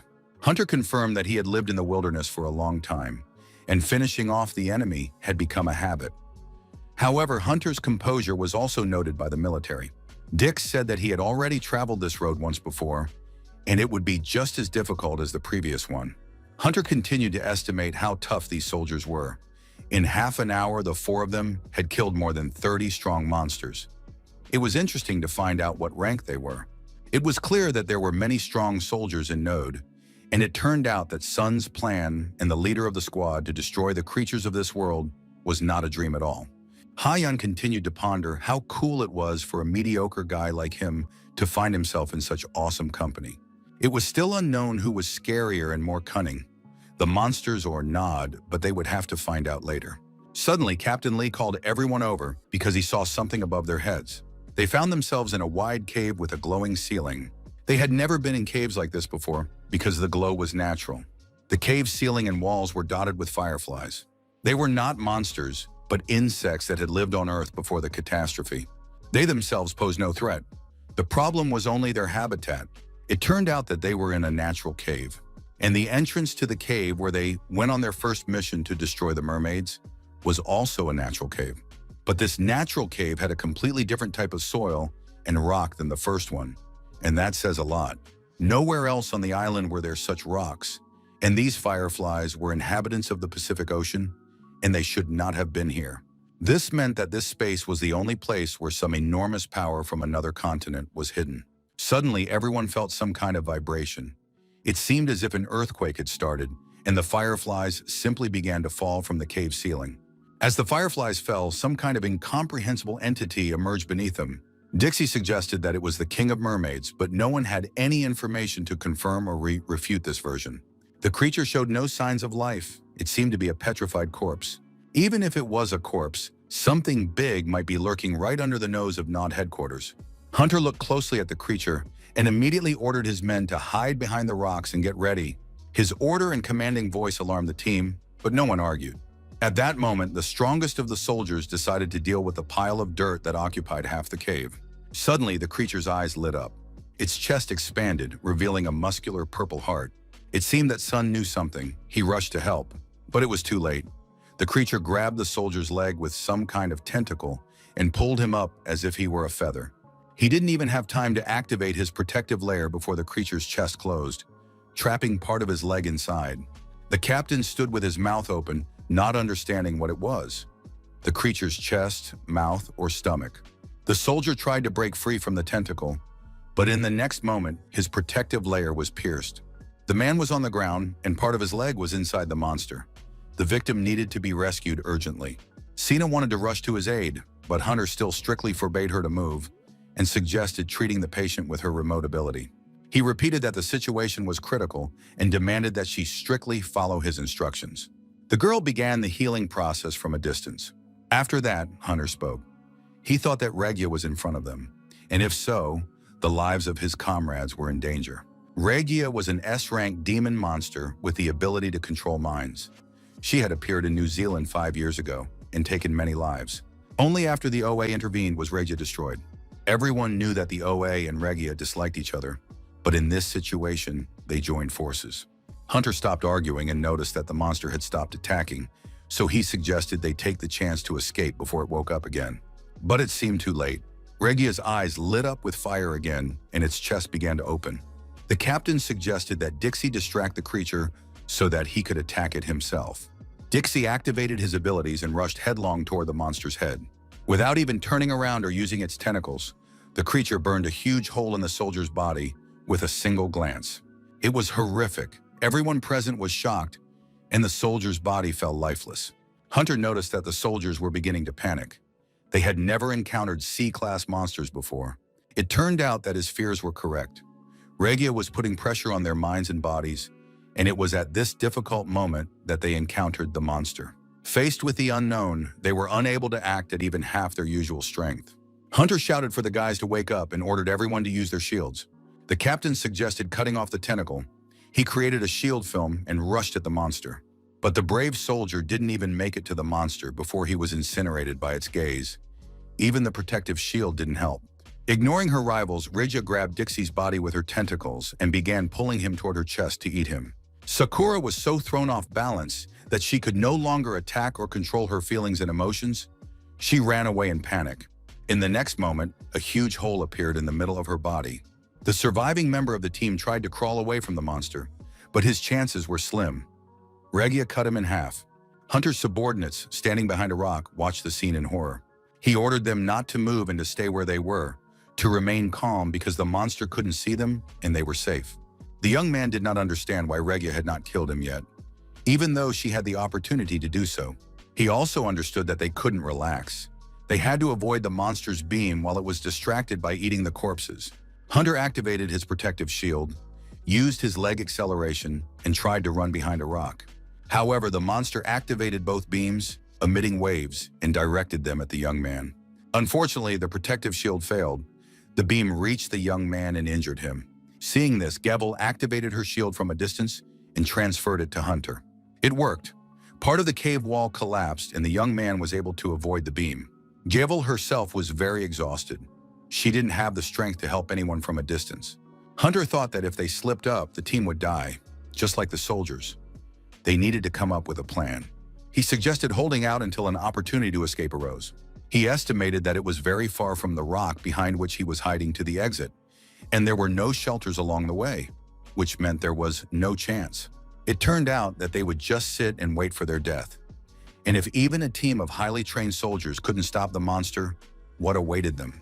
They were in despair because they had encountered an S-rank monster for the first time and witnessed the destruction of the team. But that didn't mean they would suffer the same fate. They needed to stay calm and think about survival. Hunter wanted to tell his comrades that he had encountered and defeated S-rank monsters many times before, though not in this life. When Regia last appeared before humans, he was on a mission in the desert and did not meet her personally. If they had just killed the mermaids and not gone deep into the cave, they wouldn't have awakened the monster. The guy didn't understand if it was a good thing that he had completed his mission so well. It was strange that Regia was here alone. Hunter replied that they had tried to destroy her 5 years ago in New Zealand. But why was she here? While the respite lasted, Sena began to examine the monster and saw something amazing. Behind it was a magic circle. This circle was similar to those belonging to the metahumans. There was a special rare ability related to magical practices. It was a magic circle to seal monsters, some kind of witchcraft. Of course, it was more like a fairy tale or science fiction and was alien to humans. But if the magic was strong enough to seal an S-rank monster, then the awakened magic was also S-rank. This entire room, this cave, looked as if it had been brought there from another place. That meant that the magical awakening was the teleportation of the cave, and there must be at least 2 S-rank monsters there. Apart from Nod, only one group is capable of possessing such power to carry out this magical transfer, and that is the OA. It turns out that the OA sealed Regia here. Perhaps it happened by accident. Even if Nod and the OA are on bad terms, transferring an S-rank demon is an open declaration of war. Or maybe it was placed here by mistake. Even an S-rank mage cannot accurately transfer something so significant through space and time. It's like sending a package to the wrong address. Very funny, ha ha ha ha. While our friends were talking, some vibrations started again in the cave. The monster began to shake off the stone gross and free itself. As soon as Regia started walking, there would be no point in hiding. They had to get out of there as soon as possible. Hunter tried to find the monster's weak spot. While it was busy finishing off the soldier, the young man shot an arrow with a poisoned tip into the monster. The core flew into Regia after the corpse. There was a powerful explosion that shook the entire cave. Regia was unharmed. More precisely, she didn't even flinch when the core exploded in her stomach. Hunter was distracted by watching the monster, and at the last moment did not manage to dodge the beam that hit his shoulder. The guy was wounded. He had given up his shield for the sake of the shot. In any case, he tried and tested one of the options. Sena began treating him from a distance, but Hunter stopped her because he didn't want her to waste the strength she would need to save herself. At that moment, the cave continued to shake, and Hunter saw a new passage that had formed after the collapse. This passage was much closer to his team. Hunter decided to attract the monster's attention and ordered his subordinates to slip through the crack and break through to the new passage. They were to head for the exit when he ran. Activating his abilities, Hunter used the Swan Slayer's Moonblade. He knew that Regia would be distracted by him, and that would give the team a chance. The next moment, for some reason, the monster shut down all its senses, and Sun and the team ran forward. They rushed at full speed toward the newly formed passage, hoping to slip through. But the cunning creature immediately turned on its eyes and began to burn the space. Fortunately, there was a protective shield in the path of the rays. Hunter realized that he couldn't use anything at the same time as the shield, but he could use the acceleration of his lower body to react faster to Regia's actions. The monster's beam also increased in power, and the young man felt the cave walls begin to collapse. He hoped that the passage would not collapse before his companions could escape. His teammates' eyes were filled with anger, anguish, pain, and sadness. They did not want to abandon their leader. The young man understood that they were worried about him, but he had made his choice. He activated the Swan Slayer's explosive blade and aimed it at the monster's head. At that moment, the ceiling began to collapse, permanently blocking the team's escape route to safety. Hunter realized that his comrades would be powerless to do anything if they reported the problem to headquarters. That would be the ideal scenario. Due to the destructive beam, the cave began to crumble, and then a familiar cry rang out. It was the cry of mermaids, which meant they were being manipulated. Sun realized that soon all the mermaids would gather here. He needed to get out of there quickly. The monster continued to devour bodies. It was a beast that consumed human flesh and converted it into energy. After many years of imprisonment, its energy was depleted, and now it was regaining its strength. Sun realized that the monster had not yet recovered enough to break the stone with its beam, which was why the team had survived. But as soon as it finished devouring, it would surely break free. Suddenly, the boy realized that if food made Regia stronger, then Hunter had a similar ability. He could devour energy. And if he could steal the power of the S-rank demon, it could significantly change the situation for the better. The idea seemed good. The young man activated his powers and began the process of absorbing Regia's energy. The monster strained hard to withstand the attack. Hunter used acceleration, but it didn't work. Carnivorousness had no effect on monsters, and the young man wasted his strength on the maneuver. Regia continued to devour the bodies. Soon he would replenish his reserves, get out, and run away. Only Sakura's body remained. Hunter knew he had to interrupt the meal. He prepared for the next attack. And when the monster grabbed Sakura's leg with its tentacles, the young man used the moon sword and cut the tentacles in half. Regia screamed at the top of his lungs, the tentacles writhing. Sun didn't have time to launch any attacks because the monster broke free, and its beam became powerful enough to shatter rocks. The only option was to run to the passageway. The boy replayed the cave's layout in his head. He knew that the passages were uneven, and he needed to run to the nearest turn, beyond which the beam could not reach him. Sun assessed his strength and realized that he had to use his shield and acceleration wisely. He activated the lower part of his body, turned on his shield, and rushed towards the passage. The first beam did not hit him. The cave was already close by, and he could even see the corner where the young man was going to hide. As soon as he activated his protective shield, the monster's beam pierced it. The second attack was repelled, and although the boy was holding on with his last ounce of strength, there was still hope. One last jump, and the young man disappeared around the corner. Now the monster's beam couldn't hurt him, at least for a while, but there were still other troubles that were minor compared to Regia. The team members were safely making their way toward the cave exit when they fell into the water. The water indicated that the mermaids were approaching. The vibrations also continued, and it was impossible to stop for a moment. The next moment, the monster appeared in close proximity. The friends decided to ignore them and just run as fast as they could. This was very difficult to do because a huge crowd of monsters was not far behind. The next moment, Hyun stopped and announced that he would fight. He believed that it was only a matter of time before the mermaids caught up with the boys, so while he still had the strength, he decided to fight back. There were many mermaids, perhaps several dozen, and he was alone. But the young man made a choice. He said that Sun was fighting Regia to protect them, and he could no longer be weak. Sina said she would stay on the sidelines and help him with remote healing. It was still unclear what Lexi would do. The fact was that no one knew what her special ability was. She never remembered it after the puppeteer brainwashed her. Hyun was already fighting fiercely. His sword flew from right to left, cutting down mermaids. They, in turn, hurt and wounded him. Sina was constantly healing the guy. She was expending a lot of energy on it, but it wasn't doing much good. Gromila Hyun tried his best. There were many mermaids, and the outcome was predictable. He thought he was the strongest among his peers in terms of physical strength, but it seemed that this was not the case. His wounds healed very slowly, and his strength was running out. But suddenly, a particularly powerful wave washed over Hyun. His regeneration accelerated noticeably. His wounds closed, and his strength returned. He didn't understand what was happening. It turned out to be Lexi. She remembered her special ability, which was to enhance someone else's abilities.